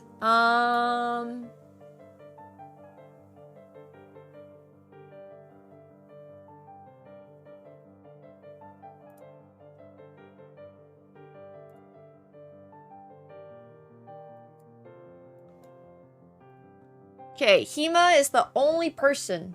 No, Hema is the person who's gonna decide if this guy gets unbanned. Let's see what happened. Oh, I deleted them a bunch. Gamba, please. Gamba, we don't need to listen to these weak arguments. It makes sense to invest in SP500. I disagree with that. Kind of looks like my drawing. What is this? When is this from? This is from back in October. There's always a chance that obviously you got banned by like a mod, but there's the chance for me banning you is never 0. Like I might just snap at something one time. But this is not Hema's ban. I think this is my ban because I see I ban him at some point. It's like the Mandelbrot set. You can just zoom in forever. Please zoom in as much as you can. Are you related? Is affected by more? I don't know what that is. Just give it to me instead. Gold is bad right now. Buy diamond. Diamond is forever. I don't know. Why did I ban them?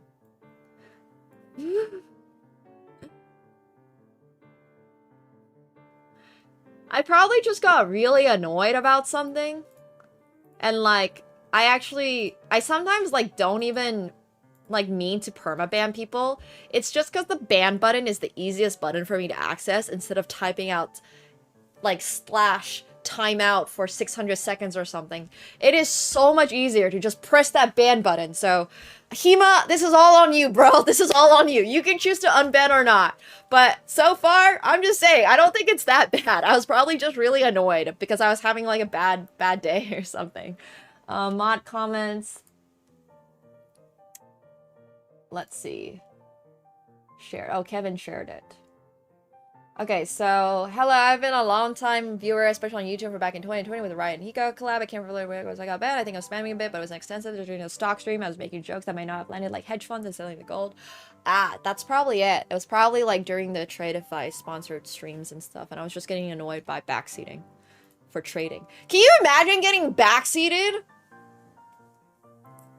in trading? It wasn't even, like, stock. It was, like, props future trading. Bro. Okay, Hema, your choice. Let him have another chance? Alright. Hema has said let them have another chance. Because Hema said so. Okay, we have unbanned them. But yeah, thank you. Thank you, Hema. Yeah, just trading opinions that I think I disagreed with a lot. Backseated by someone saying buy diamonds. Well, I definitely think that backseating gets on my nerves a lot. Especially during a trading stream, man. I was like doing stock trade. I was doing props futures trading. Alright, cool. That was Hema's wheel spin. Next up we have Gambatron! Ray Blanco for your wheel spin. You're familiar with this wheel. You hit level 6 in Star Trek. Oh my gosh! Another ban review judge! Alright. A lot of ban reviews today. Wait, this is Ray's second. Ray has had like so many opportunities for the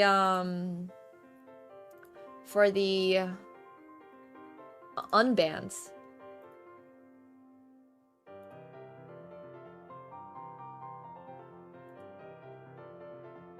Okay, Ray. Ray, are you here? I know, I have watched the stock guy. Yeah. I mean, funnily enough, I was gonna go into quant when I was like in university, but I wouldn't say I'm particularly good at trading. Although my TFSA account has done really well the last couple of years, but it's mostly from holding longer term stocks rather than day trading, but we don't need to get into all the nitty gritty of my stocks. I don't know if Ray is here, so we might need to move on from Ray's. Alright, I don't think Ray's here. Okay, so next up, we've got Cake Gormand. I own crypto. I would not say I'm an active, like, trader. No! Cake, you're landing on whammy. Not the whammy. Alright, next up, we got Padawan. Ooh. Padawan, if you would like to ask for any advice. I'm not asking you for advice. I remember you did this last time. You can ask me for advice. It can be chess advice, it can be general advice, it can be whatever you would like. And I gotta answer seriously. I remember last time you gave me like some solid life advice and we were like, oh, wait a minute, bro. It's the other way around. You asked me for advice. I wouldn't put that on you to give us advice. Okay. No, we're still going. You'll be next against Julia or Nico Stroud if Nico is still here. Your game is coming up really soon as we're done with two more wheel spins. One for one true czar. One true czar. Not the whammy! Not the whammy. Okay, one more for Christomir. Hey! Christomir. Sorry, Crystal Ball, not Christomir. Crystal Ball. Smithy, if you would like a game against me. A chess game against me. Super serious chess game against me. You can get one today. Yeah, Whammy has a magnet in this segment. It's true. Yeah! Okay, so... You're gonna be playing a game now. Korean Feed God. Against, Nico Stroud. But I have a feeling Nico is not here, so...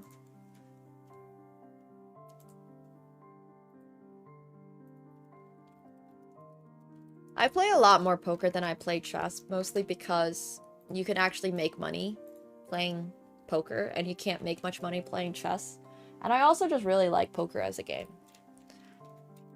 I love playing tournaments, I love playing cash online. We're gonna be playing a little poker later as well. I don't play any blackjack, actually. I have played baccarat because it's like a thing to do when I was in Macau, but I'm not really much of a... Other than poker specifically, yeah, you can lose a lot of money on poker, but in the long run, if you're a good player, it's like, I don't know, 70%.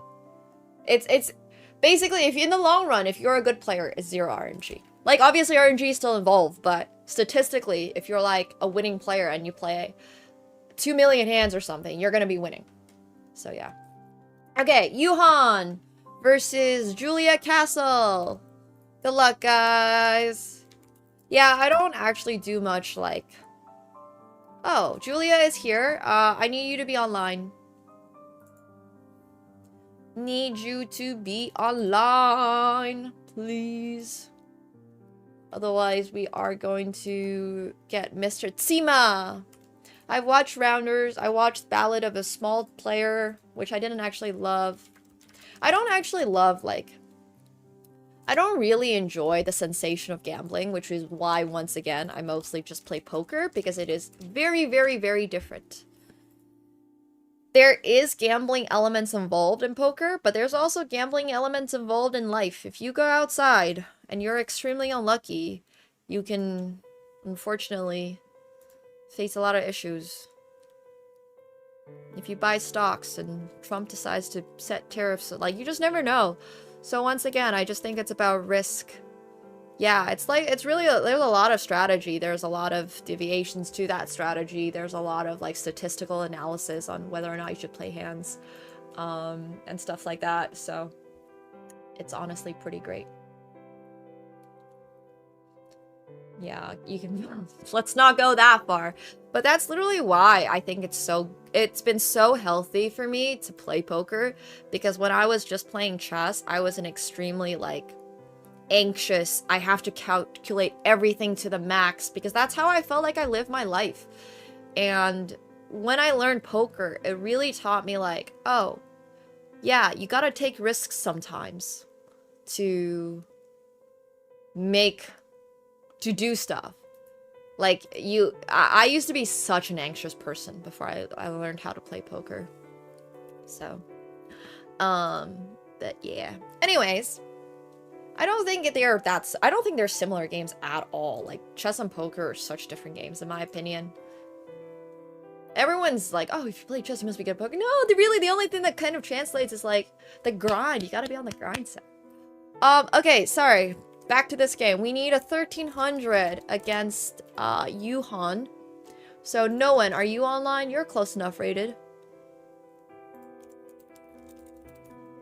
Nope, neither player is online. Okay, okay. I grew up in Finland. One of the reasons why, like, I've always had poker in the back of my mind is because when I was a kid, there was this Finnish grandmaster named Domi Newback. And Domi Newback swapped over to playing poker when I was, like, a kid. And I was like, oh my gosh. You are online? Okay. Thanks, Nico, for hopping in and letting us know that. I'm still trying to get your game in. Yuhan is actually not online. We don't have any other 1300 subs, so... Well, like I said, chess players gravitate towards poker because you're already kind of smart. And you make $0 playing chess. And... therefore, you might as well use your smartness for something that actually pays you. I don't think I'm personally all that good at, like, the game or anything like that, so that's a different story. But, alright, good luck, Yuhan. We have too many professionals. Yeah, the other great thing about professionals, yeah, you don't need to mute, but yeah, go ahead. The other thing about professionals in Poland, that a lot of them play Omaha. Like, Omaha, the 4-card poker game, is so popular in Finland. Like, we got Patrick Antonius, who is also, I guess... Anyways, Patrick Antonius, oh my gosh. There's... I can't remember all their names, but yeah, Finnish people are so good at poker. Finnish people are so good at games that you can play in the freezing cold. Because, you know... It's a fast opening, but then on move 7, Julia Castle has stalled. This is a very close rated match. They're both 1300! Both 1300.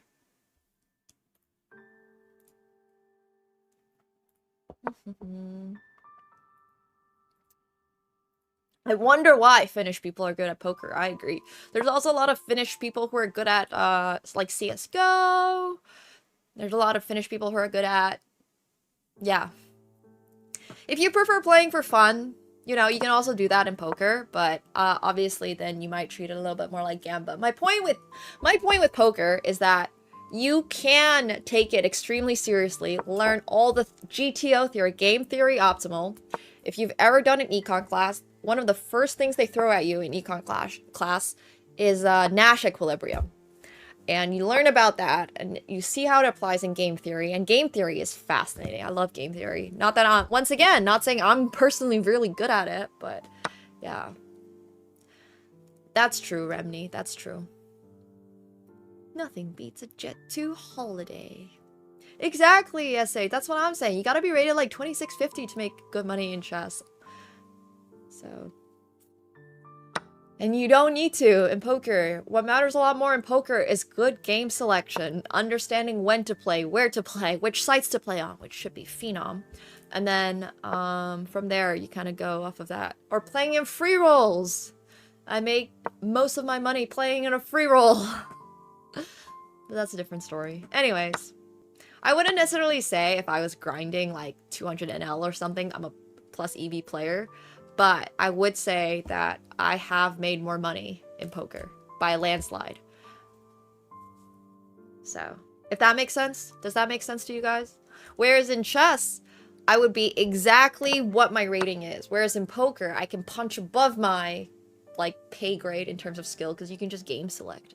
Or, like, I'm very grateful to be sponsored for some of these events, so I don't have to pay the buy-in, and I can still keep whatever, or I get sponsored to play and stuff like that, so, yeah. Yeah! Hema! Shout out to Hema, current free roll champ of Phenom. Won the latest what was it, $100 free roll? Made some free money playing poker? Exactly. So it's a good time. Wow. So fast. So good! That 30-second time advantage really coming through. Good position. What's crazy with all these 1300s is that, like, most people don't really blunder that much anymore. I can see how difficult it is for people to start improving. It really feels like the benchmark for being good at chess has gone so high in the last couple of years. I can understand. It's like inflation. It's like why you feel like you can't afford to buy a house, you know? It's because of inflation. There's rating. It's not really rating inflation. Skill inflation. There's skill inflation. Yeah. I love Jen Shahadi. I actually don't think I know who Shannon Elizabeth is, but Jen I've known for a long time.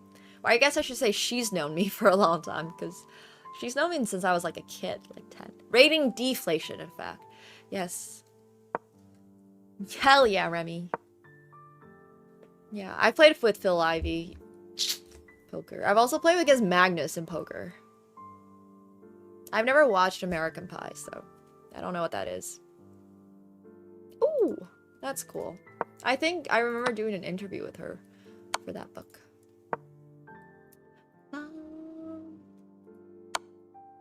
That's cool.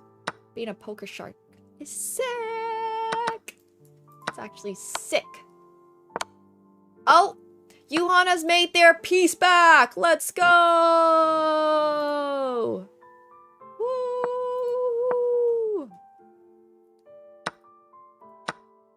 Someone on YouTube chat said day trading is basically just gambling. I mean, look, once again, you're making educated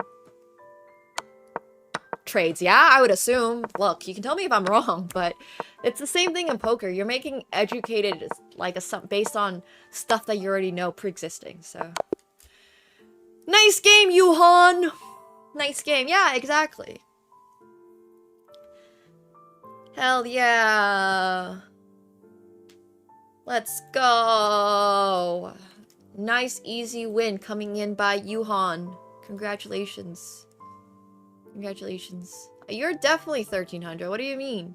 Okay, well, you did have one piece blunder, but honestly, aside from that piece blunder, everything else looked good. Nice game for both of you guys. Okay, so Mr. Seema, are you still here? If Mr. Seema is still here, we got you against Naish Muyambo. You guys are both 1900s. Okay, cool. Your opponent is actually not here, so we're gonna pair you against David. Is David still here? If David is still here, we will have ya. David is not here. Okay. Where'd they go? That's what I'm saying. Maybe you just here? 1700 versus 1900? Close enough. Alright, good luck.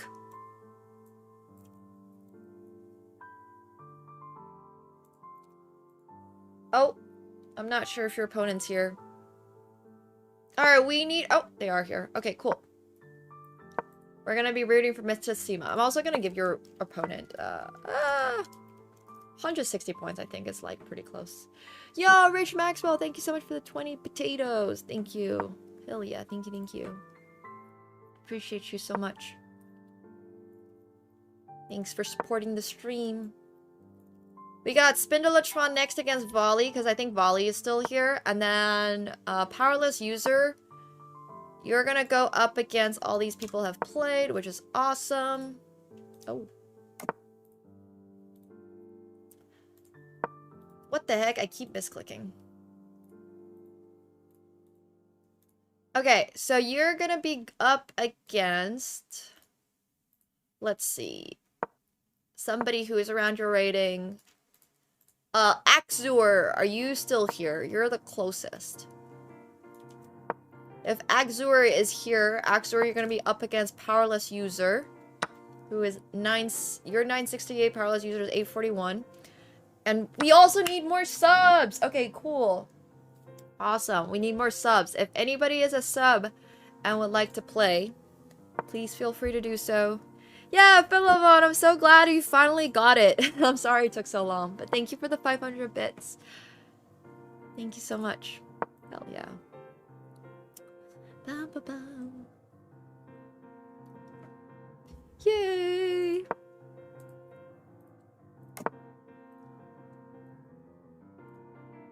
If anybody is looking to get a game against me or Chessifies or anything like that, you can just spin the wheel.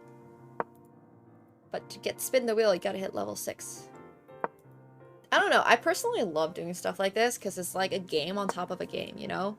You download the game, you play the game, and then you play the game to play the other game, which is spin the wheel, and then you can spin the wheel to play a game against me, and it's like an endless... Yeah, it's fun. Yeah, I agree with you, Yo-Yo. I think it's definitely a lot harder for you guys to be able to,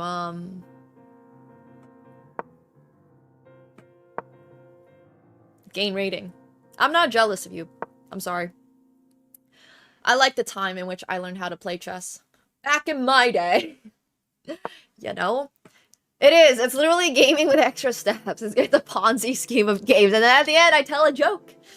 The mini game is Star Trek. Hey, Star Citizen Dan, thanks so much for the Prime. Appreciate it. This is such a... Like, this is one of the most solid games we have had off the day. Obviously, this is also one of the highest rated games we have had off the day. That is a great move by White. So the idea here is obviously as Black takes, there's Queen takes, and there is a fork, and then he gets his piece back. So, yeah. Mini games are great. You guys get back in my day all the time, bro. All my stories start with back in my day. You guys don't understand how different... my lips are dry. You guys don't understand how different my life was for chess when I was 3 years old. Like, you also don't understand that I have perfectly good memories of learning how to play chess, and I have every single experience I have ever gone through as a 3-year-old. So, like, I might as well have been, like, 20 years old when I was 3, because I have the same memories. Like, I know exactly what I did from 3, basically, for chess. So I am allowed to say back in my day, because I really did go through it. It is a back in my day. Chess was so different in the 2000s. I might have been born in 2000, but I still remember the 2000s. Yeah. Thanks, Kevin. Maybe because it wasn't much. It's easy to not remember what you had for lunch today if you didn't have lunch today.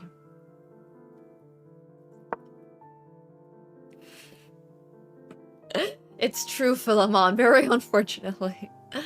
But hey, I have at least those memories. Okay, Exur, there's still a couple of games before you. I mean, there's one game before you, so...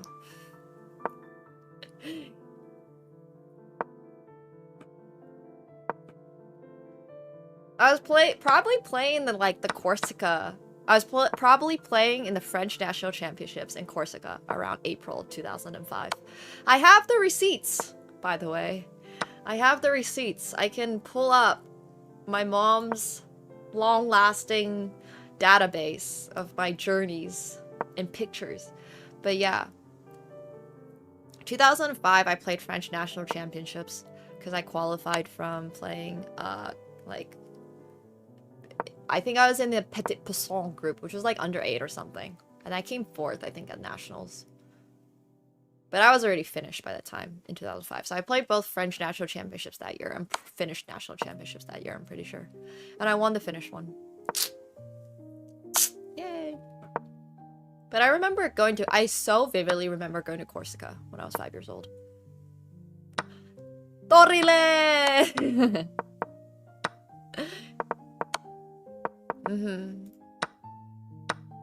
Oh no, Mr. Tsima! Flag him! Flag him! Flag him! Flag him! Flag him!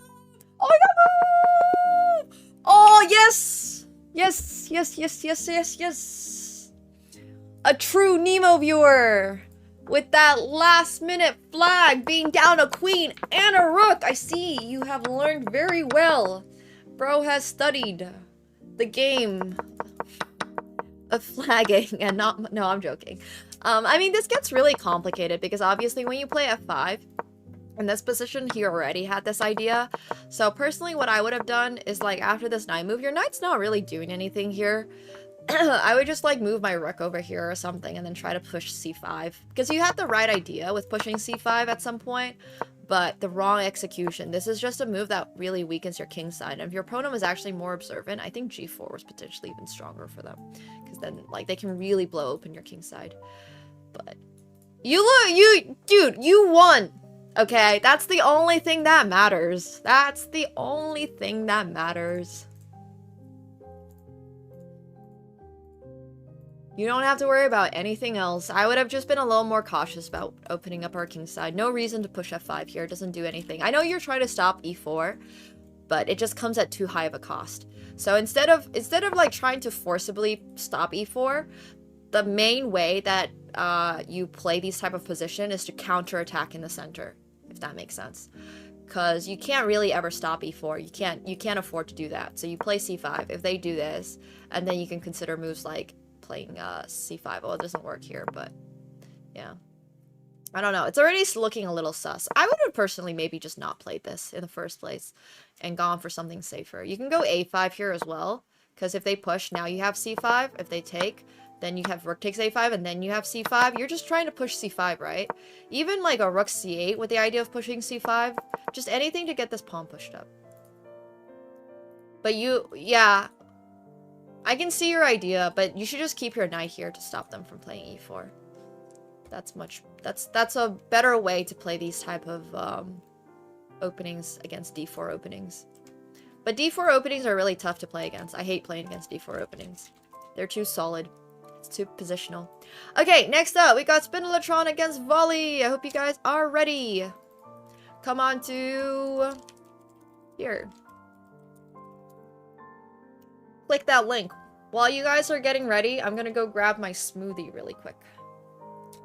I shall be right back.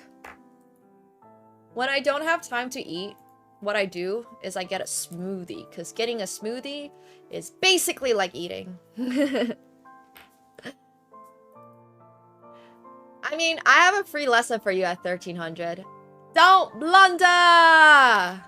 That's why there's a slice on our wheel that is literally the ask for chess advice wheel. Because like 95% of the time, when you're under 1800, your main issue is that you lost a piece at some point. So just don't blunder.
Alright.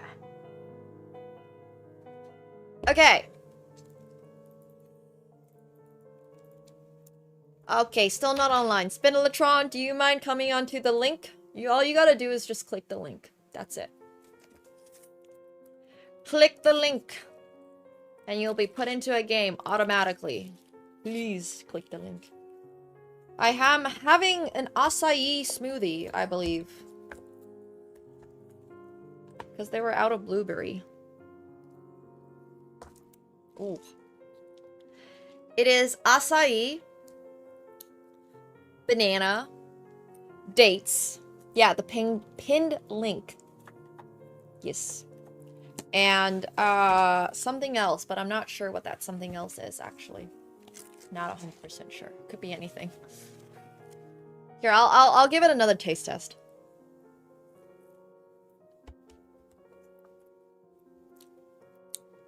It's actually pretty bland. No blueberries. I think it's acai, dates, strawberry. I think it's got strawberries in it. Out of season strawberries. Yeah, an acai, obviously. Dude, the Tokyo 7-Eleven smoothie was honestly not that bad. It was like still a little bland. It's not that bright of a color. It's a pretty muted. It's like an acai color. I know. I like my RL streams a lot too. I wish my country wasn't so cold. Alright, Volley is still not online. Spinelotron is online. If anyone else here is like... You can just click the link, bro. It ain't that hard. I'm trying to gain... Oh, you're on your phone? Ah. Spinelotron, can you send Volley a challenge, please?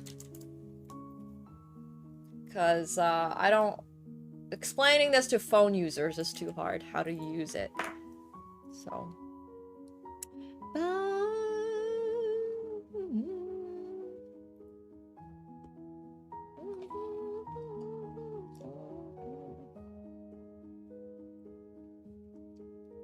It's a great time to visit Japan. Oh yeah, I have heard about this. I would say discouraged. They are discouraged from visiting. But that's a different story. It's always a different story. Also, while we're waiting for everybody to play the game, I just want to remind you guys that I did come out with a new YouTube video today. So if you have not yet watched it, it is model versus chess Paris Eiffel Tower version. Because we also have a version that is coming out for Pont des Arts. For those of you who know nothing about Paris, Pont des Arts is a really cool place. But so is Eiffel Tower, obviously. This is not CGI. This is a real Eiffel Tower. Thomas, nice to meet you. Nice to meet you. This guy was really nice. I mean, all the people here were really, really nice. There's a lady who played as well. She was really good. Oh, this kid was hilarious. We actually had to remove somebody from this because it turns out that they got banned from the Canadian Chess Federation for, I believe it was safe play violations. I didn't know about this until literally somebody was like, did you know? Yeah, I know. Like, I posted a video with this guy from, like, another event a long time ago. Because all of these are, like, 1 year old, by the way. If anybody's ever like, oh, you're in Singapore right now. No, I'm not in Singapore right now. I was in Singapore a year ago. So, a safe play violation, apparently... I'm just gonna pull it up because I'm not gonna say something that they did not do. But, Canadian Chess Federation. So, safe play for...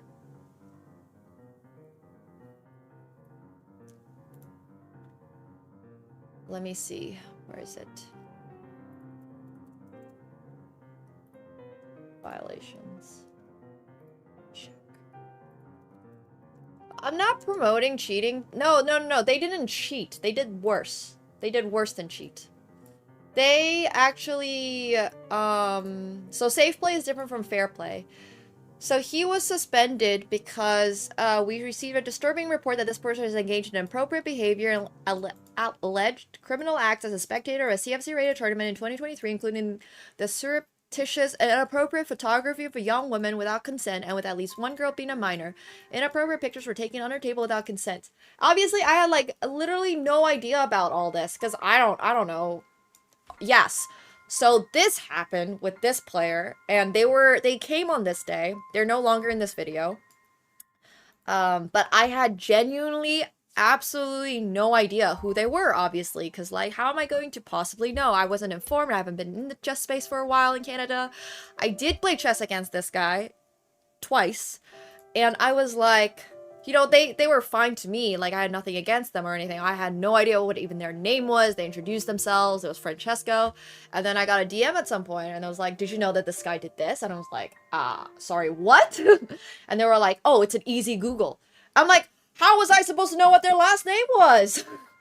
Like, I'm sorry, not everybody goes up to me and is like, oh yes, I am XYZ, and I have been banned by the Canadian Chess Federation. And I was like getting hate for this, and I was like, bro, sorry, I did not know. I had genuinely no idea. So anyways, they're no longer in this video, and I'm really sorry. I've never like, anyways, yeah, I was crazy. How was I supposed to know who to Google? I'm not like fact checking every single person I meet in public, and also I have no idea what their last name was. They don't show, nobody shows me their criminal records before games, guys. Yeah, I don't know. Why aren't y'all submitting me your... I want... Next time, if you come meet me in the public, I want your entire record of your life. Everything you did from age 3 up until right the second before you met me, so I can vet whether or not... Oh, it was absolutely crazy stuff. It was so crazy. Whew! Yes, tax papers please too. I also need to know. But I was literally like, oh my gosh. So anyways, that's part of the reason why this video took so long to come out, because we had the thumbnail with him. Obviously we had no idea who it was. It was just like it just made for a really good contrast, because they were like a large person and like I'm small, and it was just really good on the thumbnail, and they had the game on and they were a feature, and we were like, oh, so we had to redo like everything for the video feature. We had to like choose a new short. We had, yeah. Obviously, we had no idea. But anyways. Crazy stuff. Okay, sorry. I hope you guys are ready to play. This was a really random tangent. Really random tangent.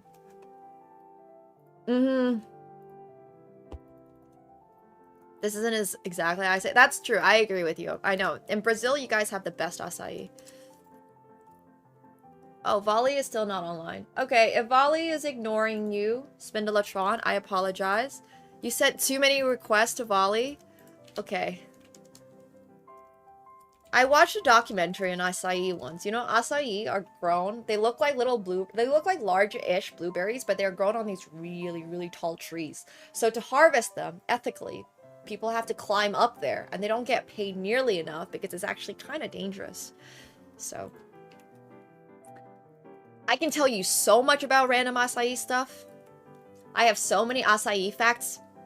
The other thing about acai is that they are primarily grown in Brazil, and once again, like, it's really popular in a lot of places that are not in Brazil, but it's the freshest in Brazil because you can have it with, like, I think it's milk. People have it with milk there, and you can get it like pretty affordably, but then it gets shipped out in frozen packets all over the world, and then it becomes pretty expensive. So yes, exactly. Yeah. But another fun fact about acai. I'm running out of specific facts about acai. I just generally know where they're grown. Obviously, they're like a rainforest plant. Yeah.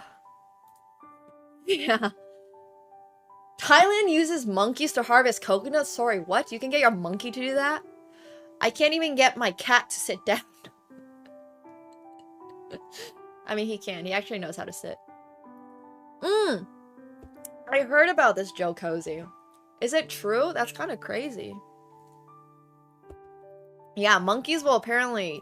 Monkeys do so much. Okay, Volley, if your game does not start with Spindletron soon, we're gonna put in somebody else. Oh, is Jamie Vardy here? Did Jamie Vardy play? Is Jamie Vardy still here? They're much faster than humans, but well, do they get treats for it? Yeah, it's true, Kako.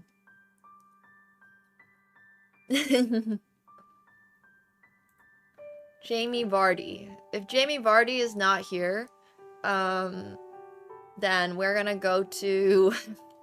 I love how all the Brits know who Jamie Vardy is.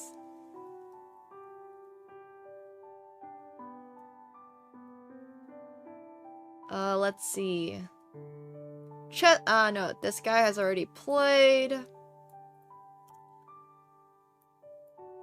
And then Twooch has also played. Hilaril. And that's a little too low rated. Maybe Comptoba? Comptoba, are you around?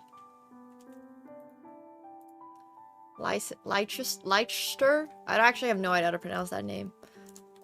Okay. Comptoba. Oh, you're playing now? Okay, thank you. Appreciate you. Thanks. Okay, good luck, Spindletron. We're rooting for you. Alright, they got the game started. Next up, we got the Powerless user against Axuo. I assume Axuo has long come back from their bathroom break and is now falling asleep. But Axuo, if you're still here, I'm sorry the games are taking so long to get started today. For everybody else, if you are here and you are a sub, we would like your assistance in subs versus plebs. I don't know if you're learning much just from this game, but we'll see. Wait, Volley lied about their rating. They're 291. Wait, why did they say they're 670?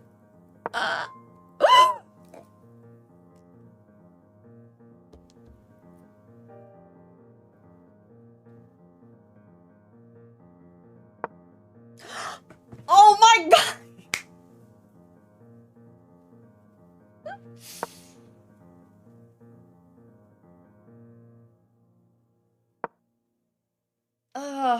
Alright. You know what? It's fine.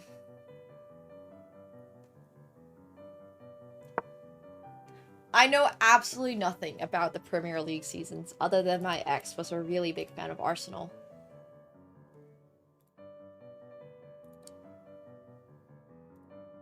Who's the sub? It's Spindletron.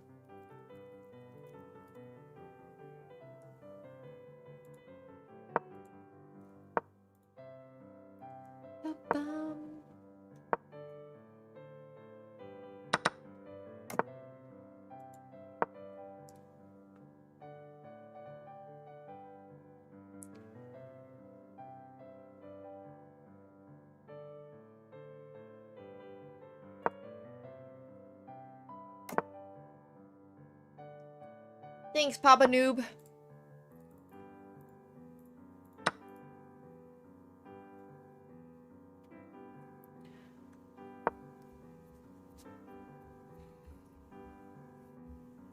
I'm not underestimating anyone. He might be underestimating himself. Okay, so we need more subs. Can we get more subs, please? Can we get more subs, please? More subs, more subarooskies.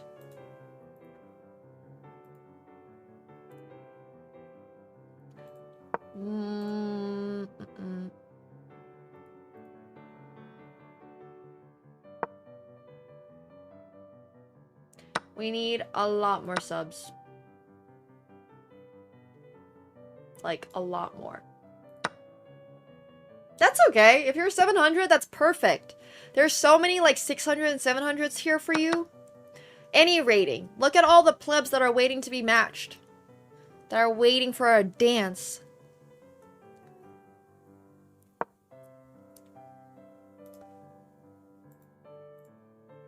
Think Spindletron has a high rating? Bro's 800. Sorry. Sounds good. I'll just type you in because I remember at this point.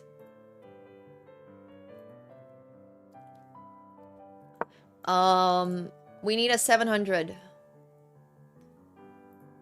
Any 700s in the chat? Because I don't think Jamie Vardy's here. We've got... I don't think Farouk and Invalid ever figure out how to get on. So we need... Volley's already played. Volley's also getting flagged. They're doing their best. If Hilarial is here or Comtoba is here, we'll take you. Otherwise, we need a 700 pleb. Any 700 plebs that might want to play? 400 is unfortunately a little too low. Oh, Spindlertron, no mercy. No mercy at all. No mercy whatsoever. Alright, another win coming in by the Spindlertron. Good game, Spindlertron. Clean game, too, apart from that queen blunder in the beginning. I play like 375 sometimes. I agree with you. But that is not the point of subs versus plebs. Because otherwise, we might as well toss a coin and decide who wins, you know? Alright, powerless user, good luck against Axur. Thank you guys for being... You did. Did you not notice you blundered your queen in the opening? That's okay, Volley. You also inflated your rating by 400 points, so you got a much more difficult opponent. So... Also, that was for the previous one.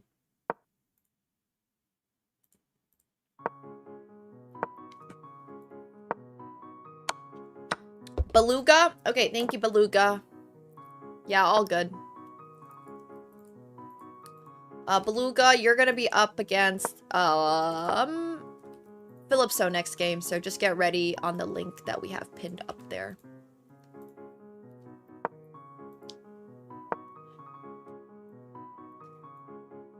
So far, another clean game coming in by the 800s. 900s. Yeah, rating deflation's a real thing. Back in my day, you guys would have been like 1500 on ICC or something. Okay, actually ICC was kind of challenging. Maybe not on ICC, but still. You would have been better. Back in my day.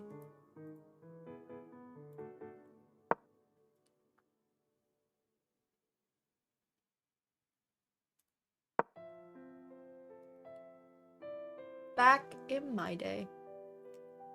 Oh.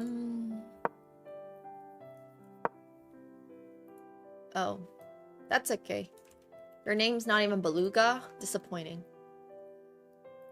Oh, wait. I couldn't read. Your name wasn't Beluga to start with. It was Beluga or something. Alright. Reading's hard. I'm starting to understand it. Sounds good, Real Zero. You're gonna be in here after Kako. And then we'll put little Zayn.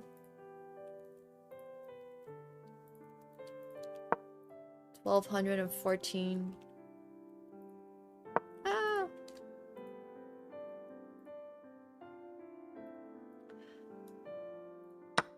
I like the speed on these games too. I mean, they are playing 3-0 at 800 and neither player has blundered a piece.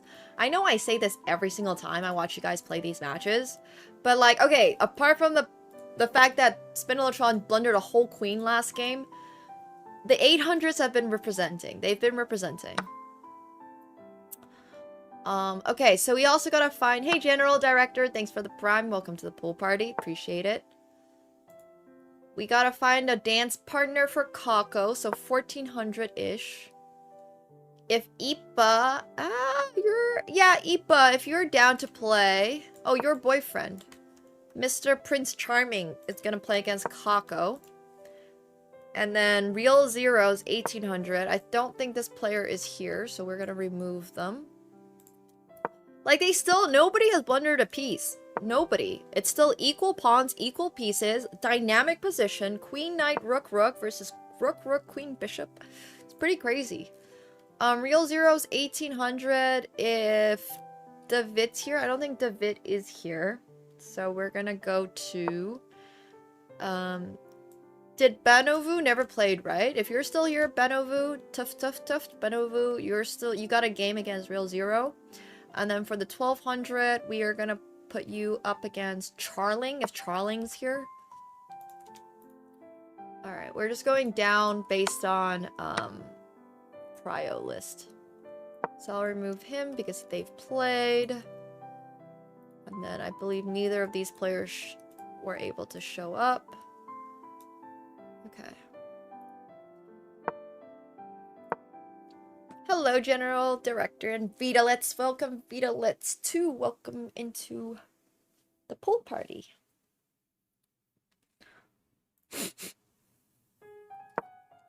Both players are so even on time. This is really going to come down to the wire. Also, if Powerless User wins this game, the subs already win because it's a best of 7. So bro is already on track to making this a dub for the our lovely subs. Yeah.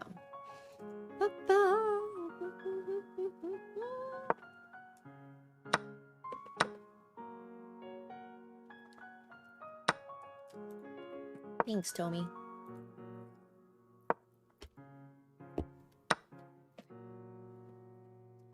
All right, Queen. Wow, what a perfect game.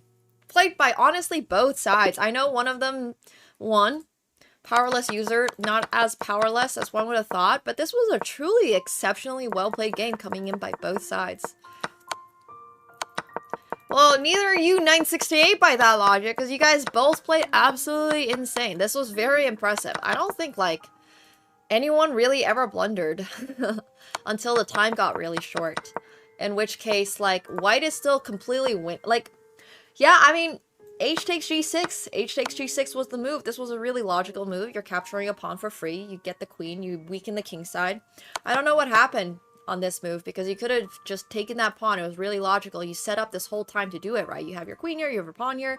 Just go for it. But then they moved the horsey instead. I don't know why that is the case, but it was the case, and therefore Powerless User takes advantage of that and wins the match for the subs. Congratulations, subs. Okay, subs, you guys get wheel spins already because you guys have already won, and then we're gonna start another best of 7. Okay, you guys, clean sweep 4-0. For that, we're gonna take out 1 whammy. You guys have only 1 whammy on this wheel.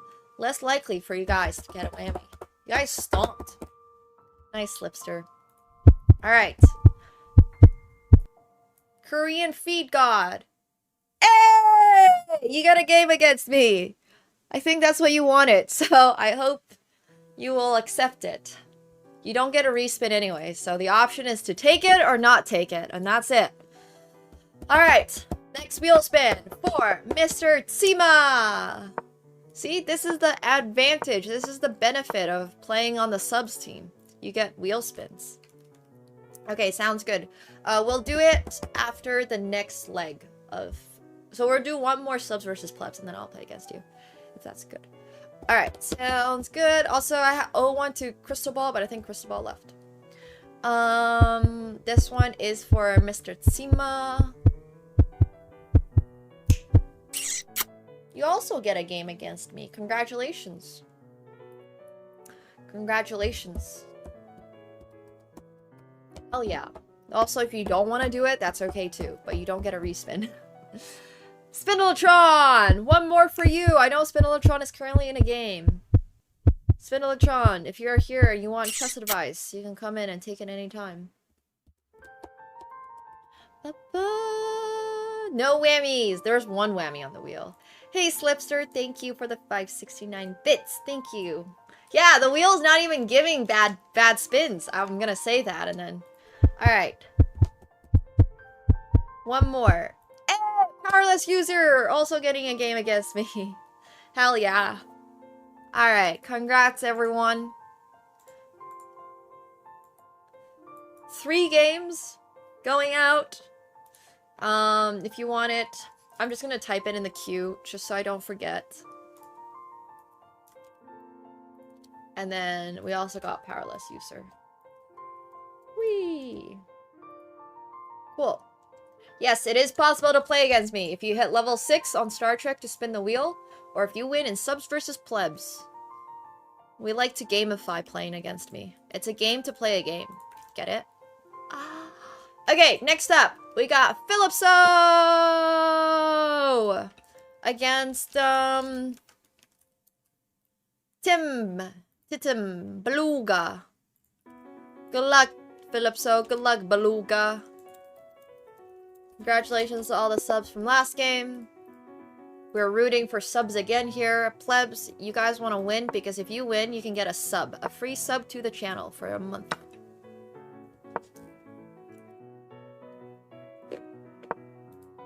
Hell yeah, Mickey. I see you on that I see a lot of you guys on that poker grind. I hope it's going well.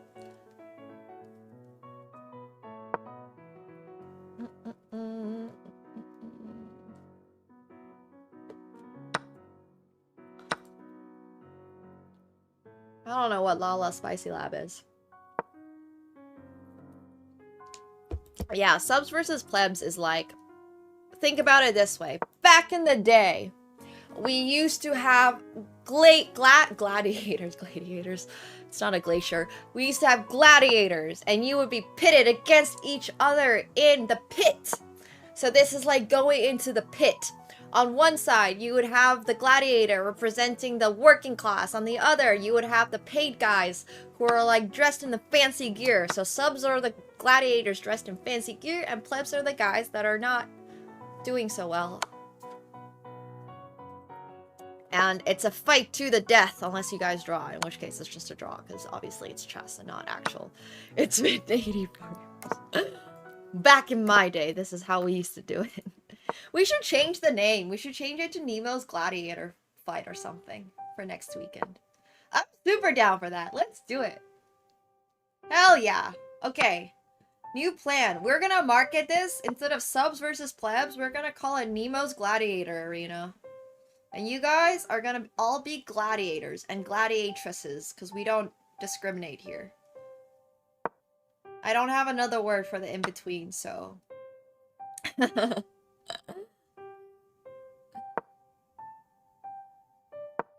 I did wear this white shirt on the Botas Sisters podcast. That's a good eye, actually.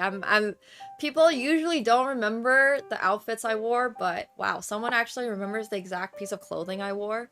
That's crazy. I'm not even wearing the other top on this. I'm actually really impressed that you recognize that. That's insane stuff. I don't know.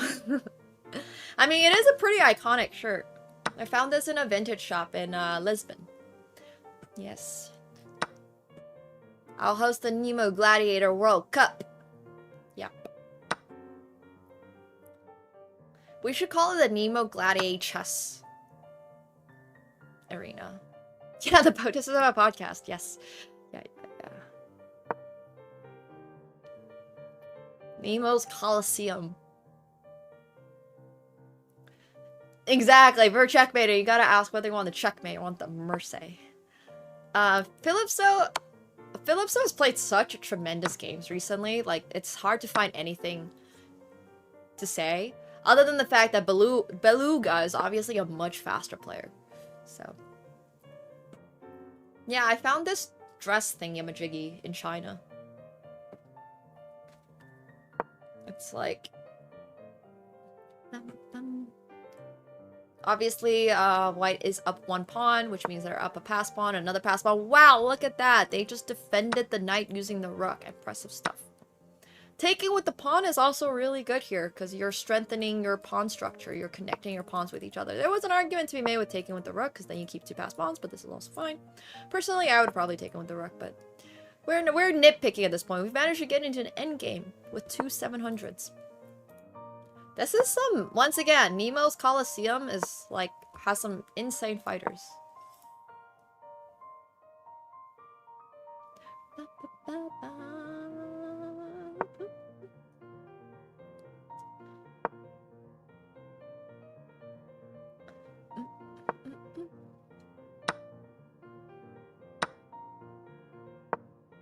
Oh? Pause chimp. Pause chimp. That is gonna be a free pawn. If I had to fight at a Coliseum but could only pick one weapon, what would I choose? So I've always thought that I would be really, like, I don't think I would personally do well in close quarter combat. I would probably be like a bow and arrow type of person. But if I absolutely had to pick, I would pick probably the flail. The flail seems easy. You just go swoosh, swoosh, swoosh. It's slow though. So maybe daggers. It's probably between the flail or like double wielding daggers. If I got a lot buffer and a lot stronger, I would want to be like Guts from Berserk and have a giant sword. Like a giant sword. Kevin, I need to make it easier for people to play against me. I'm so sorry that it's that complicated. But yeah. I would want like a huge sword. I think spears break too easily and then you gotta like poke people. I don't want to poke people. I want daggers. And then I can throw daggers. I want throwing daggers. Dude, you played so well, Philipso! All the games are so good today. No, I agree that flail seems like a hard weapon. You gotta be careful. It's true. Too slow, I agree. Well, you already know your own mistake, but I just want you to know that you played really, really well. I would have been a little more careful around this part. Like, this is crazy to think about, but your opponent is almost checkmated. What do you do when your opponent's almost checkmated? You checkmate them! So whenever your opponent self walks into like a mating net, it's really hard to understand that this is a mating net because obviously it's not something you set up. But you gotta understand, the king can't move anywhere on the G file. So therefore, what do? It's a back rank mate if you turn your head 90 degrees, right? Imagine, okay, wait, watch this. Look.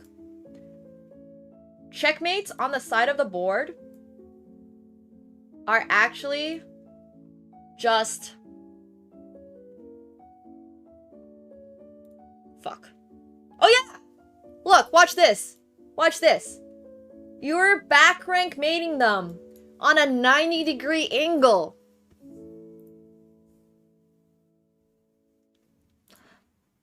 So this is how you technology. Technology, I know, it's crazy cool, right? So you want to go checkmate them on that back rank. What you did in this position was king here, which does nothing. It doesn't even defend your pawn. It does nothing. What you gotta do is go checkmate them. Go here. Go checkmate them. If they take this, watch. Right? Now you can go here. You're going for a back rank mate at a 90-degree angle. If they go down here, watch. They go here, you go here, so now they can go out, but then you just take all of their pawns. And if you take all of their pawns, guess what happens? You win the game. It's like a double-edged sword. This is, wait, all swords are double-edged.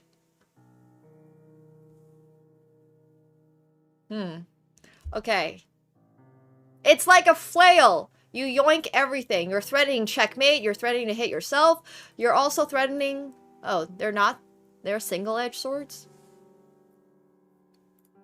Aren't, like, British swords double-edged? Literally? They're definitely double-edged. Like, if you think about the... Okay.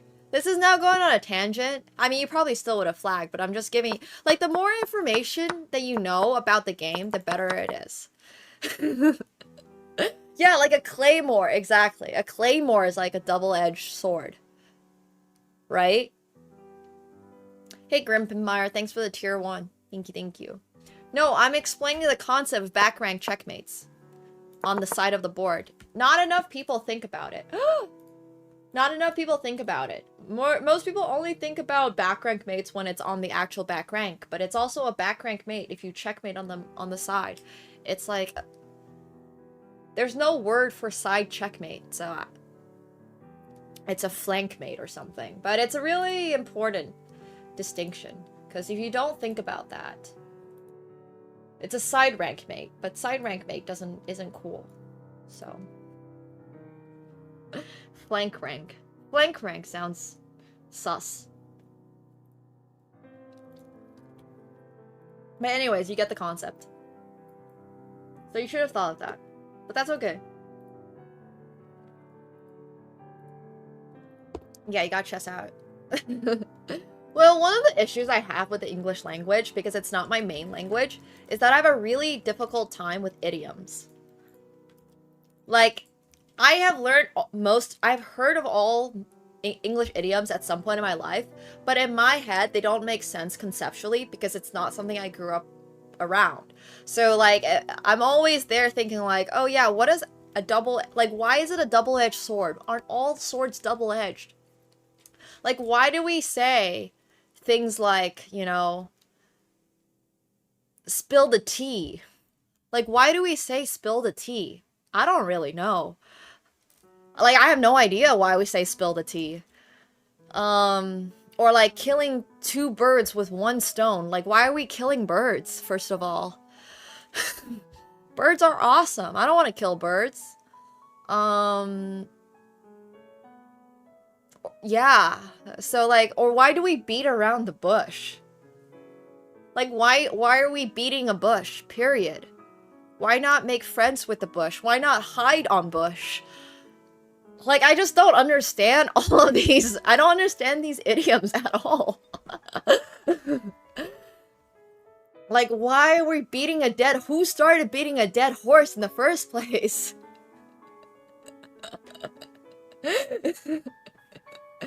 I don't even know what got a wild hair means. That's... Like, all of these... None of these idioms make any sense to me. That's what I'm saying. But there's so many idioms, but idioms in Chinese are extremely poetic. So, like, for example... Yeah, see, you guys got them explained to you. I never got them explained to me, and people just started using them because I got to a level in English where I could speak, like, as a native level. But, like, nobody would explain... Like, I didn't grow up in, like, an English-speaking household, so nobody was there to be like, oh yeah, you know, we beat around the bush because going through bushes is bad for you because there's a lot of poison ivy in North America. Hell nah!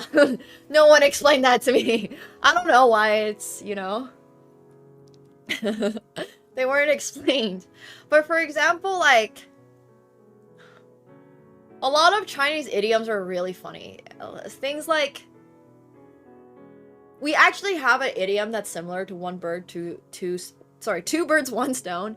一箭双雕 is like 1 arrow kills 2 things, basically. But it makes sense in Mandarin, because a lot of Mandarin words have double entendre, so like 一箭 is just 1 arrow, 双雕 just means hits 2 things. So it makes sense in my head. I don't know how to explain that other than that. Like it's not like 2 birds, 1 stone. You got, what do you mean 2 and birds and 1 and a stone? Like what are we doing here? But it's a lot more direct. But it's a lot more direct in my opinion. There's also things like 九牛一毛, for example, which is like 1 small hair of 9 oxen, which means it's a small, insignificant thing. Yeah. Are we shooting arrows? I don't know, man. But anyway, they're just these type of things. There's a lot of them out there.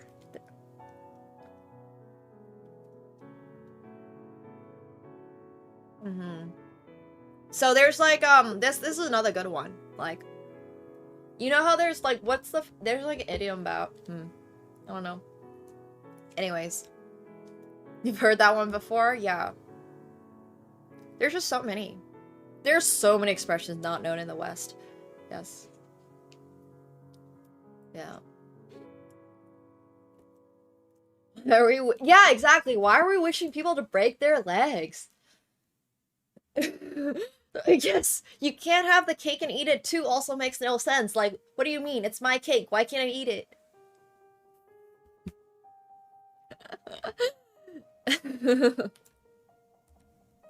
I agree. I 100% agree. Okay, sorry. Kako versus Prince Charming, your boyfriend. Sorry, that was a long random tangent. Yeah. Eat a cake and have it too. That also makes no sense. Kako, are you ready? The link, please. Click the link.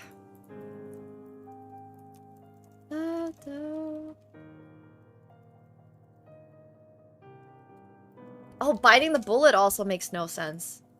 Why are we biting any bullets? Why bite a bullet?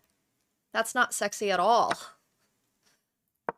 None of it makes sense to me. There's so many random, like, idioms that just make zero sense to me. Do you actually mind sending them a challenge? Because it shows you as not online, but I believe you're online. Maybe you're on mobile. Kako, just send a challenge to this guy. If you eat your cake, you can't have it. Oh, it's just Kako? Okay, that makes a lot of sense. You keep shortening your username. It went from Kako Walderama to Kako Chest to now just Kako. Alright, good luck, Kako. Game has started. Oh no, Piers. Are you still around? You're 1,000 rated? You were definitely supposed to go, so... If we have a 1,000 rated sub over here, feel free to speak up. Any 1,000 rated subs that might want to play in case we miss anyone. But I think we have most people. Kako's coming out with a... Sorry, I'll turn the eval bar off. 1,400? 1,400, we can find you a game too if you wanted to play. No problem. We got people. But we do need your username. We also need... We have no low-rated subs. It's true. I mean, we had some, but they played. Oh yeah, Curiosity killed the cat. To be fair, Curiosity killed the cat does make sense. Because, like...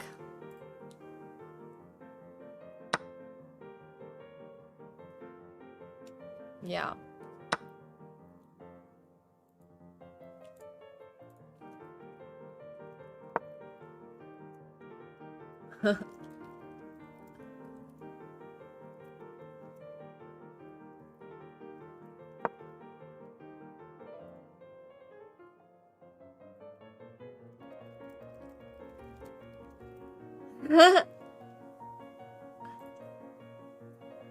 But cats are super curious animals, and they definitely get in a ton of trouble.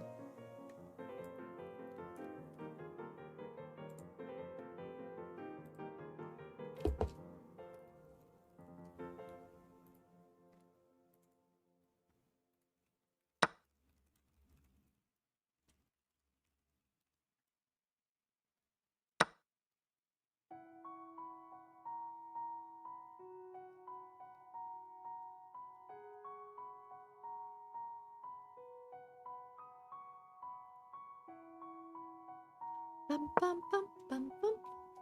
Yeah, cats are always getting into things. Cats are always trying to eat stuff.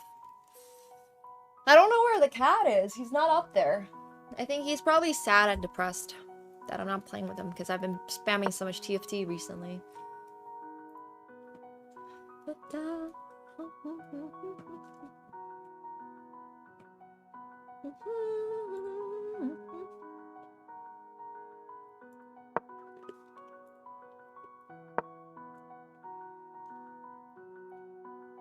I've never heard of what's good for the goose is good for the gander. What's a gander?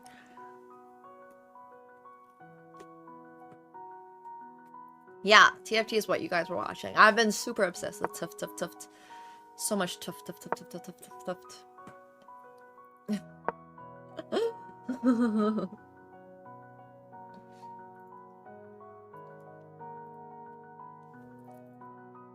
Gander's a male goose? Oh.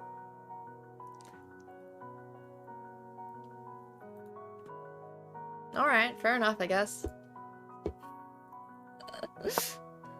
Currently, I am unranked in TFT, but my highest rank was Plat 3 at some point. So it's goose a female goose? Wait, that's what I'm saying too now. So have we been assuming geese's genders this whole time by saying goose? Oh, I have played no regular League, like, recently. League is such a hard game. Such a hard game. Also, bro is 2,000 in Blitz. I'm sorry, what? He said he's 1,300. I'm so confused right now. Why did they... Oh, because they have no Blitz games. That's why. They just gave their rapid rating because they have no Blitz games. Or what they think would be their Blitz rating. Okay, that makes sense. No, I'm not a Deadlock person. I have a friend, a really good friend, who's like absolutely obsessed with Deadlock. And like they've been trying to get me to play that, but I'm not. Oh my gosh, we had. Well, it's okay. We're still winning. Kako's still winning. Female goose are just goose. Interesting.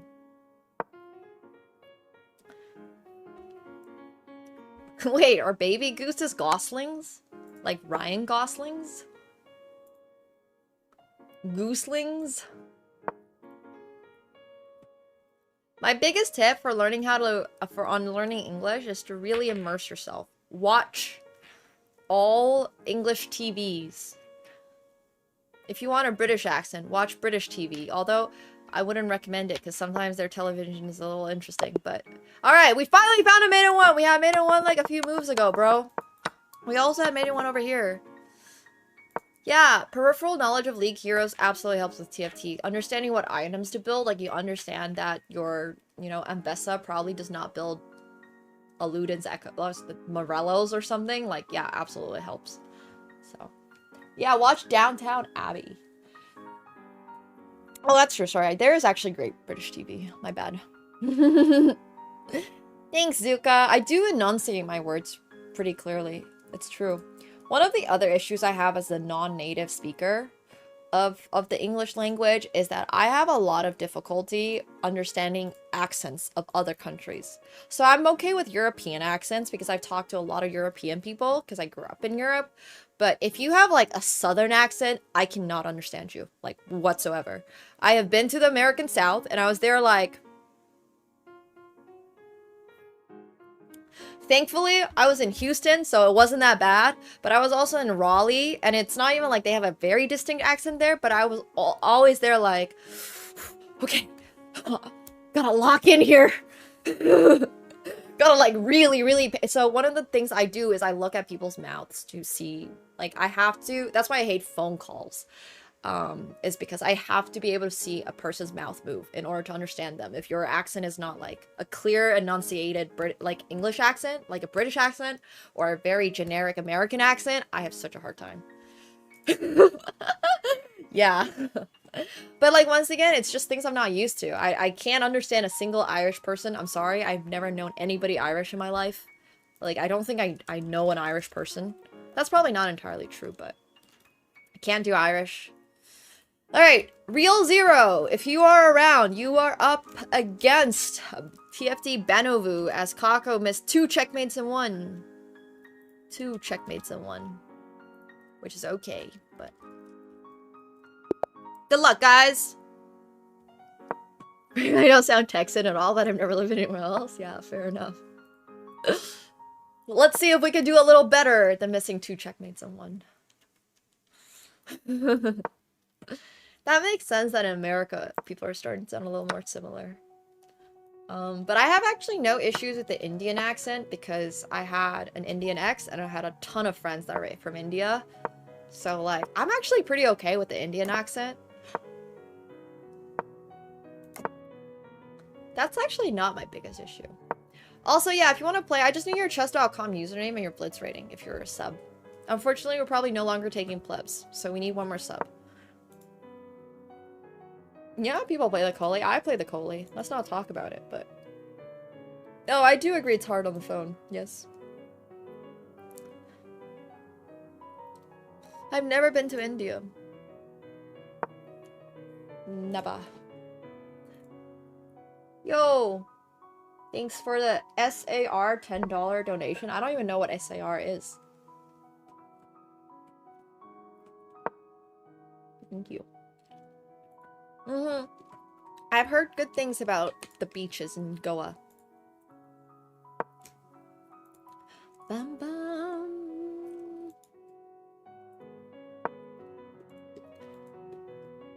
Yeah, Goa's in India. It's what? On like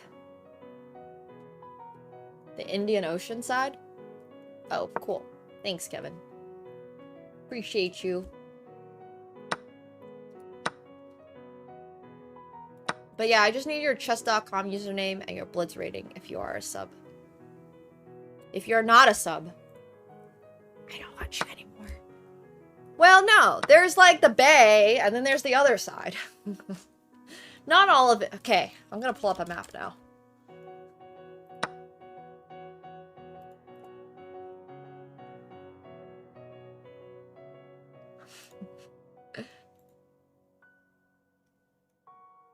Okay, but asking if Goa represents India well is asking, like, if Mississauga represents Canada well. For all intents and purposes, I would personally prefer it if we didn't count Mississauga as part of Canada at all, but unfortunately we do have to. Okay, it's the Bay of Bengal. So yeah, I was right. There's like, okay, sure. I guess there's the Arabian Sea and there's the Bay of Bengal. But I meant the side where you can see Oman. Boo! Boo to Mississauga! Sorry. Okay. I'm joking. I'm joking. Yeah, Goa is you know what's so funny? I actually had a friend who was born in Goa, is of Portuguese descent, and is like Portuguese. I think they're Portuguese black. And then they were born in Goa and then grew up in Macau. And I was like, bro, what is going on? Like, they spoke Mandarin. They spoke some variation of, like, I think they spoke Hindi or something. And I was just there like, whew, and they spoke Portuguese. And they spoke English, obviously. I was like, you got a really crazy upbringing over there. Yeah, international AF. It was really fascinating. So, I also have a lot of friends, like, from India that ended up in Kenya and stuff like that. So I always thought that was really interesting. Yeah, so does Macau. Random information you learn when you have friends that are international.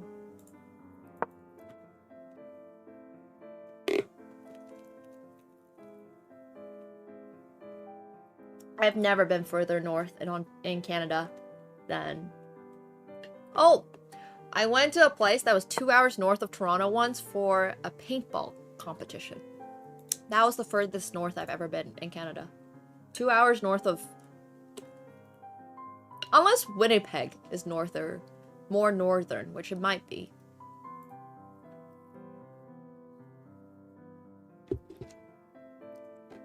Well, if you go to Macau, they still have a lot of Portuguese influence.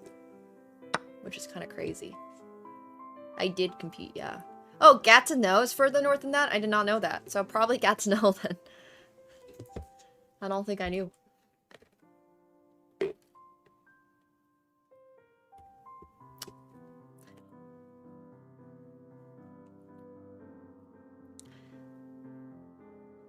Alright. Rail Zero is flagging TFT Beinovu. TFT Beinovu, I'm gonna assume plays TFT. They need to listen to what Robin said today. Time management! Needs time management help, and I hope their time management in TFT is better.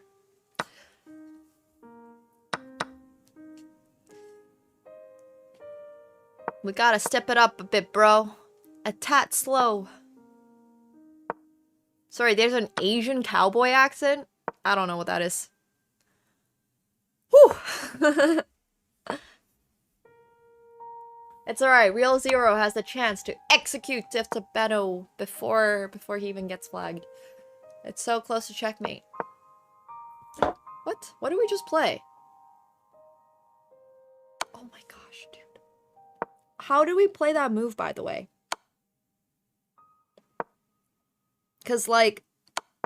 Oh my gosh.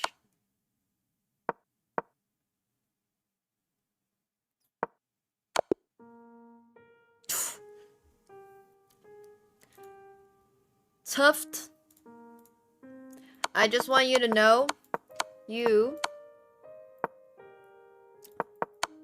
had checkmate over here.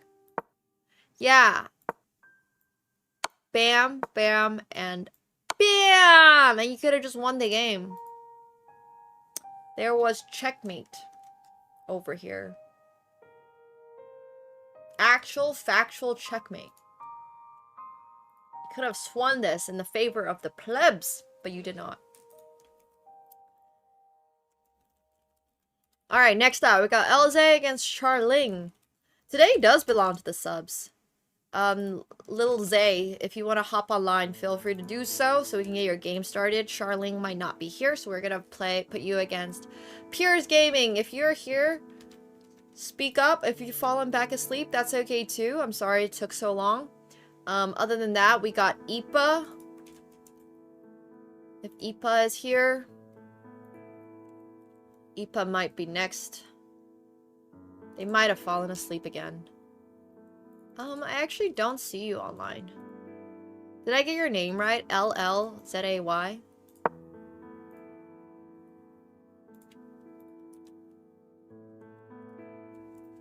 Oh, I keep accidentally typing that.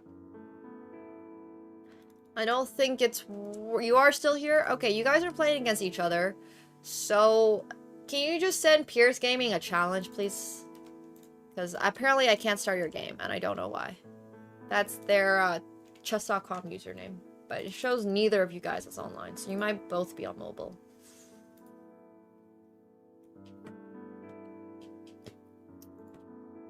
You guys might be both on mobile. Whenever the game has started, whoever is able to come in here first and tell me, that would be great. Thanks.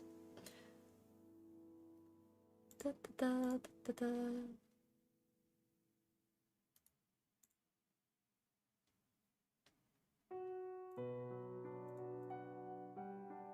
Let me see if maybe both of you guys have hopped online. Nope. Nope! Because honestly, I would say like 80% of the stream has been just chatting and 20% has been actually watching anybody play chess. I'm not saying it's entirely, you know, my fault that it's 80%, but I do want to say chat's contributing at least like 30% to that because of how slow these games have been to start.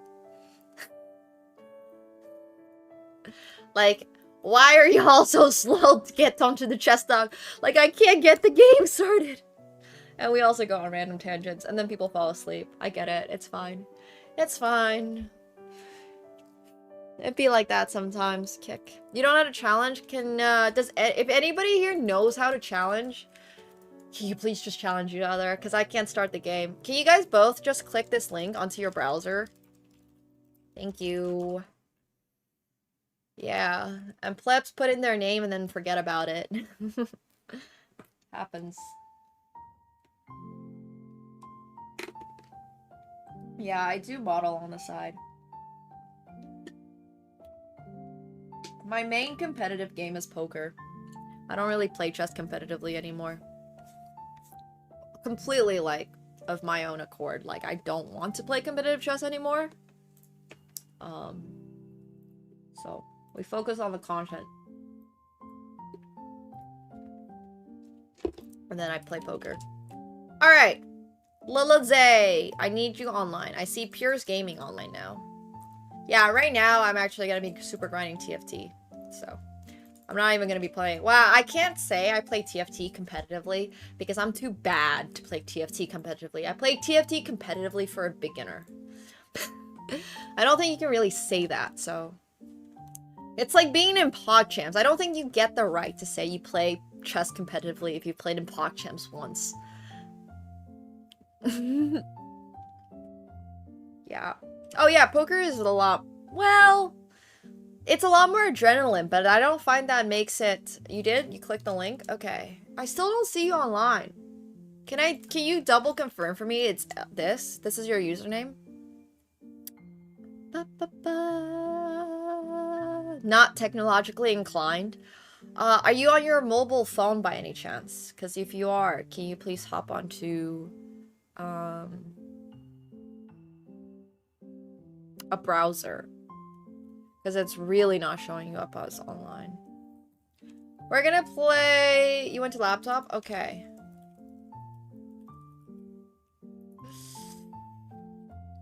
Still not online. I'm sorry. Also, Vidalets, we need a 1400 for Vidalets. So, Caps Chess, are you still here? This will be after.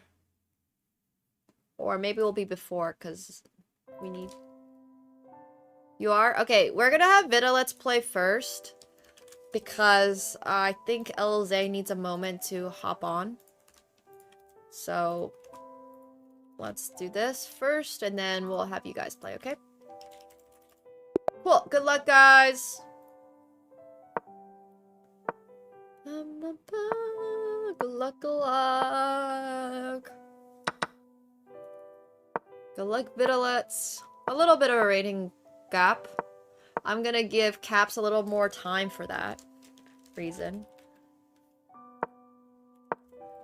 We are actually full on the queue. They're gonna get a little time buff because they're a little lower rated. It was only 15 seconds, but yeah.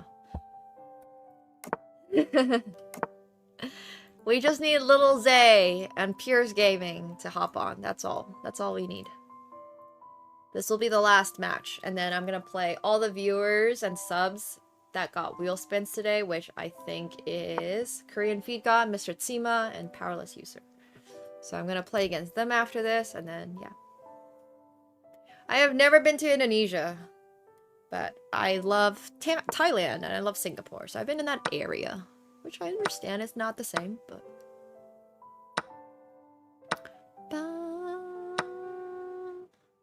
Cristobal did not win a game, did he?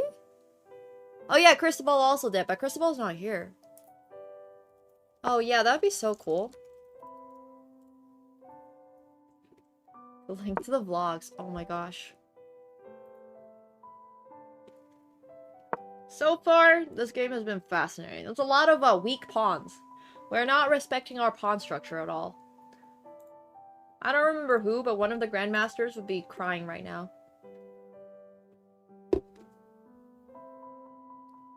Bum, bum, bum, bum, bum. But that is a brilliant idea, hypothetically. The weekend's been really good so far. It's been a lot of TFT. It's been a lot of poker. Yeah. It's been good. I even lost 100 rating points in Bullet yesterday. I can add time to anyone. I can make any two people on chess.com play against each other. Chess.com trusts me to not abuse this power. I won one game at Mario Kart, and then I lost the other one. Classic Bullet experience, it's true. Look, I'm just setting up for the next time I do a 2500 rating push. We're gonna hit it. I forget that at 2500 it's not that easy to hit 2600 for me. I will not force people to play 90-30. This is a great move though. This might look to you like the Cypress gift, but it's not. Yeah. You're the Mario Kart master? What? Yoshi? What? That is not... Okay, whatever. You know what? I found out yesterday that the number of coins you have is how fast you can go. Apparently. I didn't know that. Apparently having 10 coins means you're going max speed. I had no idea.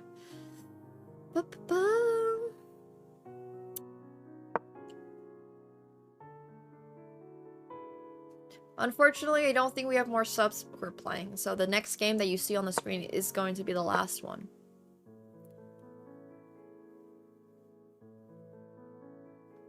We got no more subs. No more subs. Bum, bum, bum, bum, bum, bum. Oh, really? Also depends on the character? What? Oh, I always play the same character. I always play Boo. King Boo. That's my guy. I don't play anything else.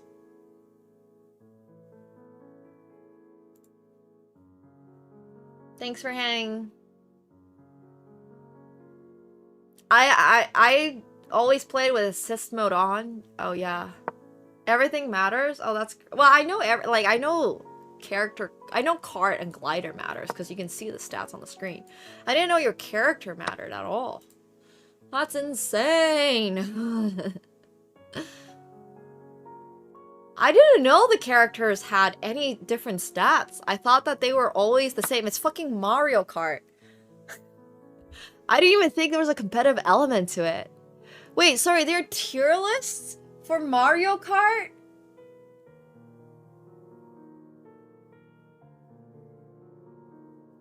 Wait, you telling me this whole time that Mario Kart can be played competitively and I wasn't just picking like an arbitrary character? Like a profile icon? This whole time, I thought I was just picking a profile icon. In Mario Kart? Like Nintendo Switch 1 Mario Kart?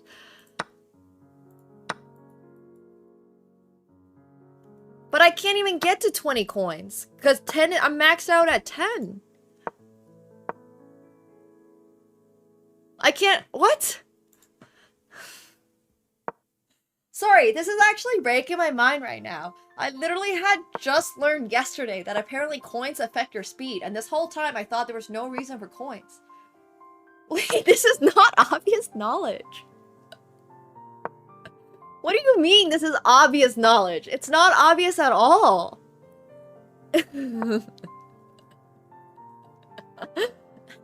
Why would this be obvious knowledge? It's not, it doesn't, no one says that anywhere. Vitalits. Tough game, man. Tough game. I have Mario 8 Deluxe on my Switch 1.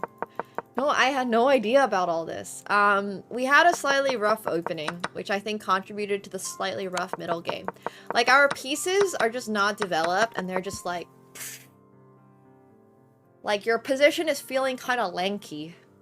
So you don't want your position to be lanky. You want to be, like, squared up, you know? And you've just got, like, one piece over here. You got your rook undeveloped. You haven't developed your knight. You got another rook over here now. And then all of a sudden, your king side falls apart. So I would just try to tighten up your position a little. Tighten up the opening a little bit. Like, I wouldn't necessarily go for ideas like b4, b5. Because I just think it's... Like, it's weak, yeah? It's a little weak. You've got so many different pawn islands. Pawn structures are really important. Yo, Guru! Thank you so much for the 5 gifted subs. Appreciate that. Thank you. Thank you. Alright, we're gonna give one more chance to Lil Zay for their game against Piers Gaming. I do really want to get Piers Gaming this game. And Lil Zay this game. So I hope you guys... Oh, there you go! Perfect! You guys are both online. Awesome. Good luck, guys. And thank you so much, Powerless User, for the 5 gifted subs as well. If you guys have gotten a gifted sub today, make sure you're thanking them. Oh, is it theory? Well, if it's theory, we gotta tighten up that middle game. Because the middle game looked like we were just... playing... tag by standing still, effectively. I don't know how to describe your middle game. Your middle game just felt like you had no idea what you were doing. And like all your pieces were just going whoosh. So I would just figure out how to play the middle game then. But if it's theory, I don't think it's that good theory. Like, look, I don't care if an opening is theory if it doesn't fit your chess. That's a bit like saying, oh yeah, you know, it's ideal to do it a certain way, but like if you don't know the continuation, then what's the point? Yeah, the skewer, not the skewer. I think playing h3 I think letting caps take your pawn on h3 was when it all fell apart. Because the king side just gets so weak. You can't lose one pawn at 1400. See? Those are the standards, man. Those are the standards. 1400? Can't even lose one pawn these days.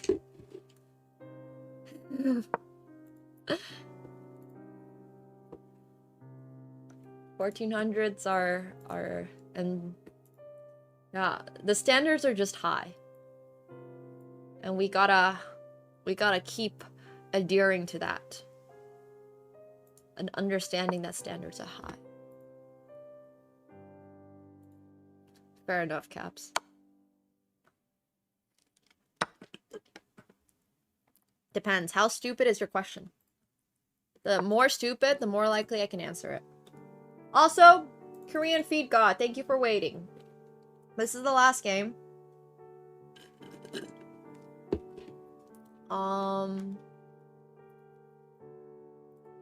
all the subs do get wheel spins, but your game is coming up next.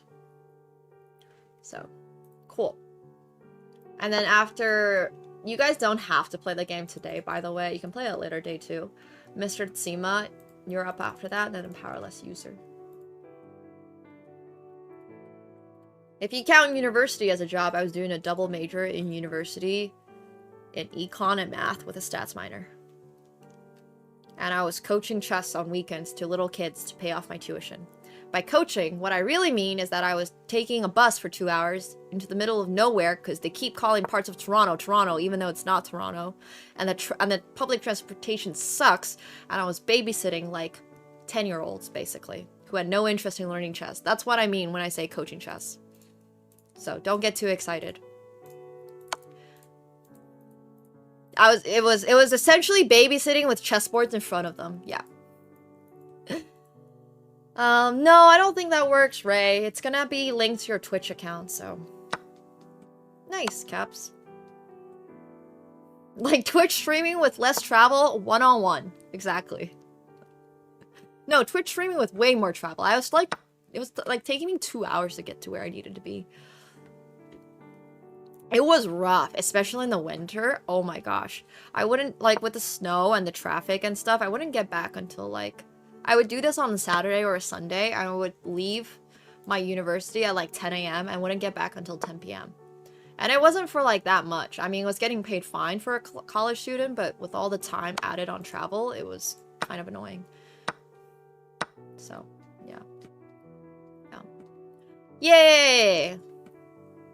Something like that anyways, Vidalets, but my chessboard should be available for pre-order starting next month. I don't exactly know when next month. It's not going to arrive in time for Christmas, that's for sure, so I'm really sorry about that.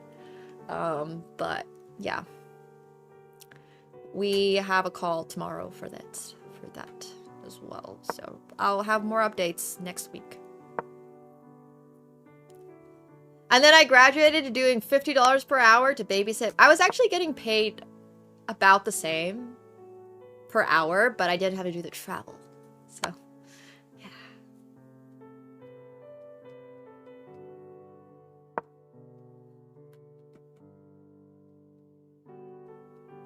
They're not real jade, no. It's wood. It's real wood.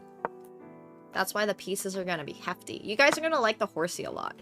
The horsey looks like he had a really, really, really big lunch, dinner, and the next day also had a breakfast, and then the lunch and the dinner. Whereas all the other pieces only had, like, a breakfast and a lunch.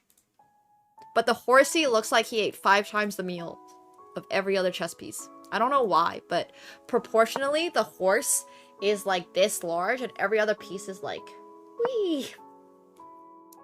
So when you get the set, don't make fun of the horsey. He's a little chonky, and I know that. But you'll see it, and it will make sense. I don't know why the horse is so big. I was literally like, bro, what happened? Why are the pieces so large? But it's just the horse. It's just the horse that's large. The bishop is a little skinny. And I don't know why, but it is. We also had to play a little faster this game. But that's okay. This game was just for kicks and giggles anyways, because Little Zay's team has already won. So congratulations to Little Zay's team for winning! Unfortunately, you did lose the game. I mean, it was going fine. Everything was going fine. I would just say, like, we gotta be a lot more cautious. Yeah. We gotta not give our opponent free shit and free pieces and all these tactical opportunities, and then it just ends up being a little sus. So, alright, congratulations. We'll do wheel spins for the team. The horse is a Clydesdale, exactly. Clydesdale. Alright, wheel spin for Philemon! Ooh. This can be obviously chess or other advice, or anything. Any advice. Or ask a question. Alright, one wheel spin for Kako. Ban review judge. Woo! Okay, let's get a ban review up. A ban review. We're playing with certain subs that land on the correct slice of our wheel. So this is going to be Kako's ban review, which means he has the exclusive right. Him or them or they have the exclusive right to choosing whether or not somebody gets unbanned. So, yeah. Okay, let's see.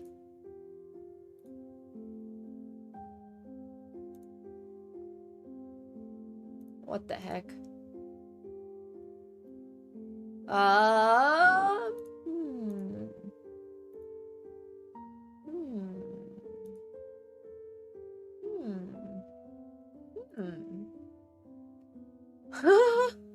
What the hell? Some of these are just literally in Polish, and they're so weird. Okay, let's do this one. How do you get banned? There's a lot of ways to get banned. I'm just picking an arbitrary one. Whee!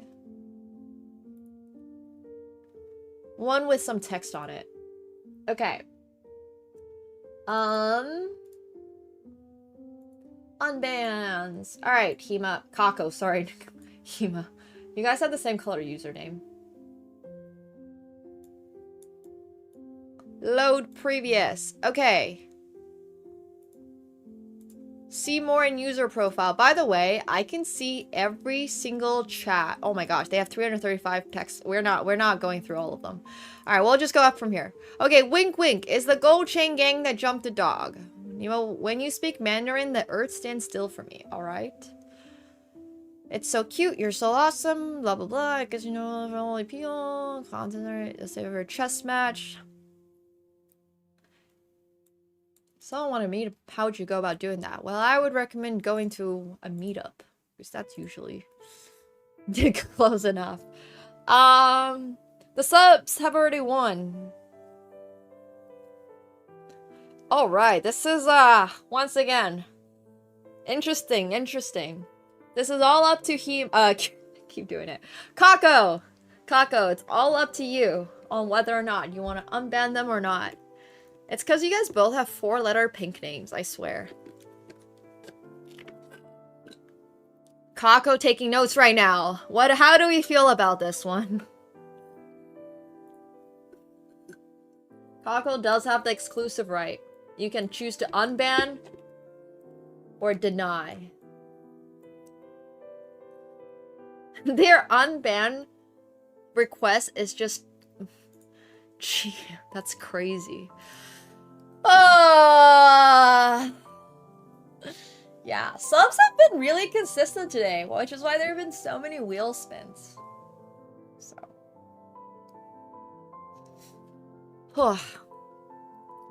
I love that everyone's going, no.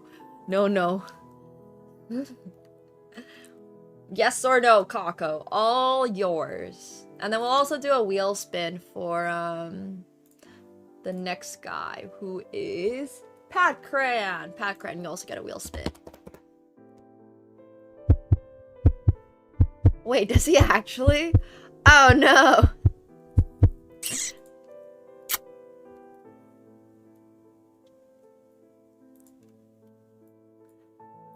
Damn. Alright, well, I had no idea about that. Okay, sounds good. Didn't ask for the unban properly. Oh, I don't think I can get tagged in posts. Because Kako said so. Congratulations, Kako. Thank you for participating in Subs vs. Plebs. And thank you for your ultimate decision. Alright, are you guys ready for a really good joke? Wait. I don't think you can. It's the internet, right? Like, you can't get anything done on the internet these days. It's kind of crazy. Okay. What key can't open any doors? Turkey! Get it? Because it's a turkey.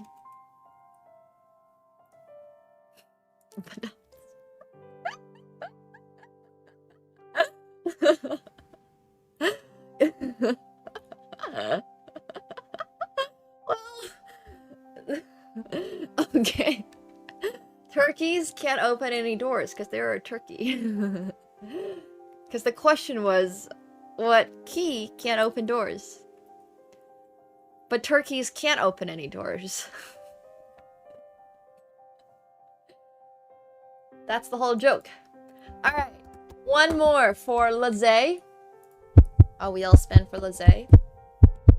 We got... Oh, a chess game! Hell yeah. If you wanted to play that today, you're welcome to do so. You don't have to, though. And then one more wheel spin for Vitalets! You can save your chess game for a later day. And Vitalets can ask for chess advice. Thank you guys for playing in Subs vs. Plebs. Congratulations on everybody who won something. I'm sorry if you did not win what you wanted. Actually, not that story. Alright. Cool.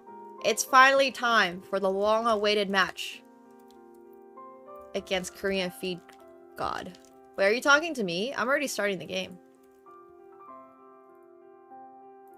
I'm custom challenging you right now.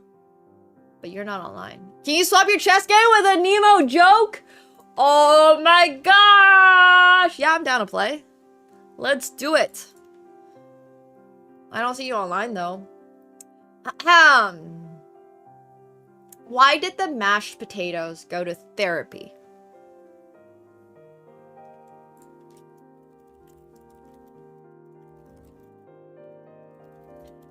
Because they had too many mixed feelings. Get it? Because they got mixed. Because you gotta mix to mash the potatoes. You gotta smush them a little bit. And then put in some whipped cream. So they're mixed. Thanks. Congrats on winning that joke. I still don't see you online. I'm just gonna send you a challenge, I guess.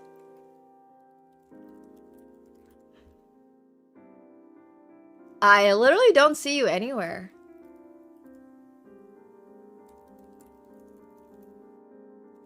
Oh, it's Yuhan, that's why. Ah. That makes a lot more sense. I keep trying to start games with an account that doesn't exist. Fair enough. Oh, dude. The way to add a custom theme background is like so tucked away and so hidden. I can't even tell you where it is, but it's not been removed because I have a custom background right now.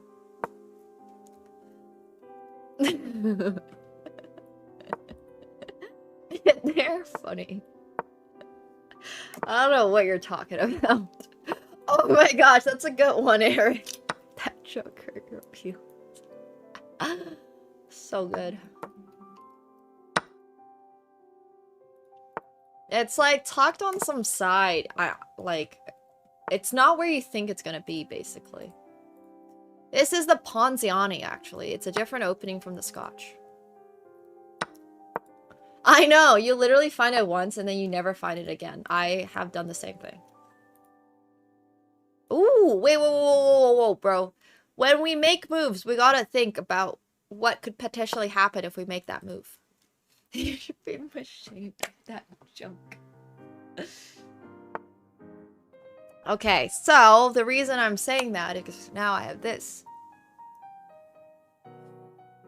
That's not funnier than my joke.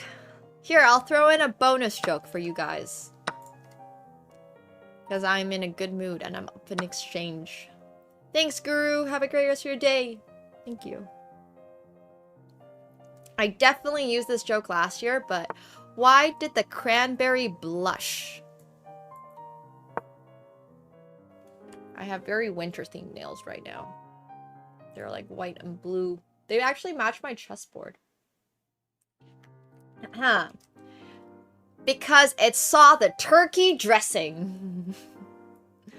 Because, you know, usually when you have a Thanksgiving dinner, you got turkey, you got cranberries, And then you also have some like stuffing, and then you make the dressing for the turkey. So therefore you got, yeah.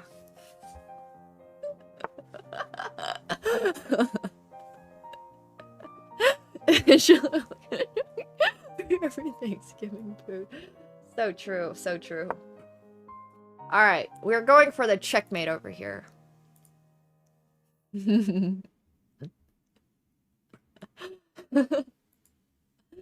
Oh, you think I'm just coming up with these on the spot? No, I have a whole website. I have multiple websites bookmarked every single, like, holiday season for these type of jokes. I'm not coming up with these on the spot.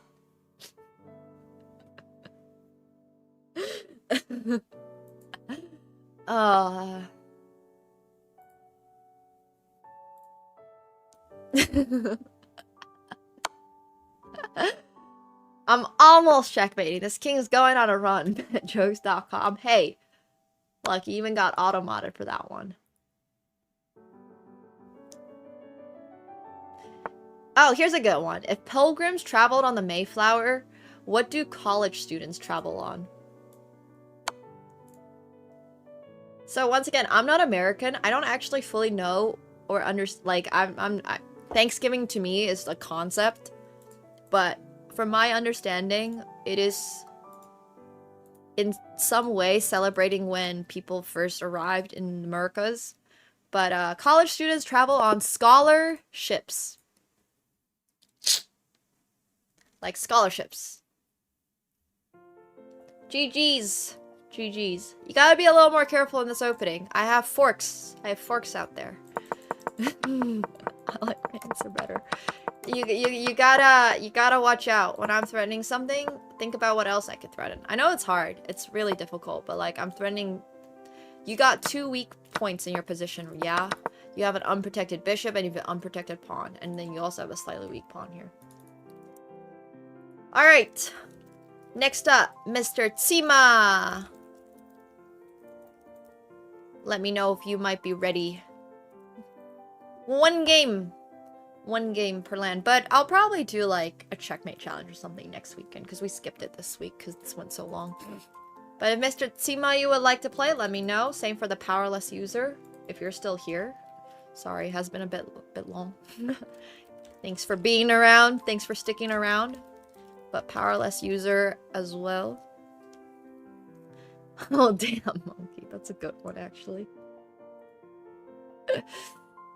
That's actually a good one. Yes, absolutely. I'll send you a challenge, powerless user. Oh wait, what's your chess.com username? I'll go pull that up. It's without the. And then Sima. What day is tomorrow? Tomorrow's a Monday. I don't think I'm streaming tomorrow, but I could be wrong. I don't think I'm gonna stream tomorrow though, unless we do like some TFT grinds or something. Probably a TFT grind for a PB during the daytime or something like that. It's the Jobava London. Damn.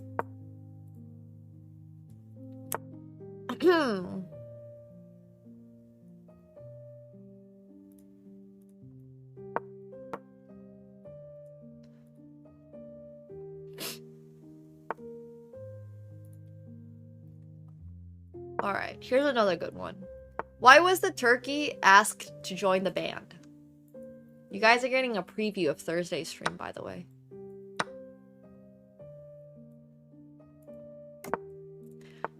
Because he could bring his own drumsticks! Badumts. Oh my gosh, Jenny! Yo! Thank you so much for the raid! Welcome everyone! Hope you guys are all doing well. Hope you had a great stream. Hope the real world was treating you well. Thank you so much, Jenny. Thank you. Thank you. You guys came at the perfect time. I don't know how many Americans we have here in the chat. But first of all, my name's Nemo.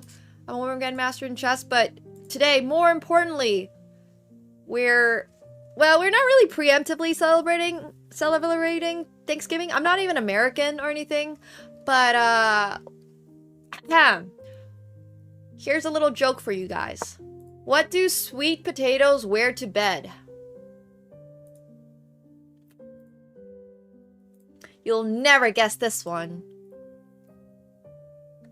They wear yummies! Because instead of jammy, like, PJs... Oh my gosh, look! Someone in the chat got it! Thank you. Thank you for getting me. Oh boy. But yeah, typically around holiday season, we like to celebrate with some really excellent jokes, like the peak of jokes. So good, in fact, that I'm gonna be doing a Netflix special in like 20 years, when Netflix eventually realizes my comedic prowess. Yeah, did you Google it or something? Well, that's why chat is Chat GPT, right? Friendsgiving in the States today? Oh yeah. Thanks you, Ray, for the 100 bits as well. Thank you. Thank you, thank you. I have a lot of... Well, I don't have them... Oh my gosh, here's a good one. What do you call a sad cranberry?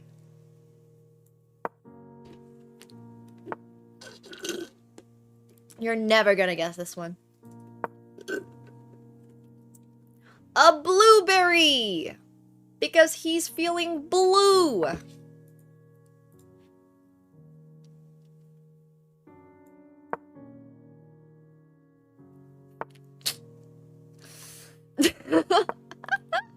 Aw! Thanks, Raymaker, for watching my shorts. Yeah, you guys are welcome.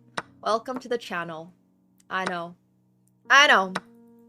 I bet I'm really getting you to stay and follow and subscribe. If you don't know who Ginny is, by the way, Ginny is like the IRL travel, the IRL streamer. She's a powerhouse horse? Wait. Are they the same? Do they have the same meaning? Not necessarily in that order, but yeah, she's a great IRL streamer. She's an absolute force to be reckoned with in the wild because she is able to like just stream for somehow like 16 hours a day in the wild. I don't get it. The powerhouse of the cell. Yeah. I'm gonna get all your dad jokes from. Nice.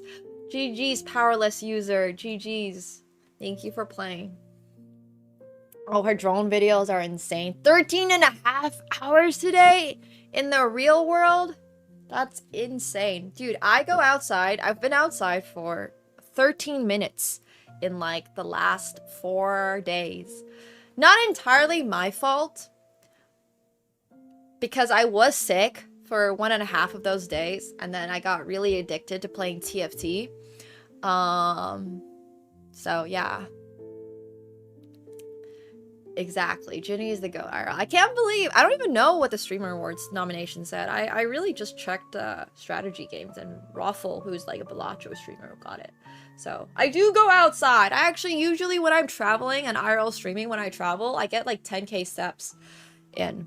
Way more than 10k. I either get like 0 steps in or 30k steps in, basically. When I was IRL streaming in Japan, I was getting like 30k. It was crazy stuff, but nowadays, because it's cold here in Canada, I'm not really doing that. So we are actually gonna be playing a touch of TFT. If you don't know what TFT is, it's a really fun game. Oh, I forgot to queue up PBE. Yeah, I haven't, unfortunately, I was in Japan at the same time. Well, not unfortunately, in like a... Like, it's totally cool. Like, she was in Japan, we were in Japan, I was in Japan, we were maybe gonna meet up in Osaka, it just didn't happen, but hopefully one day I'll get to stream with Ginny again. One day. I know. We always seem to, like, miss each other. Yeah. We're gonna do poker all the way around. Dude, there's no... Okay, for those of you who don't know Toronto, there is actually a path, which is the thing that is underground, because it's so cold, it connects a bunch of buildings. But because I'm in North America, we don't have decent cell service anywhere. So there's no way to IRL stream that. But I wish there was. Wait, I'm trying to remember now. What's my password? For PBE. Yeah. Walking around in the path does not work, unfortunately. Also, Cristobal, if you're here, we can get the game in. Or Mr. Tsima, if you're still here, we can get the game in. I don't think I have I owe anybody else chess games today. Oh, maybe with a Starlink, but I am so not a Starlink user. Like, I'm still trying at this moment to get the basics. If I can get my one phone working and the other phone working. Oh, did you? Well, maybe you have a better service than I do, because when I go down there, I feel like maybe I'm just cheaping out on my cell service, guys. We found the issue now. The issue has been me all along. It's been me this whole time. I am neither. I am using Freedom Mobile. Because I am cheap. So let's yeah. I think we have discovered the issue. You don't know what Freedom Mobile is? Don't worry about it.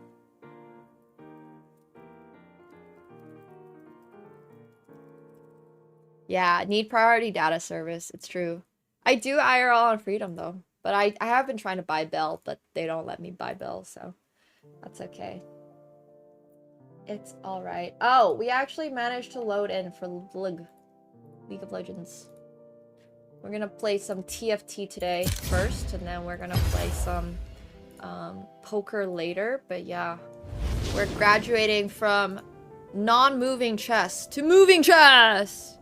Freedom Mobile does not give you freedom. Seems like I'm not gonna be sponsored by them in the future, but no. It is affordable. It's extremely affordable. It's just not like... I understand that there are probably some better options. Oh, this is so loud. Why is this so loud? Geez, sorry. My towers are in Michigan? I had no idea. Okay, no wonder. I need to use a different mobile service. Thank you guys for letting me know. See? This is why it's chat GPT. Because chat's the chat part of GPT is... Anyways. I actually unironically use Freedom for service, alright? Yeah, you're right, Pollock. You're right. You're being a little too practical right now. What is this genuine help that I'm getting? Ginny was sitting in the Faker chair? Oh, that's so cool. Does Ginny play any League at all? No, don't cite me. Okay. Whoa, we have the perfect Ionia start. We have a 3-cost Ionia. Alright. So today I got coaching from Frodon. And Frodon taught me... Frodon? I think his name is actually pronounced Frodon. Taught me a build. But she knows Faker, like, personally. Oh. I'm one of 2 local streamers. Okay, thank you. So we are gonna go Ionia. Because... Oh, there's a Jit. I have the perfect Ionia start. Oh, yeah. She never got into it. That makes sense, though. I mean, I think League is a really difficult game to get into if you're not a no-lifer. And I'm not saying I'm a no-lifer, but I did spend a lot of time when I was in high school after I quit competitive chess the first time. Because I've spent a few times outside of that. Oh! Damn. Alright, we're just making some cool units. Oh yeah, we get a Nivea for this build too. And then we could get Mundo for Bruiser. Having good frontline is good. Oh, that's cool. Ginny made eye contact with Faker and they nodded at each other. I love that. That's awesome. That's amazing. I have still yet to meet Faker. I got to watch Faker play against Team FlyQuest because I'm on FlyQuest. And I don't think we're gonna play this one. And when I was when I was in China for League of Legends Worlds, Faker. Oh no, I haven't even seen him in person because I stayed back. Oh wait, Dana Gwinsu's is kind of good because. Oh. I think this is actually kind of good because we just stick this on Jin and then we all of a sudden have a Yunara item. Yeah. Oh, there. That's so cool. I'm not sponsored by Razer, unfortunately. If Razer would like to sponsor. But I do have a Razer chair. They did send this to me. Thanks for hanging out, Hema. Wait, Faker's a Hikaru fan? What? Wait, am I not going to win this? That's crazy. I have Ionia buff. This one-cost Yasuo is kind of OP. What the heck? Wow. Okay, I mean, I guess he has a... Yeah, that makes sense. Alright.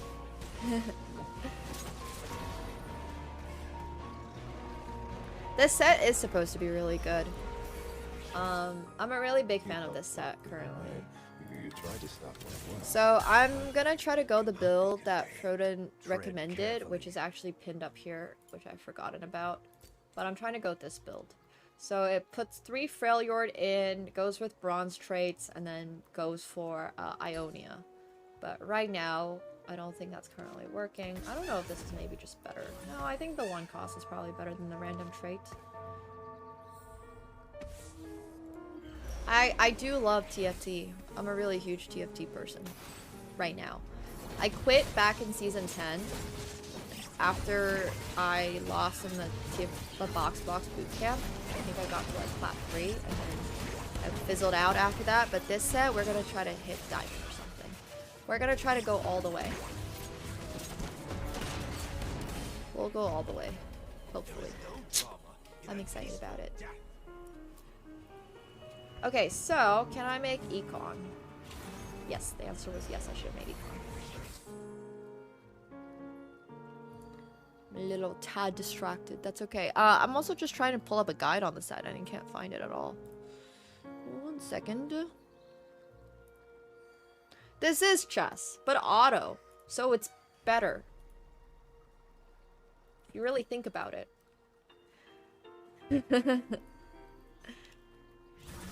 It's chess, but you don't actually have to play the pieces. The pieces play for you. We're thinking 10 steps ahead here.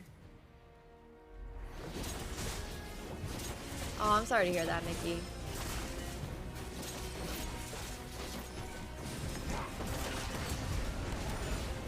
Wow, I can't get the Sejuani at all. Jeez. Okay, there we go. Okay, so maybe we'll try to go on a winning streak after this. Oh gosh, nope, never mind, we're losing.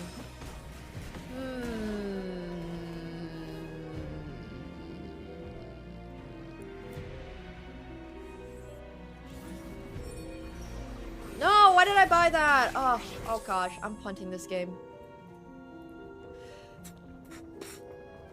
I punted.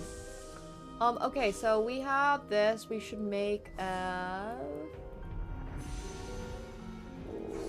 don't know, maybe this. Hodge? Surely Hodge is okay. Or this can make into go. Oh no, Quicksilver's bad.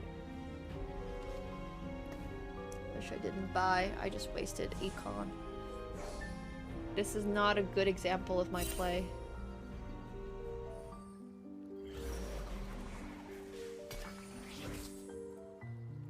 Not Drape. Scurry back to your shadows, ninja.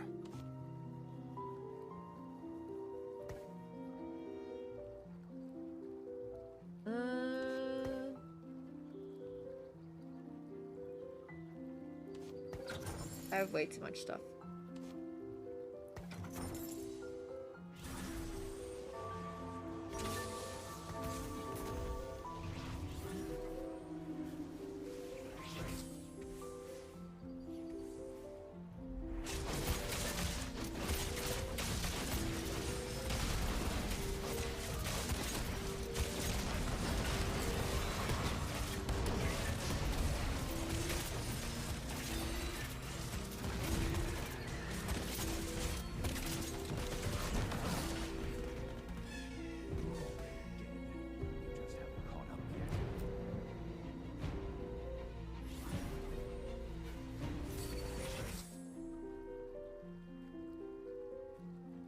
Okay.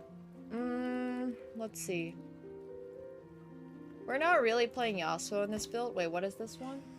Path of the Spirits. All Ionians gain... Alright.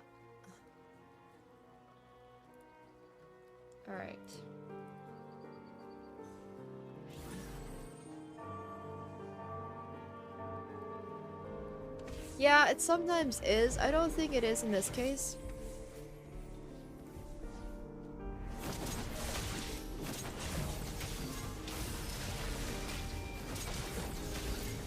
Oh, there goes Cat's Foot.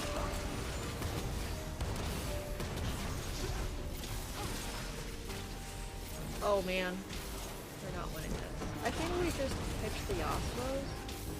I feel like this is not going the way that I wanted to go.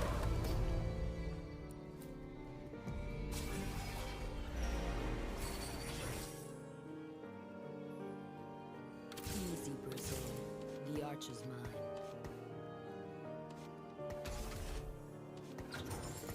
Alright, and then we can get these on. Because we have 3 Ionia.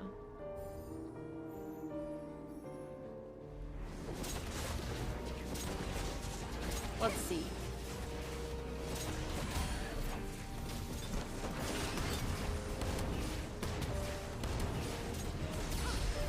I think we're trying to make Yunara items, so we really want to save a bow.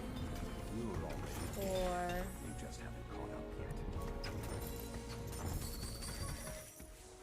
I really want the Econ. Really? Don't think that's an item we want to make. IE is an item we do want to make, so we're going to make that. And then Lysandra is an item carrier in our comp, so we're going to build the blue buff. And then we have somewhat of a front line. Ionic Spark, probably not what we're going to go for. The Sedge back one. Adaptive Helm, is it? Okay. Yeah, I'm trying to go this build up here with like Sejuani, Kennen, Lysandra and stuff. This is like just a build that I learned from Froden today, so we're just gonna try it, but if it doesn't work, that's okay. Not everything works out.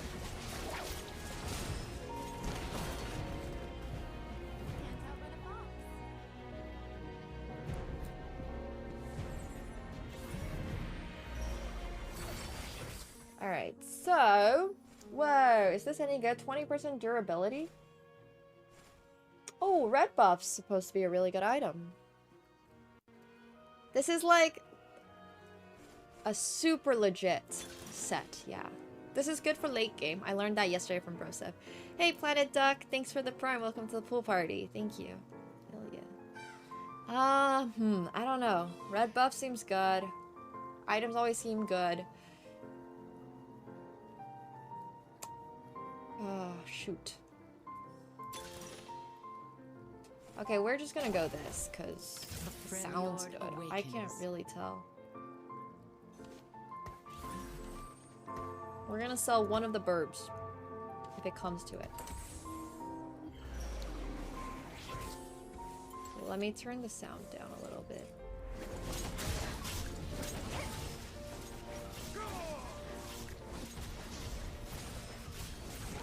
Oh no, this guy has all the Yasuos. It's okay, I'm not going Yasuo anyways. It's fine.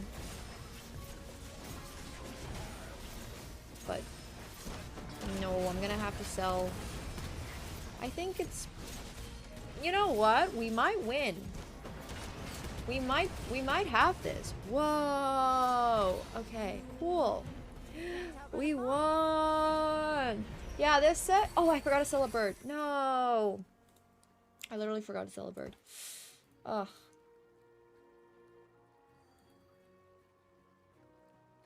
Alright, so one of the things that we do want to do is probably go to 6, right? I'm almost at Kennen. But there's so many things that I want to test later as well. But yeah.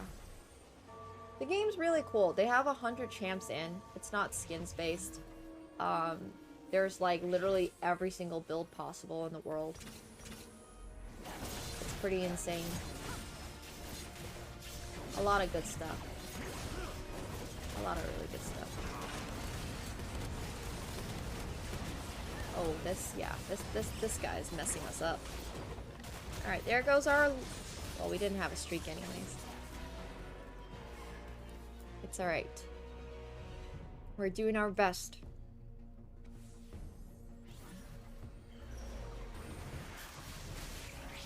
Okay, I would take a Lissandra with a rod on her, or Yunara with a sword.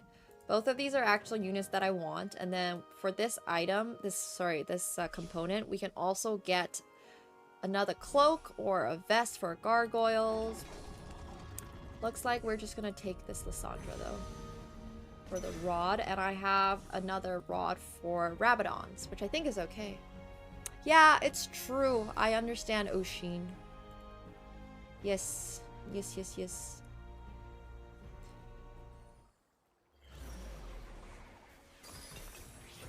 Tarek is a fine frontliner.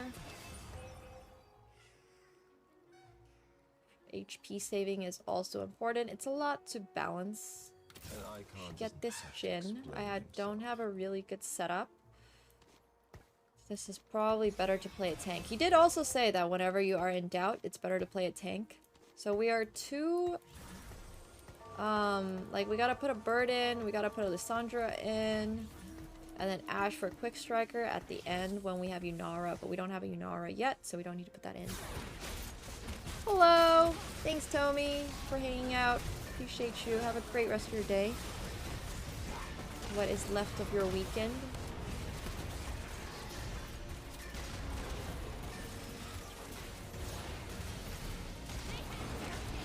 Thank you very much. Okay, so this is like a Shimmer Zon type build with...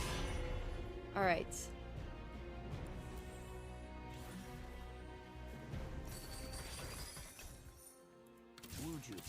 The cold does not forgive.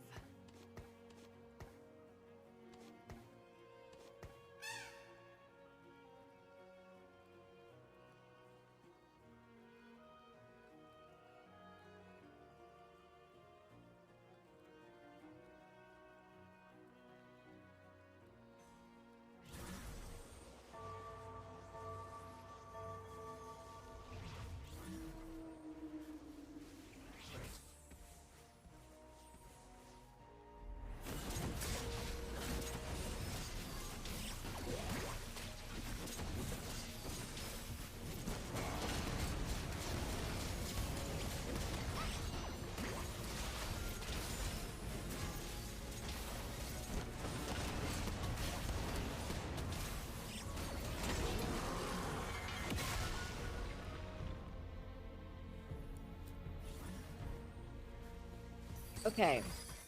Just looking for a road home. Our bench is locked and we're not gonna play Yasuo.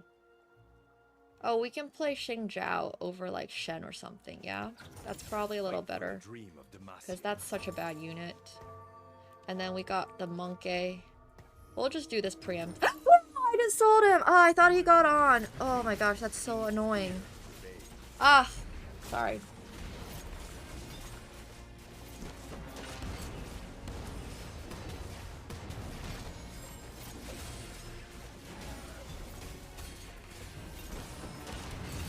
No, nothing is okay. I just sold the freaking Wukong that I was like saving on my bench because I needed to play him over this because I thought the Jarvan... alright, it's fine. We're gonna hit it again. It's okay. It's okay.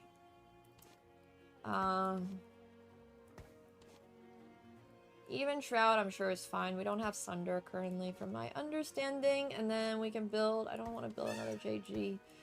Or we can build a Dragon's Claw into a Striker's Flail. That's probably a touch better.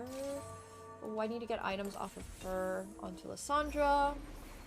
I bend knee to no king. Yes.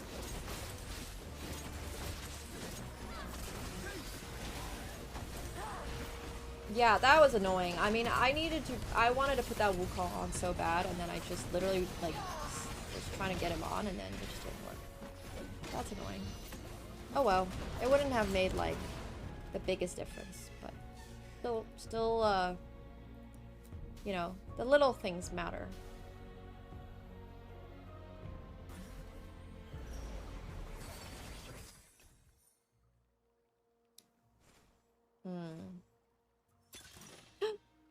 item was good. I don't know. Healing orbs, I don't think is for me. Gain sparing gloves, I don't think that's for me either.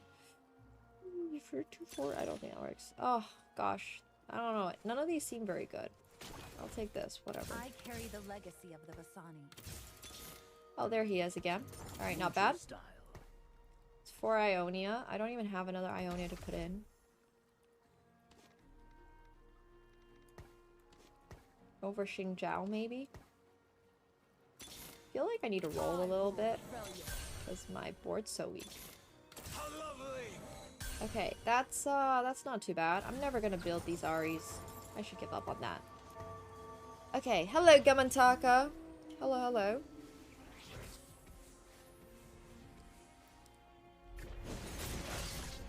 I still don't know why 6-7 is a thing. Don't tell me. Don't explain to me.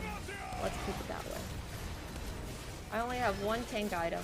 I've definitely prioritized damage items over tank items. I feel like that's also what I was given though, so I don't feel too bad. I should probably move this Dragon Claw over to Sejuani. She's a much stronger unit. But we're still gonna win this one anyways.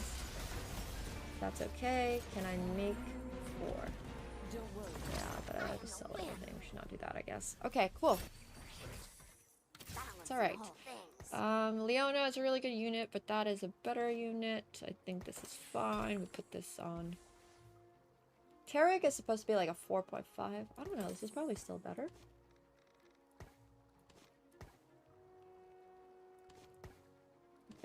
Meh. Meh. Meh. Meh. Meh. Meh. Alright, good night, Zuka. Thanks for hanging out with us. Thank you.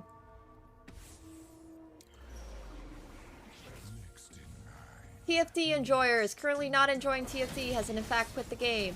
Unless he hasn't quit the game, and he's just playing this Bilgewater build for fun. After 3-starring a TF and has given up. I'm so confused. Why has he not picked up his orbs? No orbs. No orb pickups. I've been playing TFT a lot. I'm gonna be grinding TFT coming up because we're gonna be trying to hit diamond for a lot of reasons. So it should be a really good time. But yeah, I like TFT. It's a really fun game. It's like chess on steroids, which is pretty good. But yeah.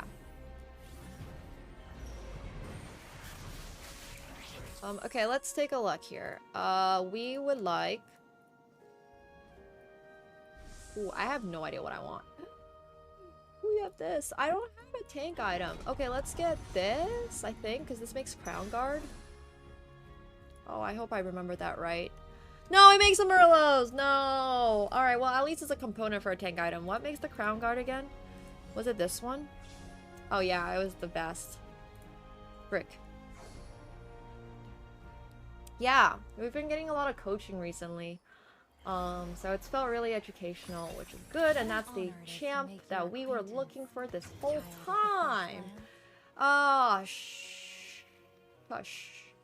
Okay, so we probably just do this. Directly, yeah? I don't know if it's better. Alright, I don't know what's going on anymore. Maybe we should have built more Ionias. But apparently, it's not that important to do it. I don't know. I don't know if that's true, though. Okay, so anyways, we're going to 8. And then we're going to put on Freljord. Oh, we can already put on Freljord. We should be putting on Freljord instead of this guy, I think. Because I think our front line is beefy enough. And we should probably be putting on Quick Striker now for Nara. Or Anivia for Invoker over... Yeah, I agree. I think both work. I think I'm gonna prioritize the Yunara carry because I'm gonna get her some. She wants a Kraken Slayer. How do I build that again?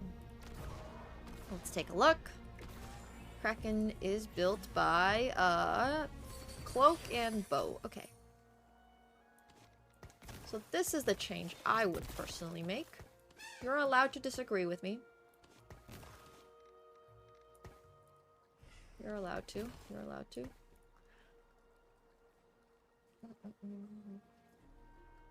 Yeah. Well, this is League, but a little different.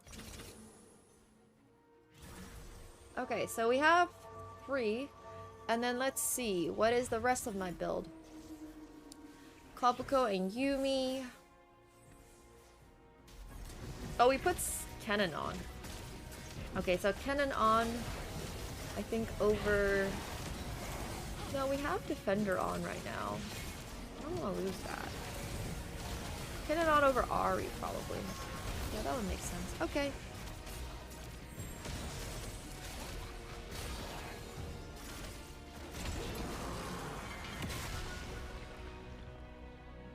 Oh yeah, we also need to not put them all together, but it's feeling a little difficult to do that.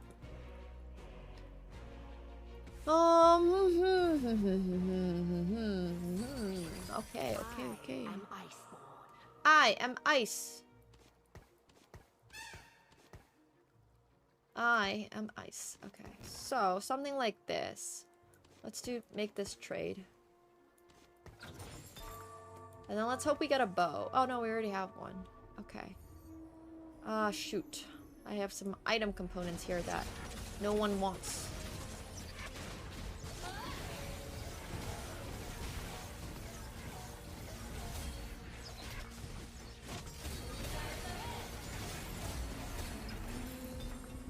Another frozen corpse.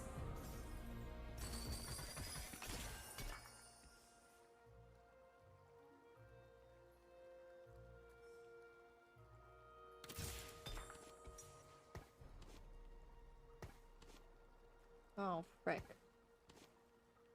Titans for Wukong? Oh man, I don't know. I feel like I have to fake this Sunfire, but I don't really know if that's even any good.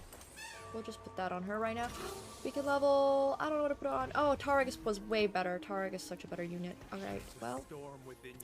We're learning, we're learning. Oh. Bit rough out here. Oh yeah, I should have made this that maybe. Oh, it's on the Sandra right now? Okay, I can move that and then I can build her another item.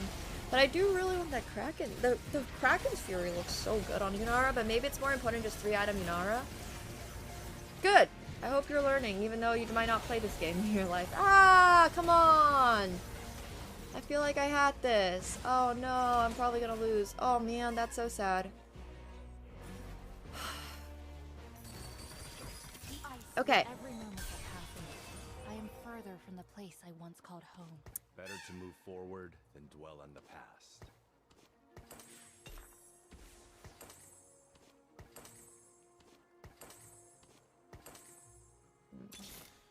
I am Iceborn. I am ice. This doesn't really work. Embrace the cosmos.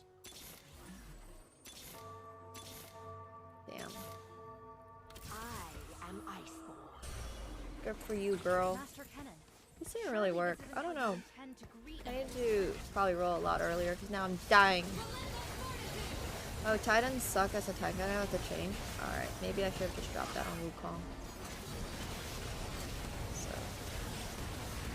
Well, if the HP is low, it's not a good sign, basically. We might be dead. Did not conserve HP enough. Unfortunate. Whoa, this cinematic's kind of cool. Who is this? What was that angle? We died. We died. Alright, well, that did not work, but it's okay. We're gonna test that a little bit later. For now, I'm gonna go play poker. We'll play some poker instead. Humph. Humph, humph, humph. Poker time. Rip. That was a rough build. I don't know. It just didn't really come online. I think I had to roll earlier. Probably, I don't know what I had to do. It's okay. We'll go with a VOD review with Frodon sometime. Because I think that pacing felt really off. We might do a TFT run later in the night. But it's good. Selling that one Wukong still tilted me so much.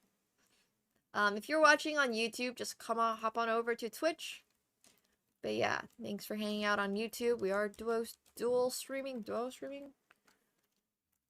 Come on over as I swap to poker.